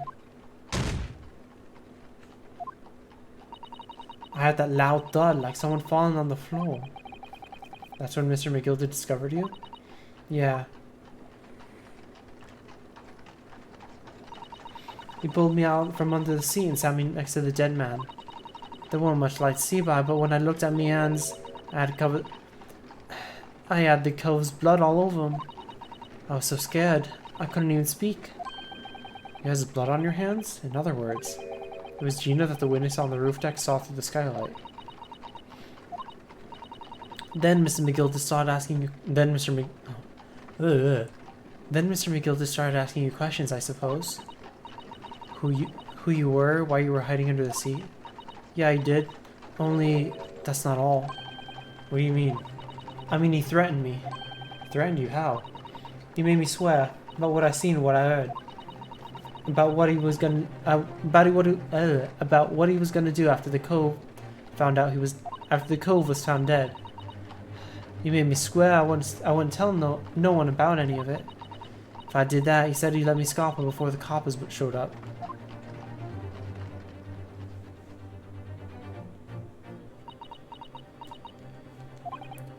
Gina, you must tell me what he swore you to secrecy about. What you saw, what you heard, everything.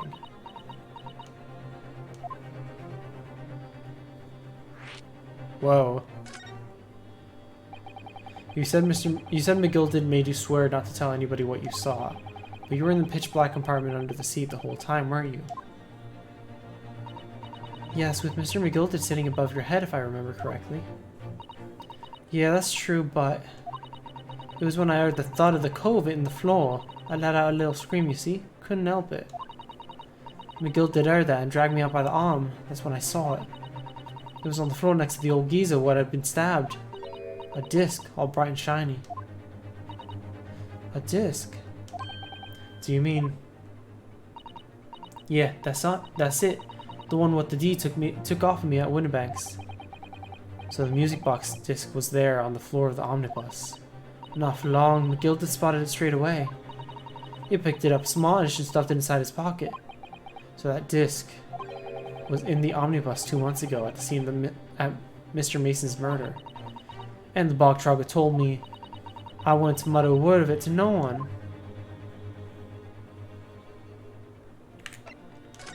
What did you hear? Because it was so dark under the scene of the cab. I was straining my ears the whole time. After a while, I heard the door open and footsteps inside the cabin. Presumably, that was Mr. McGilded getting on board. Nah, not only him. Oh, because I could definitely make out the footsteps of 2 people. In that case, it would most likely seem that Mr. McGilded and the victim, Mr. Thrice-Fired Mason. In his testimony during the trial, Mr. McGilded claimed he slept during the carriage ride.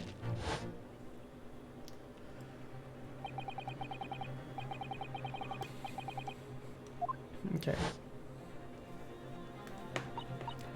And your own testimony, Gina, supported his.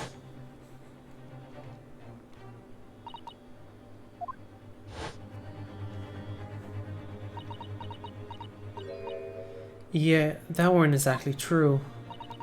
Neither of them was asleep. I could hear them talking the whole time, in low voices. What? What were they talking about? Sorry, I don't know. The sound of the horses and the wheels was too loud. But that still tells us something. Mr. McGilded and the victim knew each other. So McGilded was lying, as I suspected.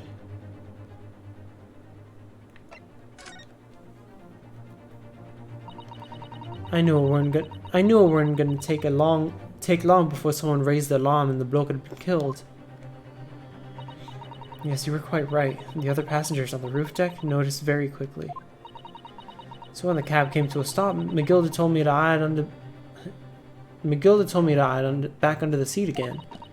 I climbed in and waited. 2 coves from up top ran off to get the coppers. Yes, Mr. Fairplay and Mr. First. Right, and after they'd gone, Mr. McGilded asked the driver to do him a favor. A favor?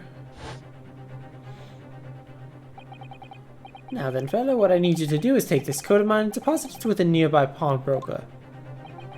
And for your troubles, let's see now. Aye, I'll give you 10 guinea. A nearby pawnbroker, you mean on Baker Street? Yep, you got it. It was Windybanks. Koji snapped out the money and ran off to pop this coat as fast as he could. So then there was no one left in the carriage. McGilded opened the box under the seat and let me get out of there, but not without conditions. I see.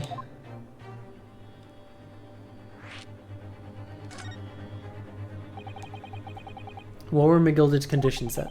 For letting you go free, I mean. Not telling a soul, not for anything, but what I saw, what I heard. And there was something else as well. There's more? Yeah, this is the most important thing, he said.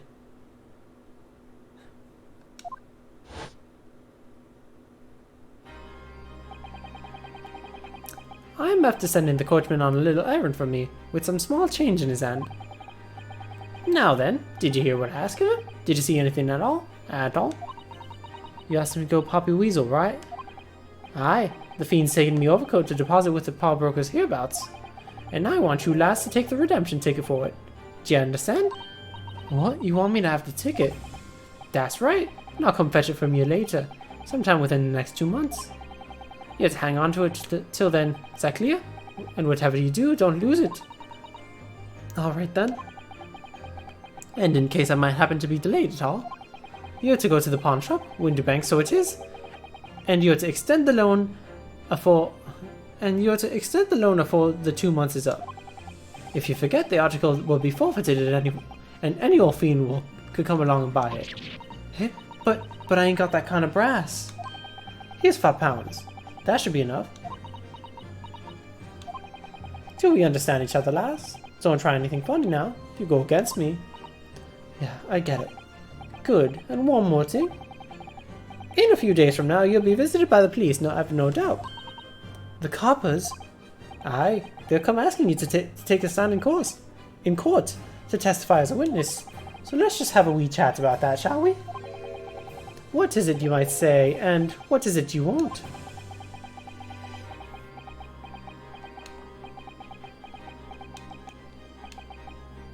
Ellipses.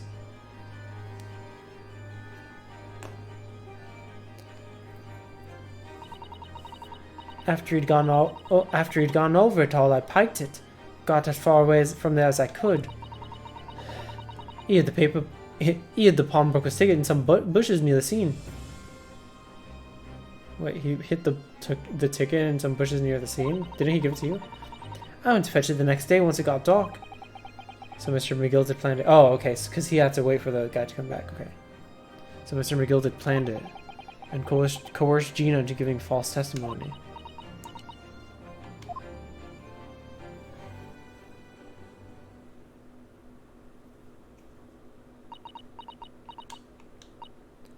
I bet you're ready to string me up, eh?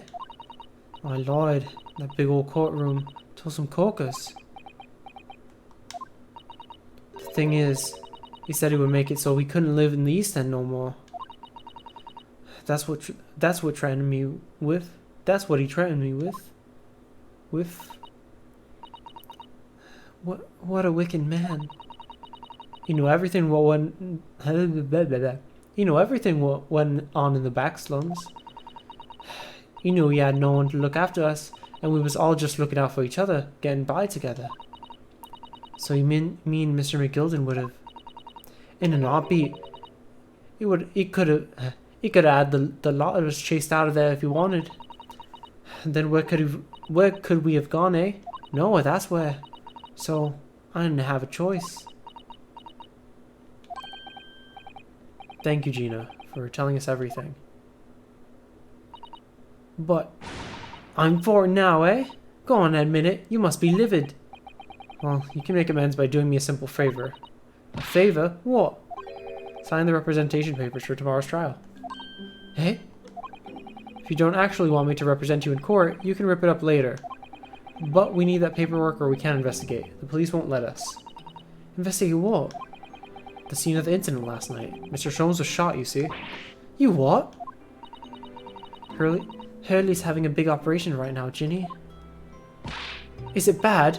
Is he going to be alright? Sholmes is going to be alright, right? That's why I want to investigate, for Mr. Sholmes' sake as much as anything. Right. So what you're saying is, if I sign that bit of paper, everyone's happy. Everyone's happy. Is that it?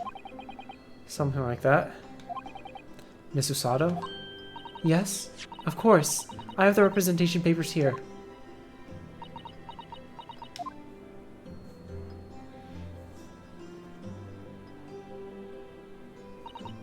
I don't need no one to stick up for me though. No lawyer or nothing. Oh, Gina.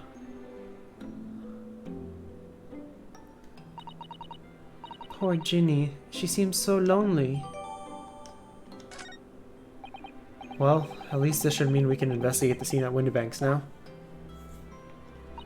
Yes, and perhaps we can come back to visit Ginny when we're done there? If we have time. I feel like we finally cracked Gina. She's opened up to us at least. And now I have her representation papers. No one else knows what a responsibility that is. Anyway, for now it means Inspector Gregson can't stop us from investigating at Windybanks. Oh, I got another munch. But I am out of my nutrition bar, so we're gonna get some crinkles as I open up a bag. You're gonna hear me open up this chip bag in the distance. And I'm gonna give you a nice HD crunch. We all love an HD crunch. Ready, ready, ready? Oh. That one was messier than I hoped it would be.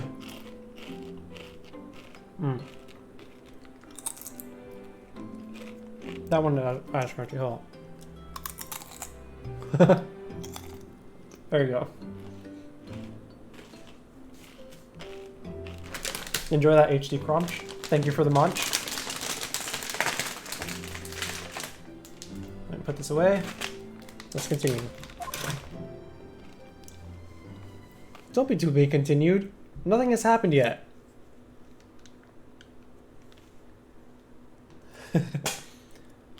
Thank you for the HD munch. You're welcome. I hope you enjoyed the HD munch. Alright. The story is getting a little longer. I want to end the investigation before I move on. Before I end the stream. So, let's continue a little bit. 16th April, 1:26 p.m., Windybanks Pawnbrokery. Here we are again at the scene of the crime. Now to thrust these representation papers in Gregson's face and see what he makes of them. Hello again, Inspector. Do you have a minute, please? What is it now? You should go home and get some rest. Here you are, Gregsy. Here are the representation papers. Your ladyship! Oh, wow! I don't believe it. How the devil did you get that stubborn little ragabash to sign that? I salute you. That is good work, that is. I can see you've been very busy here as well. How about some tea? It's a special blend designed to relieve fatigue. Glug, glug, glug. This is the last part of the investigation. Good, thank you, Kipe. I was sure it was, because it is that, you know, the actual investigation part of the investigation. But it's been, it was just taking a while for some reason. Ah, lovely. Well, let's see now. Yes, I hardly feel tired at all. I'm fit as a fiddle, your ladyship. Would it be alright if we investigated the scene of the crime then? Do as you please. You know what happened? Through that door behind the counter. Yes, the storeroom. It's where I discovered Mr. Windybank and Gina. Right, well, I'll be getting back to business then. Will you be investigating in the storeroom as well, Inspector? If I'm perfectly honest, we need to wrap this up before long. Can't afford to spend too much time on it. There's so many obstacles to go through, it's taken forever, even with the lads working around the clock. Which is a problem, because there's another case the yard needs to investigate urgently. That must be what Lord Strongheart meant by far more serious matters before. So what I'm saying is, don't get under my feet, sunshine. Come on then, let us not waste any time. Oh my god, I have two partners now.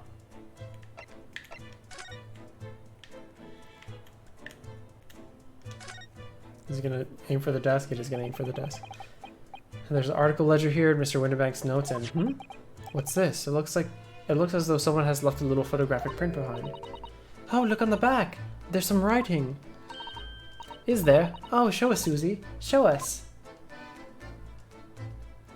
Again. 15th February, 10:30 p.m. Article deposited, 1 gentleman's overcoat. Loan amount paid, £1. Redemption deadline, 15th April, 10:30 p.m. Gentleman's overcoat pawned for £1. Clearly it was a very fine coat, I think.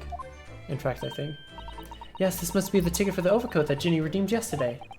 and is still wearing, which belonged to Mr. McGilded.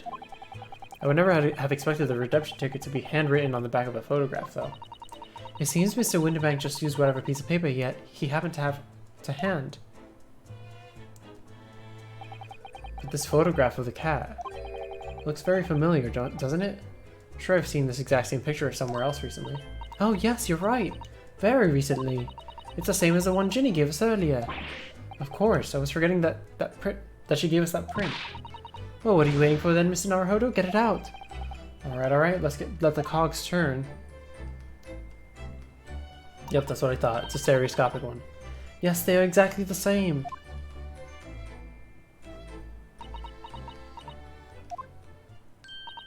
Heh, I've got it. These two photographs hide an amazing secret. A secret? What does she mean?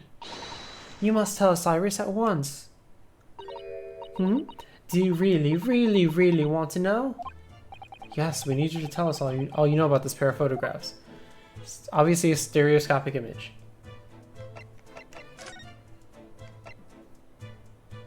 Oh, do I have to... So Iris, about these two photographic prints. The one we found here at Mr. Winterbank's counter and the one Gina gave us before. What is this amazing secret that you mentioned hidden in between these two identical prints? Actually, that's not quite right. Sorry. If you look carefully, the two prints aren't the same. Not exactly. They're not. Have another look at them now.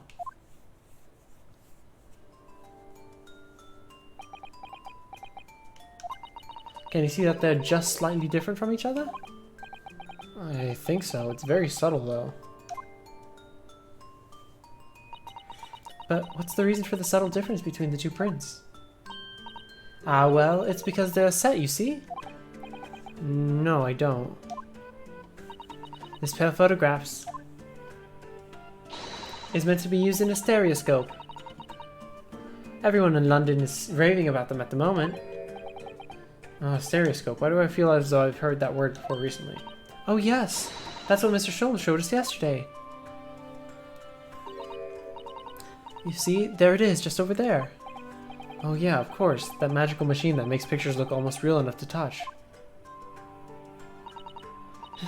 Well, actually,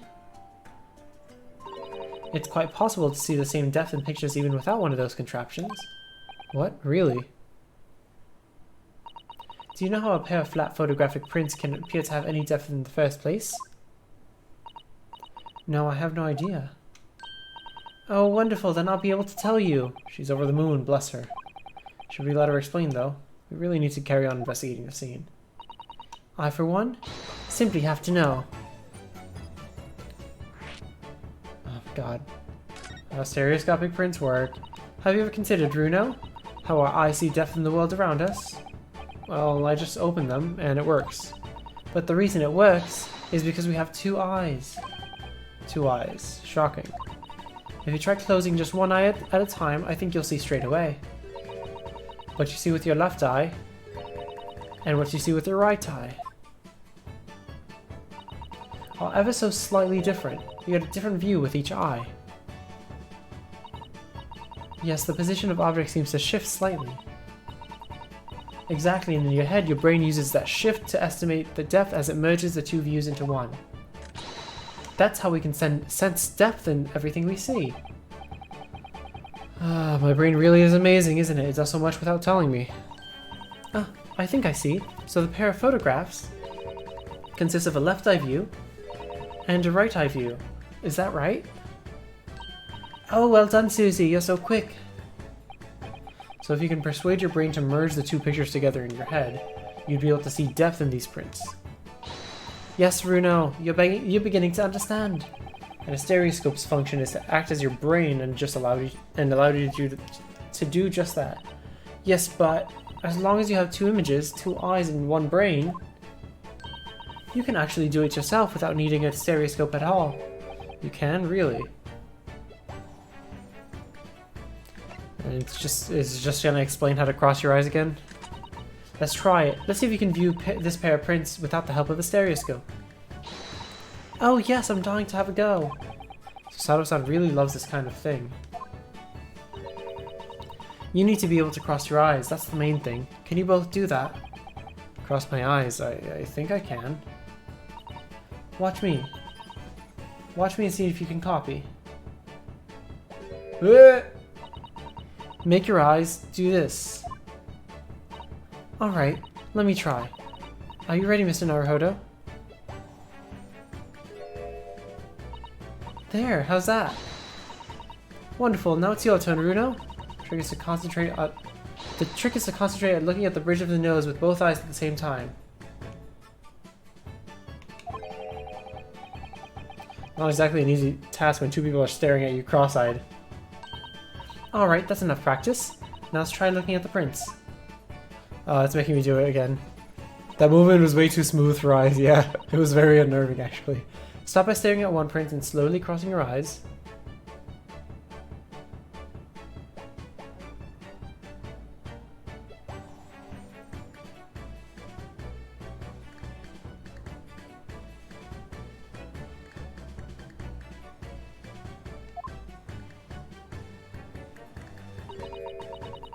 Oh god, oh jeez, this is so hard. You should see two overlapping images like this. You try now, Bruno. We're gonna have to give it a try, I suppose. Yeah, okay.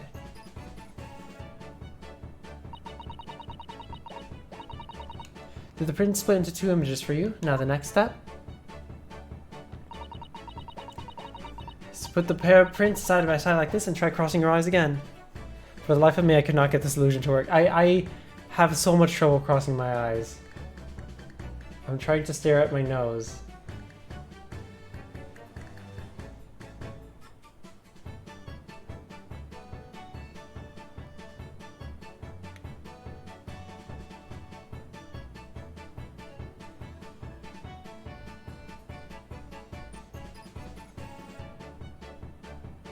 Can't do it. I'm so close. Oh, it's so close. Oh, it's so close.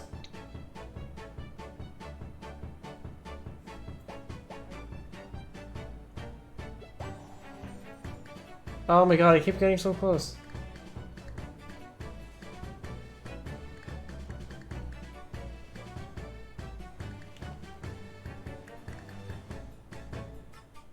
Okay, if I put my hand in the middle of my face and just like make a blockade, it has a better chance of doing it. Hold on, I'm not centered enough.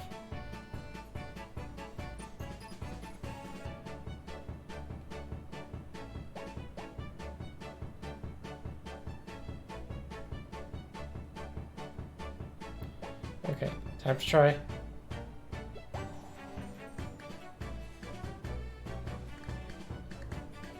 Merge, merge, merge, merge. Come on, come on. I can't do it. There you go. I've given up. Oh god, don't do this while I'm fixing things. Okay. What the hell?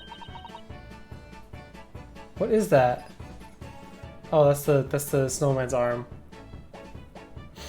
It's way easy by relaxing vision, then crossing eyes. I try to do that, but I can't. But ultimately not necessary, thank god. I can see in the middle now. It looks so real. Oh, I could look at it all day. I wouldn't advise that. Your eyes might start to hurt. Your turn, Runo. Stop making me do this.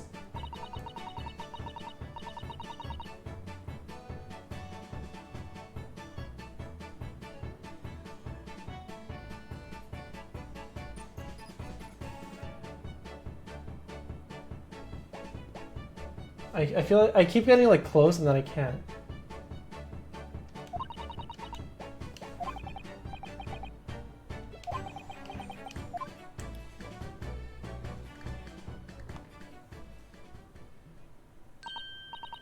There, you managed it. So now you know how stereoscopic images work. Well, I don't know who discovered it, but it really is quite extraordinary.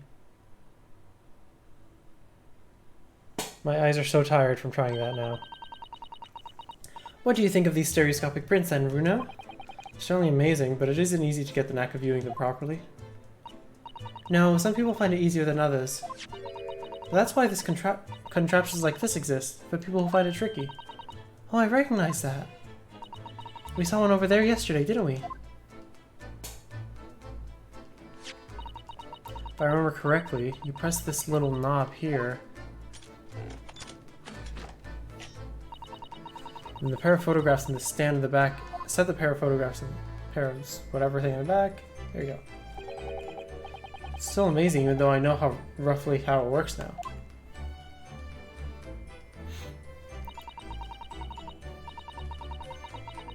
Well, London seems to agree with you. Stereoscopes are very popular at the moment. You can find one of these folding contraptions in lots of households in the capital currently. But if these little machines are so affordable, surely there's no need to go around staring cross-eyed at pictures like you hate them. But it's much more satisfying to be able to see the effect with your own eyes. Well, I think so in any case. Stereoscopic pictures. I never even heard of them until yesterday. I certainly learned a lot about them, but I wonder if it's knowledge that I'll ever actually need. Okay, let's continue examining.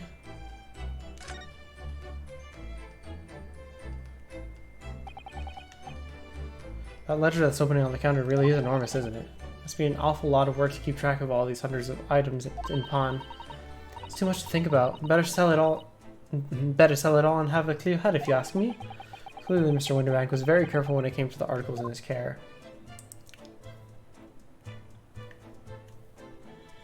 Okay, so I don't have to check that anymore. That's a music box. Do you have them where you come from, Runo? Yes, but I've never seen one as large as this in Japan. Oh, well, this will be a treat. Shall we have a listen?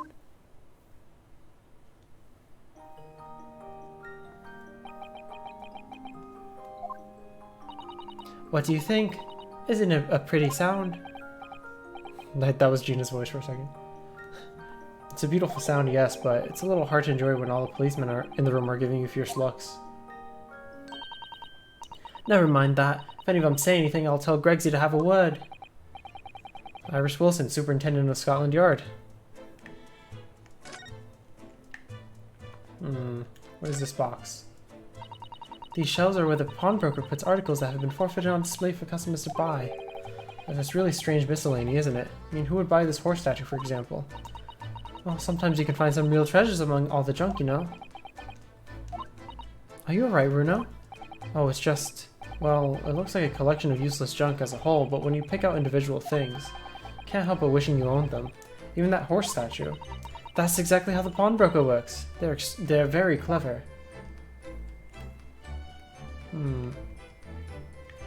What's the box that we were looking for, though? There's a sign. No, nothing much of use here, huh? I'm fairly sure this contraption was here yesterday as well. Here we are, though I'm not confident I can get it closed again. Oh yes, that's a folding stereoscope. Really, this is a stereoscope? Mr. Sholmes showed us a picture yesterday that you were supposed to be able to see in 3 dimensions, but for that he used a great big contraption over there. Ah, well, that's for use in public houses and places like that. It contains a carousel with all sorts of pictures inside. But this little thing is much simpler, designed for use at home. There are special shops selling prints you can use in them. I have a little collection myself. I wonder if I could make money out of these in Japan. It would beat keeping my toilet sparkling clean anyway. What? What is this statement? I wonder if I can make money out of these in Japan. It would beat keeping my toilet sparkling clean anyway. Okay. Oh, geez. Looks like the bullet hit the thing. Oh, look here. Ah, yes, a bullet hole. I can see the bullet is still lodged in the wall.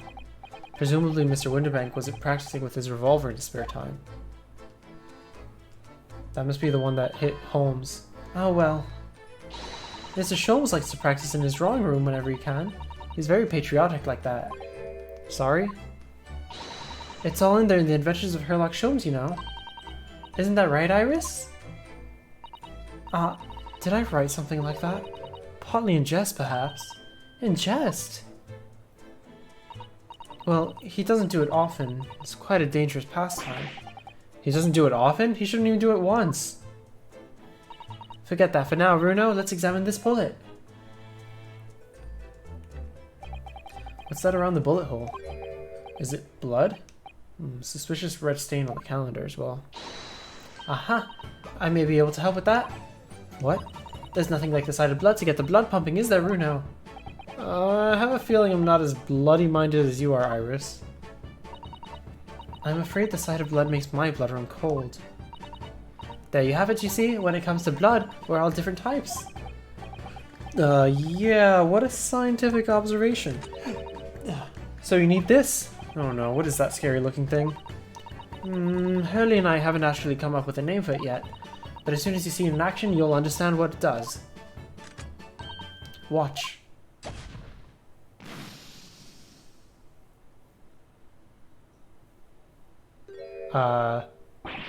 Oh, the color of the bloodstain has changed. There, does it make sense now? Yes, I think I'm starting to understand. Okay, so it's primitive luminol. Good, it works on the principle that different people have different types of blood, you see? Yes, how wonderful! The chemical it fires combines with the blood and makes it change color. So you can identify whose blood it is that you're looking at. In a flash! Oh, what a fabulous invention, Iris. Isn't it? Isn't it? I bet Jenny would say it's bleeding great.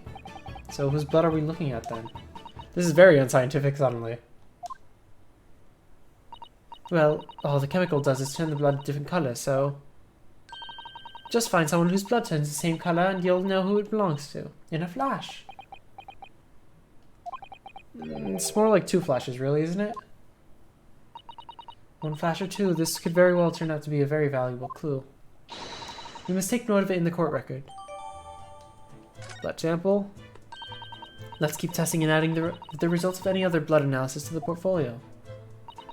As long as I have reagent left, sure. Asking people around, can I see your blood? No, not that. No, go away, go away. No one's talking to you. Behind that door is a storeroom, isn't it? That's what Grexy said. Oh, sorry. Yes, that's where I saw that dreadful scene last night.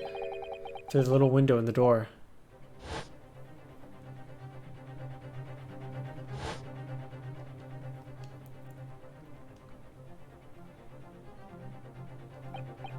Mr. Winterbank face out on the floor with Gina beside him. As the accused's legal representative, you have the right to examine the scene, Mr. Naruhodo. We must make a thorough investigation. Yes, of course, and we will. Behind the door, that's the real scene of the crime. Don't worry, if there are clues in there, I'll find them. Can we go in there now, please? Does it make me actually have to move in there? It's really annoying. Don't go away. Ah, poor Mr. Winterbank.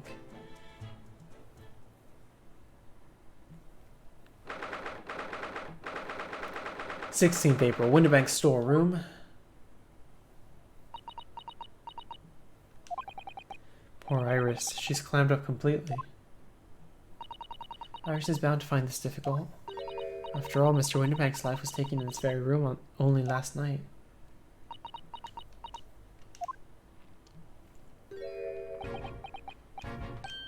Duh. Wait, Inspector! What is it now, Sunshine? You took one look at me and tried to run away. You think a Scotland Yard would run away from some jumped-up little defense lawyer, do ya?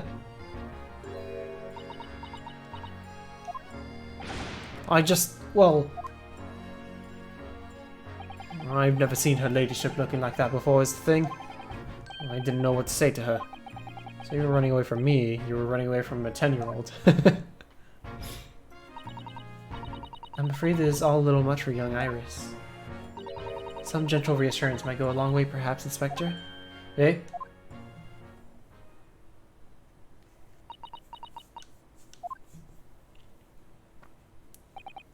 Ahem. Don't trouble yourself unduly, your ladyship. I mean, at least you're not dead, are you? That was a terrible way to try to... I don't think that went very well. Why? Look, I'm in the middle of an investigation here, Sunshine, and I told you not to get under my feet. And we have the investigating to do ourselves. Yes. I'd like to hear more of what the socially inept inspector has to say. Oh, Hurley. And inquire into how Mr. Sholmes' operation is going. Tell me about the scene of the crime.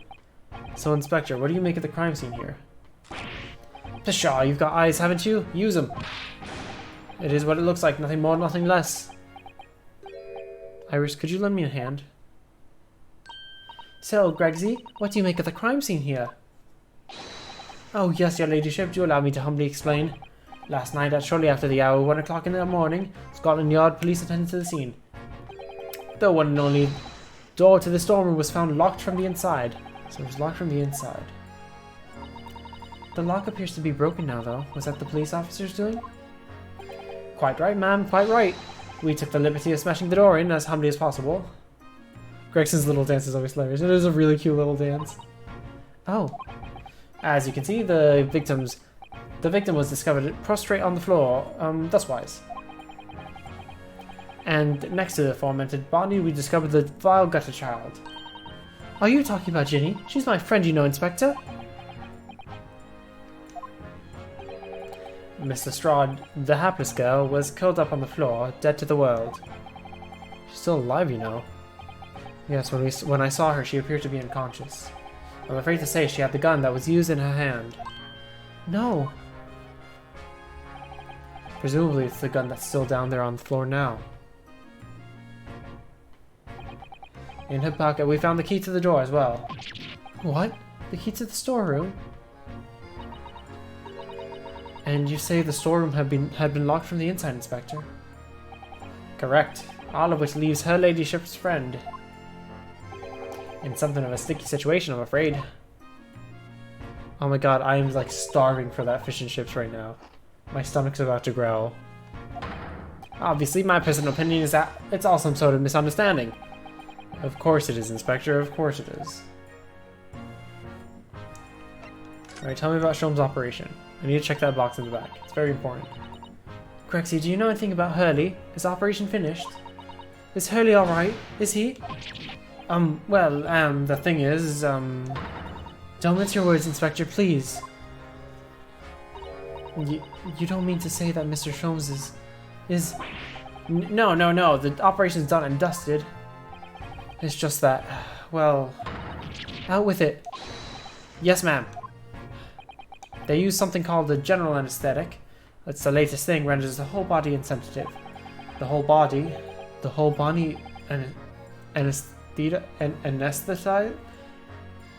whole body anesthetized. Anesthetized. Is that even possible? It means the operation can be completed while the patient is fast asleep. Goodness, in the Empire of Japan, we can just manage to provide laughing gas for a tooth extraction. Trouble is, the latest thing isn't always the greatest thing, if you follow my meaning. Couldn't get the medication to work at first, so it took hours for him to nod off, or so I hear. Now that the op's finished, they can't get him to wake up, apparently. Oh my. No one knows if it's the anesthetic still in the system, or if the bloke's just plain exhausted. But anyway, all they can do is stand back and watch until he comes around again. Hurley. The moment he opens his eyes, your ladyship, I swear I shall get word to you. What a surprise. Even in matters of life and death, Mr. Sholmes has to do things his way. Okay, we must examine now, because I need to see this box. Out of all the articles in the storeroom, this is the only thing that shows any signs of being ransacked. Ah! What is it, Iris? That's the box file my manuscript was being kept in. Oh! Iris's unpublished story, The Hound of the Baskervilles. Surely that's not what all this...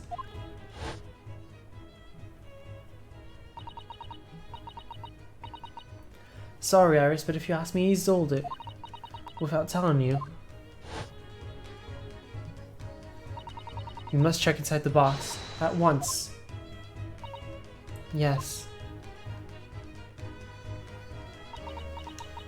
It's empty, I assume? Ah. It was there. Iris' story was there. Really? It was? Well, that's good news, isn't it, Iris? Yes. I mean, of course I believed Hurley when he said he deposited it here, but still. It's a relief to actually see it. Really? Because that's not a very well hidden frown. Iris' manuscript has entered into the court record. Whoa. A long unpublished story that Mr. Sholmes deposited at a pawnbrokery of the victim, Mr. Winterbank. It's entitled Hound of the Baskervilles. Well. Whoops. Bring that up again, please. Oh, that's a thick boy. Oh, that's a thick boy. Boy, that's a thick boy. Hound of the Baskervilles. How does Susato know about the exact title of this unpublished story? Suppose I'll just have to wait until she's ready to explain it to me. I'm so sorry. Okay, nothing else to examine, I guess. There's a bicycle here. Look at all the articles that have been deposited. This room is stuck full of them. Can't believe how many there are. A bicycle, a gramophone, musical instruments, even some enormous paintings, look. Hold on, give me a moment. Notifications, 1 hour. Let's do that again. Okay. Whoops. Where is my thing? I accidentally tabbed out from my chat. There you are. Pieces of different people's lives quietly gathering dust in here together. Something very peaceful about the atmosphere in here. Or at least there would be, if not the chalk outline on the floor of the policeman shuffling around. Not much I can do about that, sunshine. Stop reading my mind. I didn't say that out loud. This is a revolver. A real one. And quite possibly the murder weapon used to take Mr. Winterback's life. What's the matter, Susie? You and Runa look like you're about to faint. Oh, it's just that I've rarely seen a gun in the flesh. And I've had issues with guns in the past. But anyway, we saw Mr. Winterbank with this yesterday, didn't we?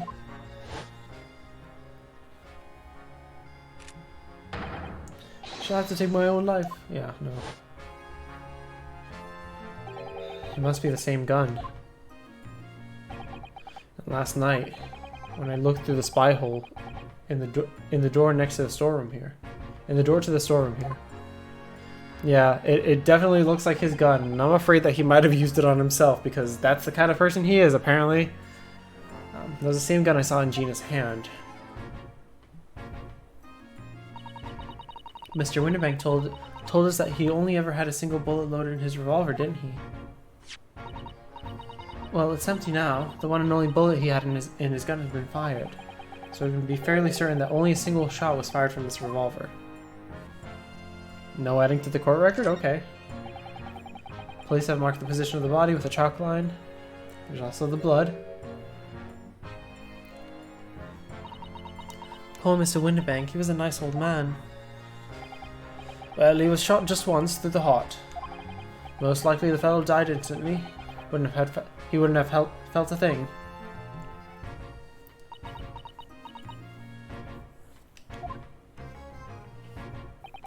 This must be his blood then. Huh? I don't like to ask at such a wretched time, Iris, but I wonder if perhaps... Don't worry, Susie. I'm ready for action. What colors are gonna be? Blue. So now we know the color the chemical turns when it reacts with Mr. Winterbank's blood. And it doesn't matter our analysis of the bloodstain we found in the main shop. No, but let's add this sample to the others we've already collected anyway. Blood samples portfolio has updated the court record. Okay, I think that's it for here, isn't it? Oh no, I guess we're back here again. Iris? Don't worry, I'm alright. But we must find the true culprit. Yes, absolutely.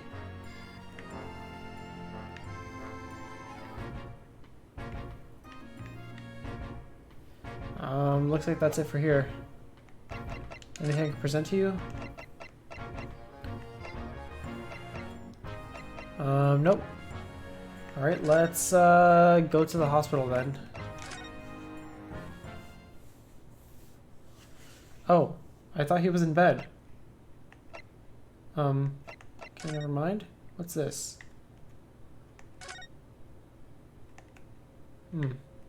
Weird. Okay, I thought he would be there.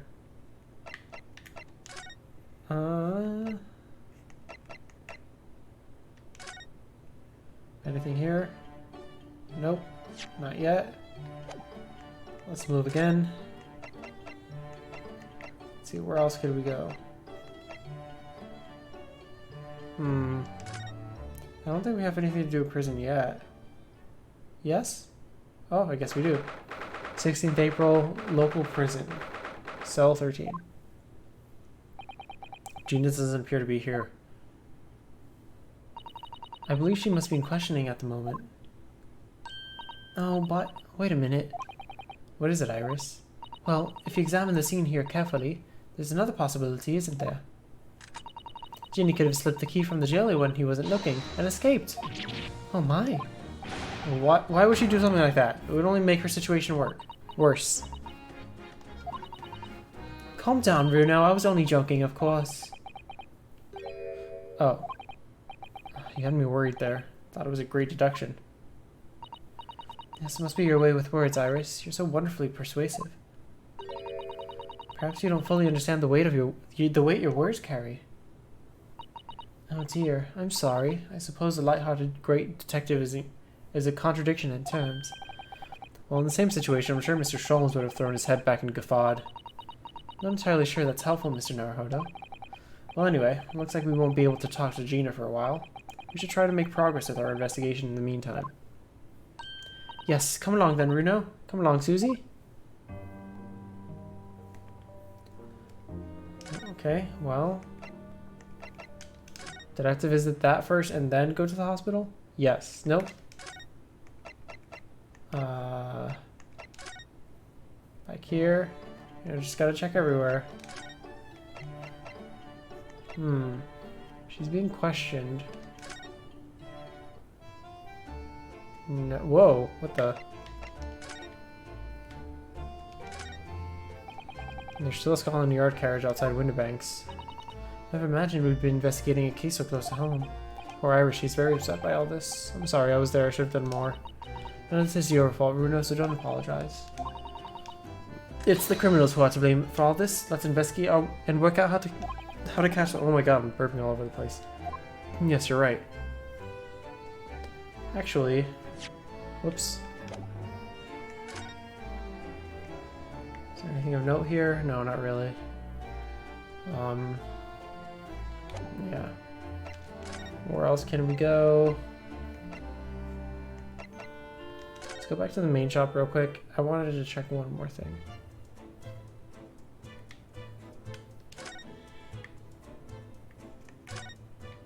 This. That's a strange contraption that lets you see pictures of things as if they're right in front of your eyes. Makes you think, when Mr. Sholmes gleefully showed it to us yesterday, we were blissfully unaware that any of this was about to happen. Oh well, that didn't give me anything, never mind. Last thing I want to know is where the cameras are.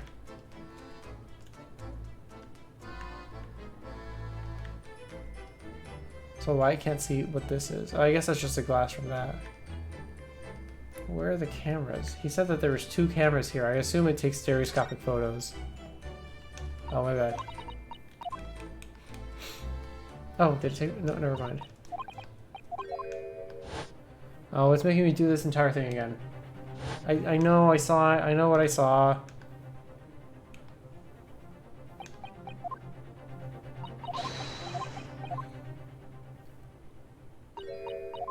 Okay. Maybe I did miss something in the storeroom then.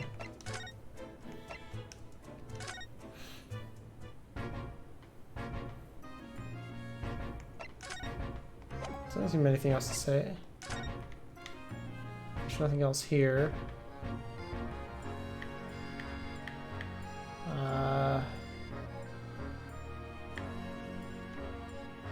Keys over here. Notepad stuff. Yeah, there's nothing to check here.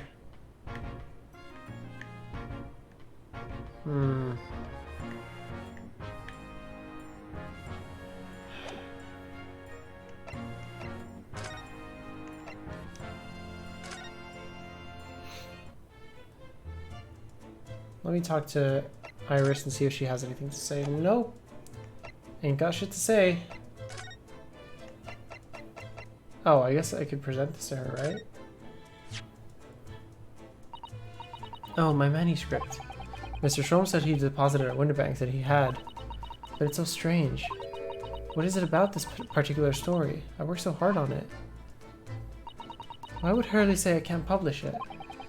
I'm afraid I have no idea. All you can do is wait until he's ready to tell you, I suppose. Oh, maybe. It's because Hurley isn't in enough. Maybe I didn't give him enough good lines. Yeah, maybe. I wish I could definitely say that isn't the reason, but I can't.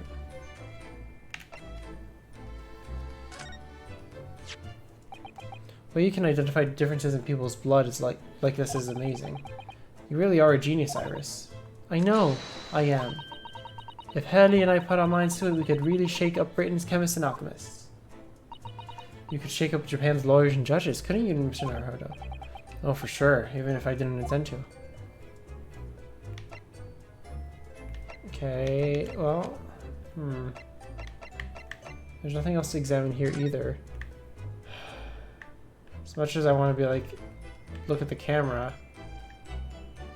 Because they were making a big deal about the cameras earlier, but I don't see any cameras anywhere.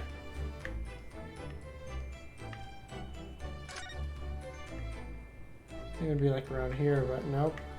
What's this? Oops, my bad. Software has been staring intently at the wall since before we came in here. Shh, keep it down. Oh, sorry. There's a major clue just here. Really? Then we must tell Gregsy at once. But as soon as I report it, that'll be it. It'll be stuck here even longer. Stuck here? What do you mean?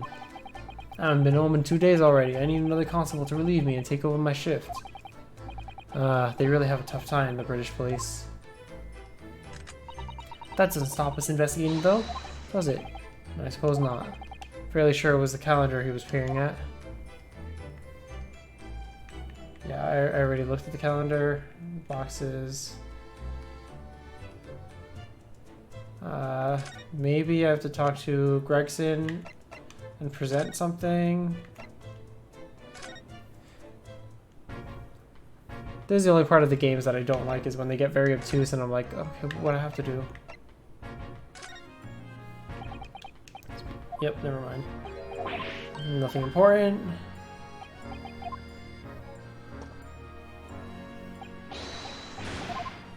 Every time. That's really funny though. Inspector, what do you make of this? What have we here then? Redemption ticket for an article deposited here, is it? Looks like someone ran into our office stationery and wrote the ticket on whatever paper they had to hand. Yes, this is a ticket from for McGilda's overcoat. The one little dive I turned up with yesterday. Oh, actually no, it's not. Really? Think you know better than me, do you? No, I didn't mean to, Bruno's right, Gregsy. It isn't the same ticket. Of course it isn't. Of course it isn't. I never doubted you, your ladyship. So, what's this all about then? If I might be so bold to ask. I just realized I slowly started giving him Herlock Sholmes' voice. This is a second ticket. A second one. Seems that Mr. McGill did in fact had another article in storage here at Winterbanks. Is that right? I think we need to discuss this further with the Inspector, Mr. Naruhodo. Oh good, because he's ever so easy to talk to. Okay, there you go. This ticket was in one of the pockets of Mr. McGilda's overcoat. Hey, you mean to tell me? Yes, there was more than just the music box disc, it seems. I should have insisted that the lads taking it back to the yacht and examining it properly. Well, according to the details on the ticket, Mr. McGilda deposited another article here with Windibank. Yes, I can see it written here. A small box, was it? Do you have any idea where it is, Gregsy? Any idea at all? It's another article belonging to Mr. McGilda. Could be an important clue. Well, yes, I suppose it could be. Please stop looking at me with those big turquoise eyes, all full of hope and expectation. It's too much pressure. I'll lose me marbles. I'll go barking. There's no time for dog impressions, Inspector. That's enough sauce from you, Sunshine. There is one thing that springs to mind. According to this ticket, the redemption deadline's already passed, hasn't it? Oh yes, of course. Articles are only held for 2 months. So the small box will no longer be in here then. That's right. It's been forfeited. Which means it could be on the shelves in the front of the shop, where the forfeited items are offered for sale. Yes, the shelves in the front. We must search them at once. That's what I searched earlier. You're wasting your time. Oh? There are dozens of little boxes out there, hundreds even. You can't possibly know which one might have been McGilda's. That information is not written in the ledger. Ugh. Well, I think we should have a look at least, just in case. Of course, your ladyship, of course. Very sensible of you, I'm sure. It's getting old. Okay. Okay, we got it then. We got the flag that lets us look for this dumb box that I probably already clicked on. Which I think is this one. Yep, there it is. The one that I clicked on earlier. Yes, this is where all the items that have been forfeited by the original owners are offered for sale. That's right. They've all got little price labels on them, but there's so many. I wonder if the small box this ticket was for is still on the shelf somewhere. The box that McGilda deposited here just over 2 months ago. Even if it were, finding it promises to be very troublesome indeed. There are so many boxes. It could be any one of them. Mr. Sholmes said the pawnbrokery was the safest place to store anything, more secure than a bank's vault. So perhaps the small box of Mr. McGilda's contained something of very great value. Very well, if that's the case, he'd probably have it. He'd probably have kept it locked. So then we need to find every box with a lock and break them all open. Hiya! Thanks, Susato. That sort of misconduct would get you arrested. I won't let that happen. Well, this takes me back. It's been some time since Susato last threw me.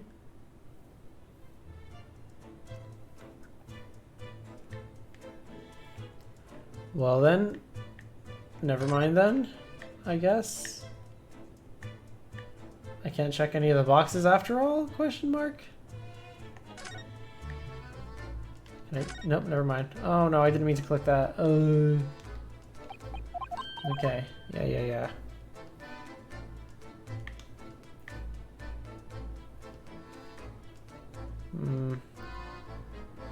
If only we had that one disc. That'd be very useful. We could check the blood on it.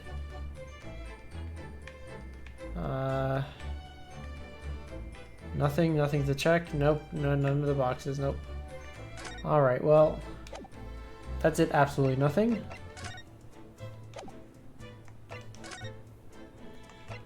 Do you think he's out in the hospital now? Oh, music's... Nope, never mind. Why is the curtain here closed? Nope, not that.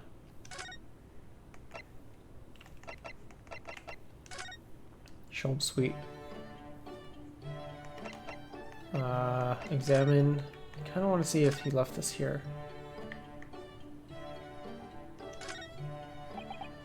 Now this is really Mr. Sholmes' faithful performing partner then. Stravadar, Strappy Scar, Strapiferius, no good, it's gone. Virtuoso Violin. Hope Hurley gets well soon, Miss Hearing is well violin. Iris should have text indicating where to look next. Okay. Yeah,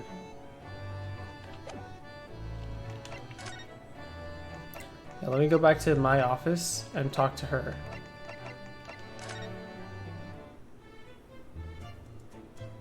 Never mind.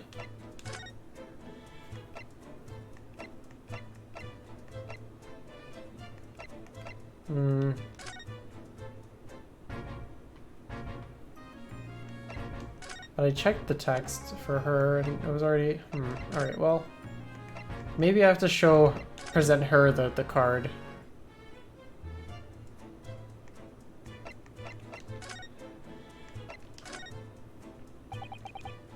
Oh, never mind. Alright, well, never mind. Yeah, she doesn't have anything new. What am I missing?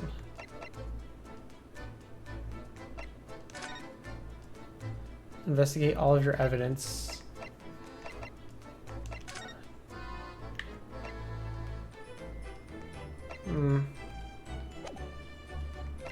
I did investigate this as well, John Wilson. Unless there's something on the binding that I missed here? Yeah, I don't seem to see it. This is a very long manuscript. I got this. I can't even check her signature. Yeah, there's nothing here. Like maybe there's blood here, but I don't know. Doesn't let me check anything.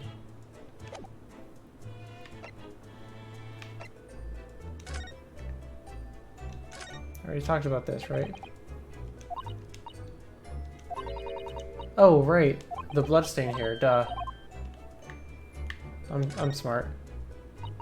Mr. Naruhodo, I don't know if you've noticed, but there's something rather troubling here. I have noticed. The red smear, you mean? Yes, it looks like blood, doesn't it? I wonder if Susato-san has picked up on that. Well, in that case, yes, we need Iris. We should show this to her before we forget. Okay.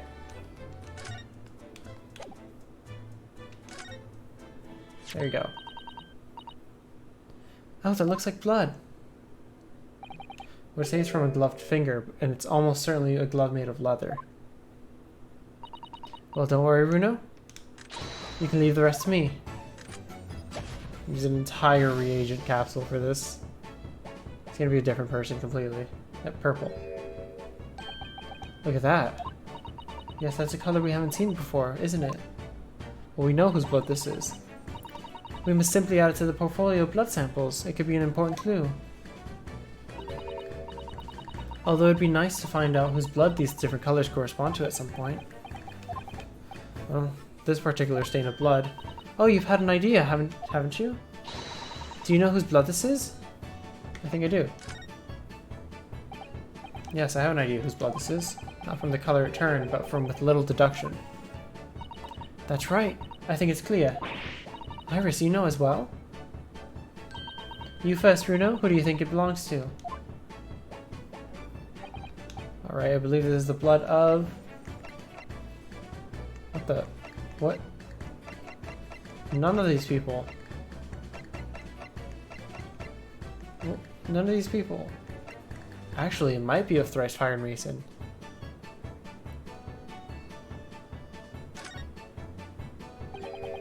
Thrice Fired Mason. Thrice Fired Mason? You don't sound very sure of yourself, the way you trailed off there. Well, it was 2 months ago now, that case. And of course I never met the victim. I'm struggling to remember his name. He was definitely thrice fired, though. The victim? Of the omnibus case? Yes, his name was indeed Mr. Thrice Fired Mason. But that would mean that this bloodstain was left on the ticket 2 months ago. Yes, I think it was. Gina brought this ticket here to Windibank's yesterday, suggesting that the bloodstain was already on it at that time. Oh, that's true, that's the one that she brought in. So it's a smear of blood from the time that Mr. Mason was killed 2 months ago. Something else is coming back to me now. Mr. McGilded was also wearing leather gloves that night.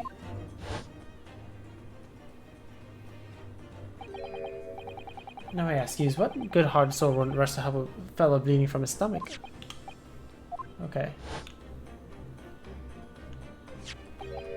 It certainly does look like a leather glove thumbprint, this mark. But we know that Mr. McGilded had no injuries at the time anywhere on his body, from which we can conclude that any blood on the glove belonged to the victim, Mr. Mason. Mr. Naruhodo, you sound just like Mr. Sholmes. Minus the quirky slip-ups, I hope. Yes, I think you're right, Bruno. Very well, let's make a note of this. Details of the pawnbroker's ticket for the coat have been updated in the court record. Blood analysis data has been updated. Okay. There you go. That's what I was missing. Dong. Dong. Dong. Ah! I nearly jumped out of my skin there. How could Mr. Winterbank set such a wicked trap? I doubt he set out to scare anyone. Is that really the time? I think perhaps we should pay Gina another visit soon. Oh? Her trial is tomorrow. We must establish whether or not you will be defending her. I think we should ask her one more time. She may have changed her mind. Don't you remember, Bruno? You told her she could rip up the representation papers if she didn't want you to be her lawyer. Yeah, I'm still going. This is a long one. We haven't finished the investigation yet. Really, did I say that? Yes, you did. The deadline for submitting the paperwork is fast approaching. In that case, we had better hurry back to the prison and talk to Gina again. Okay. Oh, now we know where to go. Prison.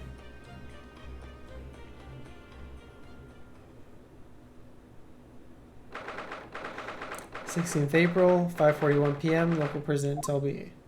Cell 13. Sorry. Oh, Gina, good. You're back. Oh. The police must have finished questioning her then. Oh, how was it, Ginny? Was it awful? Hey? Oh, didn't bother me. Thank you for the papers you signed before. It meant we were able to investigate at Winterbanks. Oh, right.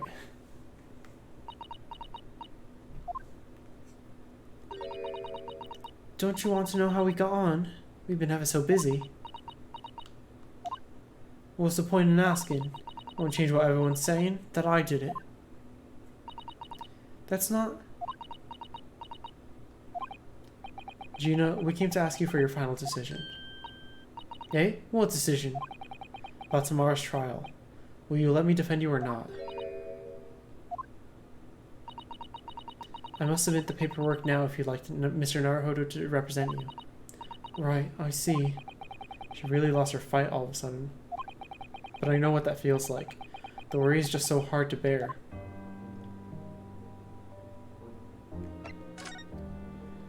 Well, we've got it covered, okay.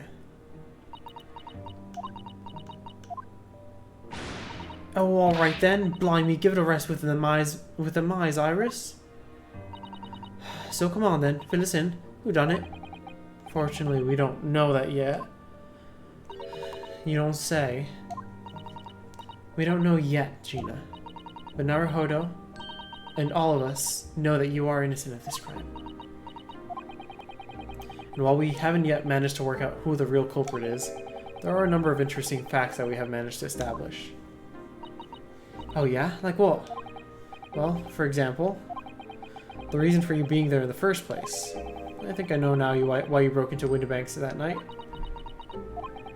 Looks like I'm going to have to take some evidence that clearly reveals the reason and thrust it in Gina's face, or present it to her calmly, I suppose.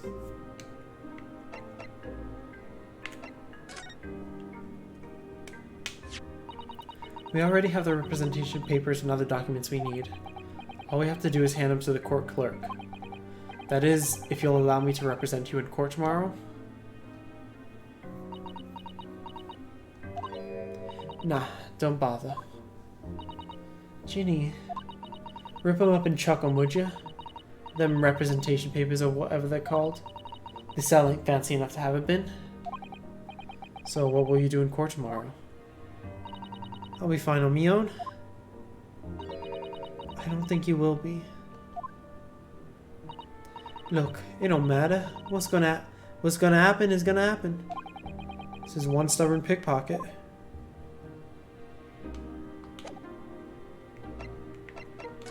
No. Present, please. Let's present. Iris' story manuscript. We found this in Mr. Winterbank's storeroom. The manuscript of Iris' latest story. Huh? Oh, right. Well, that's good then. Curiously, the storeroom at Windibank showed no sign of being ransacked for items of value or the like, with one exception. The box file that housed this manuscript.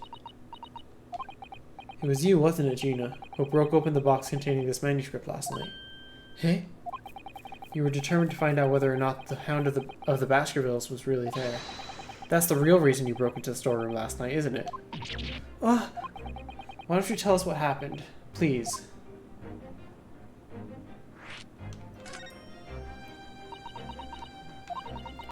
Alright, yeah, this Baskerville story, if it's the latest Sholmes adventure, right? But it ain't been printed yet. So I figured it's gotta be worth a fair few pieces of silver, right? Oh yes, at least 5,000 pounds. What? So you intended to sell Iris's manuscript, did you? No, Ginny, how could you? Wait, no, hang on. Of course I weren't gonna sell it. All I wanted to do was find out if the manuscript, or whatever you call it, really was there or not. That's the only reason I was in the place. For Iris's sake, isn't that right? We knew why'd you done it from the start, Gina. Of course we did. But I knew you wouldn't do anything mean like that, Ginny. I just knew it. Well, when I saw the manuscript in the storeroom, it reminded me of what you said the night before.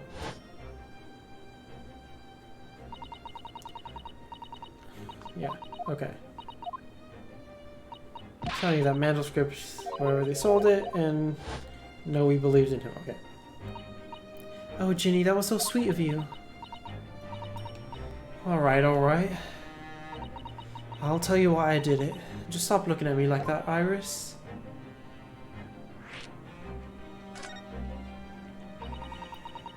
If it weren't because of Iris, that's not why I did it. I just wanted to know the truth, that's all. You want to know if Mr. Sholmes was being honest? If he'd really deposited the manuscript at Windibank's? It's like I told you the night before. I never had a father. But Iris's lot ain't like mine. She's got a dad, only she can't see him. And I reckon that's gotta be harder. That's why she writes her stories. They're about a dad, really. That's what it sounded like to me, anyway. Last night when I was listening to what you were saying. Stories about Daddy? You mean they're not the adventures of a great detective, so much as the adventures of a great detective and his trusty partner? Well, that's how I see it, yeah? You're so thoughtful and kind, Ginny. Yes, and we never thought any differently, did we? Look, give it a rest, will ya? I hate all this chummy nonsense, do you? I hate it. I ain't trust no one, right? That's how I work. Because if you don't trust no one, then no one can let you down. So leave me alone. Go on, Scarpa. She's got blood on her sleeves, I just noticed that. Oh, it's the coat he was wearing. It's the blood from the... Oh, I hadn't noticed until now, but it's unmistakable. Right there on both sleeves of that overcoat are some very suspicious red stains. What? What are you looking at me like that? I think it might be worth presenting some of our other findings in that area to Gina now. Oops. Present. Blood samples. Those stains on the sleeves of your new coat, Gina. They're blood, aren't they? Not that I know whose blood yet. What do you mean, not that I know whose blood yet? It's thrice-fired Masons. What? Blood, Mr. Naruhodo? You don't appear to have any obvious wounds on yourself, though. So it could be blood that splattered from Mr. Windibank when he was shot last night? Let's not beat around the bush here.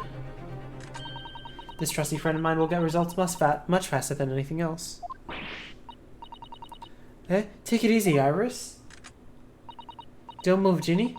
I'm going to shoot.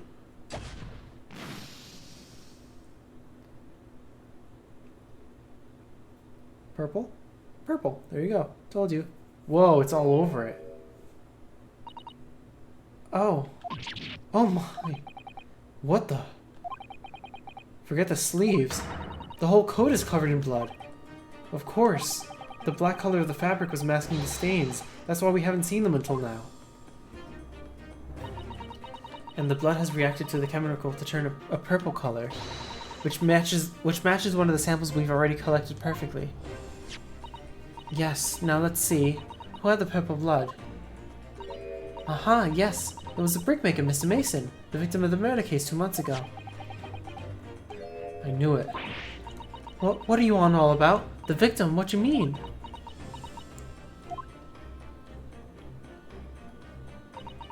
It's a rather uncomfortable situation, Mr. Naruhodo, but I think this makes things quite clear. It means the omnibus case is finally solved. The truth about who really murdered the brickmaker, Mr. Mason, is revealed. Oi, would someone explain what's going on? Stop telling half its story.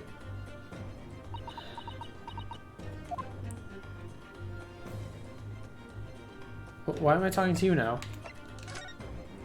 Truth of the omnibus case?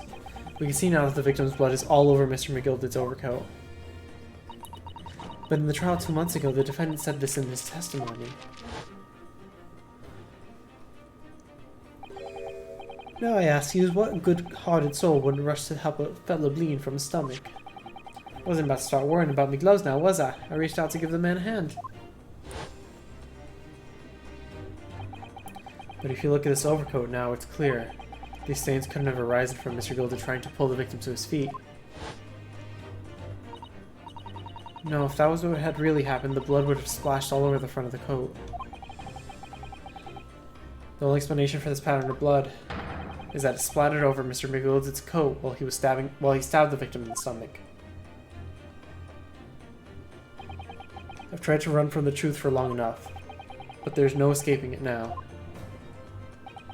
The true culprit in that case, Mr. Mason's killer, was Magnus McGilded.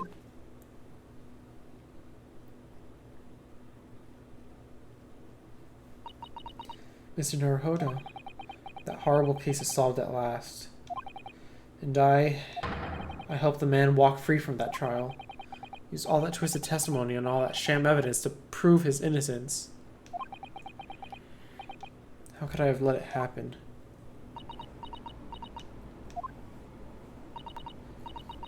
Bruno, did you believe him, though? Did you believe Mr. McGilded was innocent?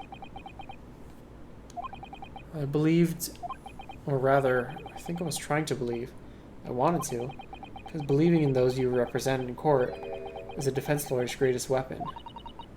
A weapon?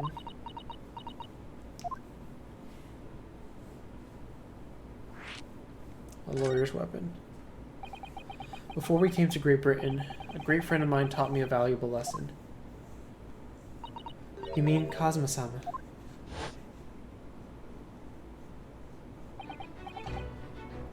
Listen, Ryunosuke. We lawyers are only human. We can't know for sure what's the truth and what's a lie.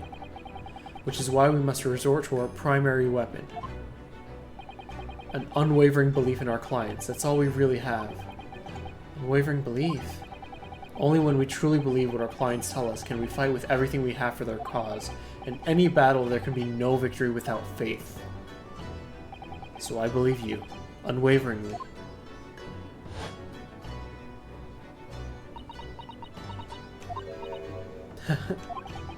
What's funny, Gina? Cool, sounds like the senpai of Japan you come from. Everyone must be soft. Well, come on, look at the mess this got you into, believing in that bog trotter. Yes, I inadvertently helped a murderer walk free. Well, at the least you learned your lesson now, eh? Believing in people's never worth it.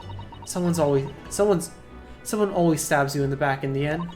Soon as you let down your guard, you've had it. Take a leaf out of my book. Believe no one. Get hurt by no one. Gina, may I ask you something? What? I just like to make absolutely sure. What would you like us to do with these representation papers for tomorrow's trial? How many times I got to say it? Rip them up and chuck them away. Are you really sure that that's what you want? I bet I bet that's what he wants and all now, Mr. I'm a believer lawyer over there. Don't forget it was me in that trial 2 months ago. I led everyone up the garden path, didn't I? And you tell me you can't believe...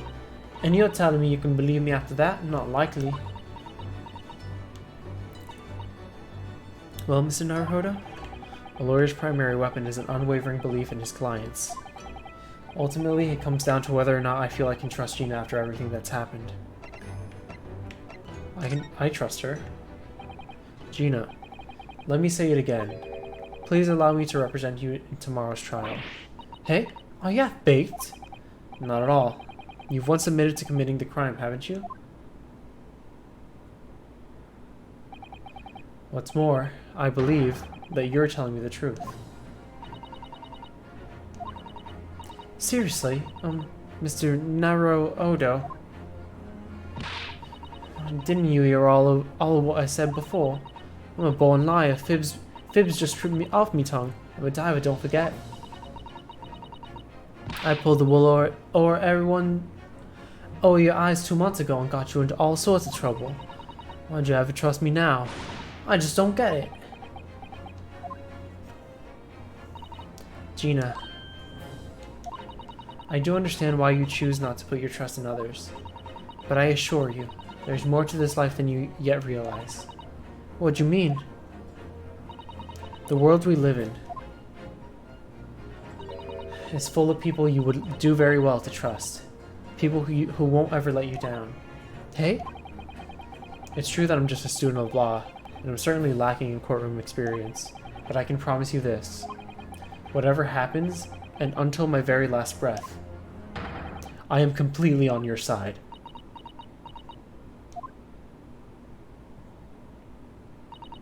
What would you expect me to say to that?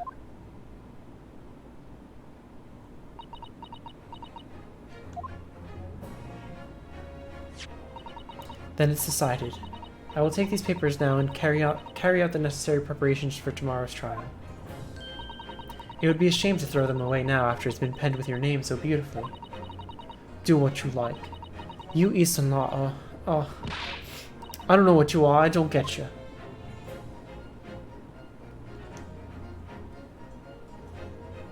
Oh, are we done? Gina's taking herself off to the back of her cell. She'd never admit it, but I hope she's feeling relieved. That turned out alright in the end, I think. Oh, but we still don't have a sample of Sholm's blood. Whoever's hiding there, show yourself at once. Eavesdropping is the height of cowardice. Oh, okay, that's probably gonna solve it. Miss Usato? Somebody's in there in the shadows, I can sense it. Somebody who wasn't there before. What? It's Sholmes, isn't it? Blimey, you're sharp, eh? Eh? Oh, never mind. It's him. I suppose you were using one of those mystic Japanese arts, like the stuff I've heard so much about. If anyone was being stealthy, it was you, Inspector. Craigsy! Oh dear me, I am most terribly sorry, your ladyship. I didn't mean to startle you. How long have you been listening into our conversation? Good grief, listening in? No. I just got word that there were some visitors who were refusing to leave even though it was after hours. I assure you, your ladyship, I only just arrived this very minute, not a moment earlier. That's all it is, nothing untoward, nothing at all. After hours, is it that late already? So then, I'll humbly excuse myself now, your ladyship. Ta-ta, toodaloo, cheerio, all the best, bye and bye. That's a lot of farewells, and not one of them appropriate for her ladyship.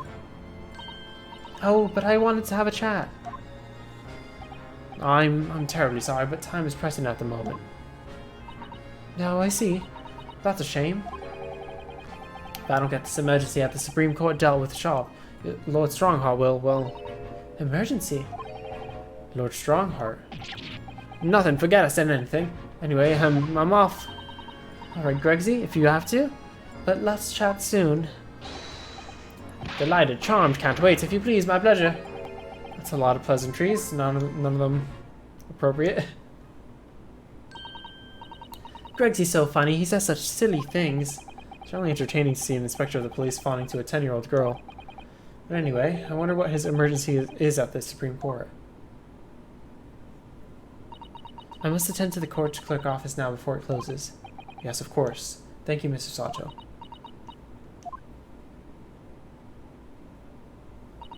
Kindly escort Iris home now, Naruhodo. I will meet you there later.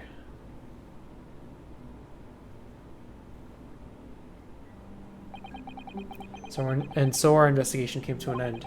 Susato-san went to file the necessary papers for my defense of Gina the following day, and then it hit me. I could no longer suppress the wretched feeling that had been gnawing away at my insides. Tomorrow, Susato-san will be leaving Britain and making her way back to Japan.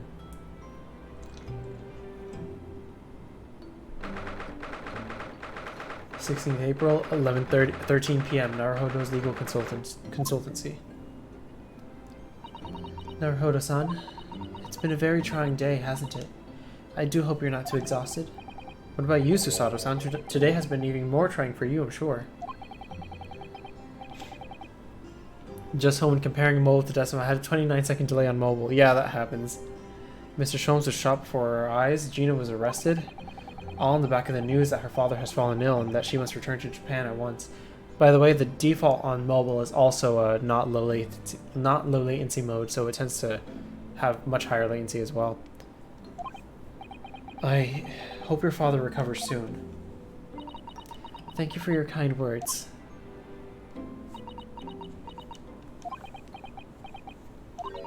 I wonder why it is that so many thoughts rage in my head like a storm, and yet I seem to be unable to find the words to express any of them. I know exactly what you mean. Anyway, I have one final task to complete as your judicial assistant. Once that is done, I shall make preparations for my departure tomorrow. One final task.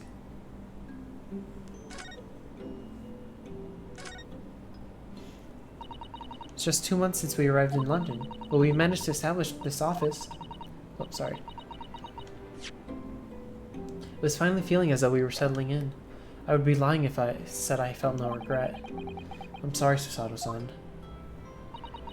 It's just so sudden. I really don't know what to think. I've had no time to gather my thoughts. I know we've only been here a short time, but in my limited experience of the courtroom, I feel I've learned something. And what would that be? It seems to me there are many facets to people's personalities. Facets? And like a jewel, the light plays off of them in complex patterns, illuminating their actions and their motives. But we only see a small number of the total facets, and what is illuminated is only a part of the whole story. What lies in the shadows? What do those facets that we cannot see look like? Perhaps there are some parts we'll never lay eyes on for as long as we live. That's so true. Sometimes I feel as though I'm blind to so much, but I keep hoping that one day it will all become clear, that all the facets will be illuminated and I'll finally understand how everything fits together. Naruhodo-san, I suppose what matters is that we keep our eyes open and keep moving forward, even if the way sometimes seems dark. It's amazing to think it's just been 2 months. You've grown so much. Sorry? Of what? Oh no, it was nothing. Unimportant. Okay. Do you know what time you'll leave London in the morning? Yes, I picked up my ticket earlier. I shall be leaving here at 4 a.m. I see. Well, I'll escort you to the station. Absolutely not. Sorry? I'm sure you realize why I couldn't possibly let you do that. You have a very important day ahead of you tomorrow. Gina's trial. Yes, I know, but every word you utter will have the potential to determine Gina's fate. You must get as much rest as possible. Even though, like me, I'm sure you will find it hard to sleep. But please, for me, do try. What's the final task you had for me? You mentioned one final task a moment ago. What did you mean? Oh my, I nearly forgot. Please, I want you to have this. What is that? Some huge bundle of documents? It's my notes from the case 2 months ago. The murder that was committed on the omnibus. Oh, the McGilded case. Seems to me this case of Mr. Windibank's murder, of which Gina is accused, is very much tied up with that omnibus case, in ways that are not yet completely apparent. So I took the liberty of consolidating my writings of the case for you. With everything else she's had to think about, Susato-san still managed to do this, and all neatly laid out for me in her beautiful handwriting. It was my pleasure. I can only hope that it will bolster your case tomorrow for Gina. Thank you so much, Susato-san. I'll do my best to use it wisely. You really are the best judicial assistant in the world. Well, that's extremely flattering. But I'm sorry to say that I've been a complete failure. Sorry? I didn't quite catch what you said there. Oh, ignore me. I was just mumbling to myself.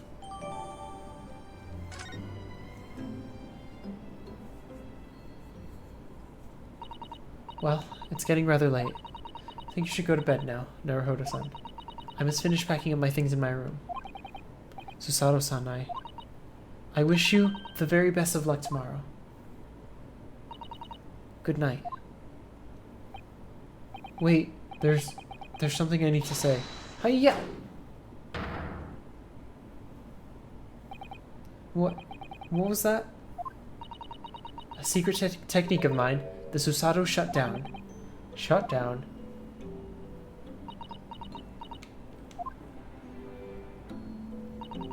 Please, I implore you. If we have to voice our goodbyes, I won't be able to hold back my tears.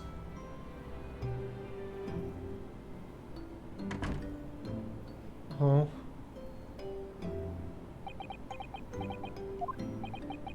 Susato-san.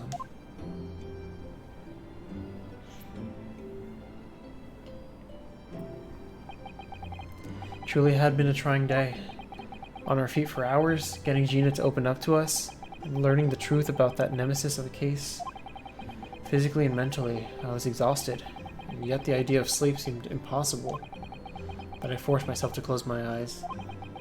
And as a cacophony of scenes of our lives here in London played through my mind, eventually, my fatigue triumphed and I fell into a deep sleep.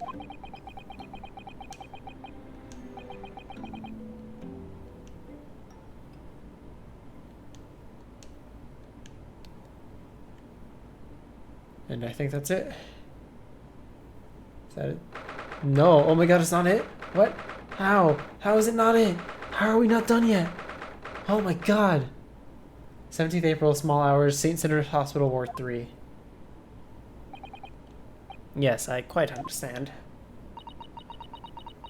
That is a great weight off my mind. It's just about done, okay. Rest assured, I shall put everything in place, exactly as we have discussed. Thank you so much. It has been an honor and a pleasure to be acquainted with you, Mr. Sholmes. On the contrary, the pleasure has been mine. I bid you farewell, and Godspeed. Oh no, that was her. My dear madam. She went to go say goodbye to Herlock Sholmes. Okay, that's it. Alright. To be continued. Finally. Finally I can rest. Finally I can eat dinner. And let's see that save. There we go. Trial part 1. That means we're done for today. Thank you everybody for coming by to my late night Monday stream as it has become. Tomorrow we will be finishing this right before I leave for Florida. But we will be streaming. Hopefully I'll be able to finish it tomorrow. If not, then I'm not going to be able to come back until next Thursday. But hopefully I'll be able to finish it, and I'll be able to finish the first Great Ace Attorney game, and then we'll move on to the second game in the collection. Probably the week after I get back. I'm not going to go immediately. But yeah, probably the week after I get back. Thank you everybody for coming. I will raid. Do you have a raid message suggestion, Jim? Go ahead and say it. I will try to figure out who we will raid. Let's see.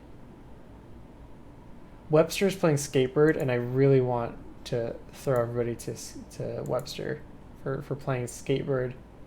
Skatebird seems very interesting. He's doing a bird time right now, but I would love to throw people to Can I See Your Blood? Yes, we will do Can I See Your Blood. That's a good one. /raid Webster Duck. Okay. So, is Webster certified baby? There's a poll going on right now. Anyway, I'll see you guys tomorrow. Thank you again for coming tonight. I'm gonna go eat dinner and prepare myself for the giant trial that I have coming on tomorrow. And I'll probably finish packing as well, because I need to finish packing before I go out. I'll see you guys the next time. Bye-bye.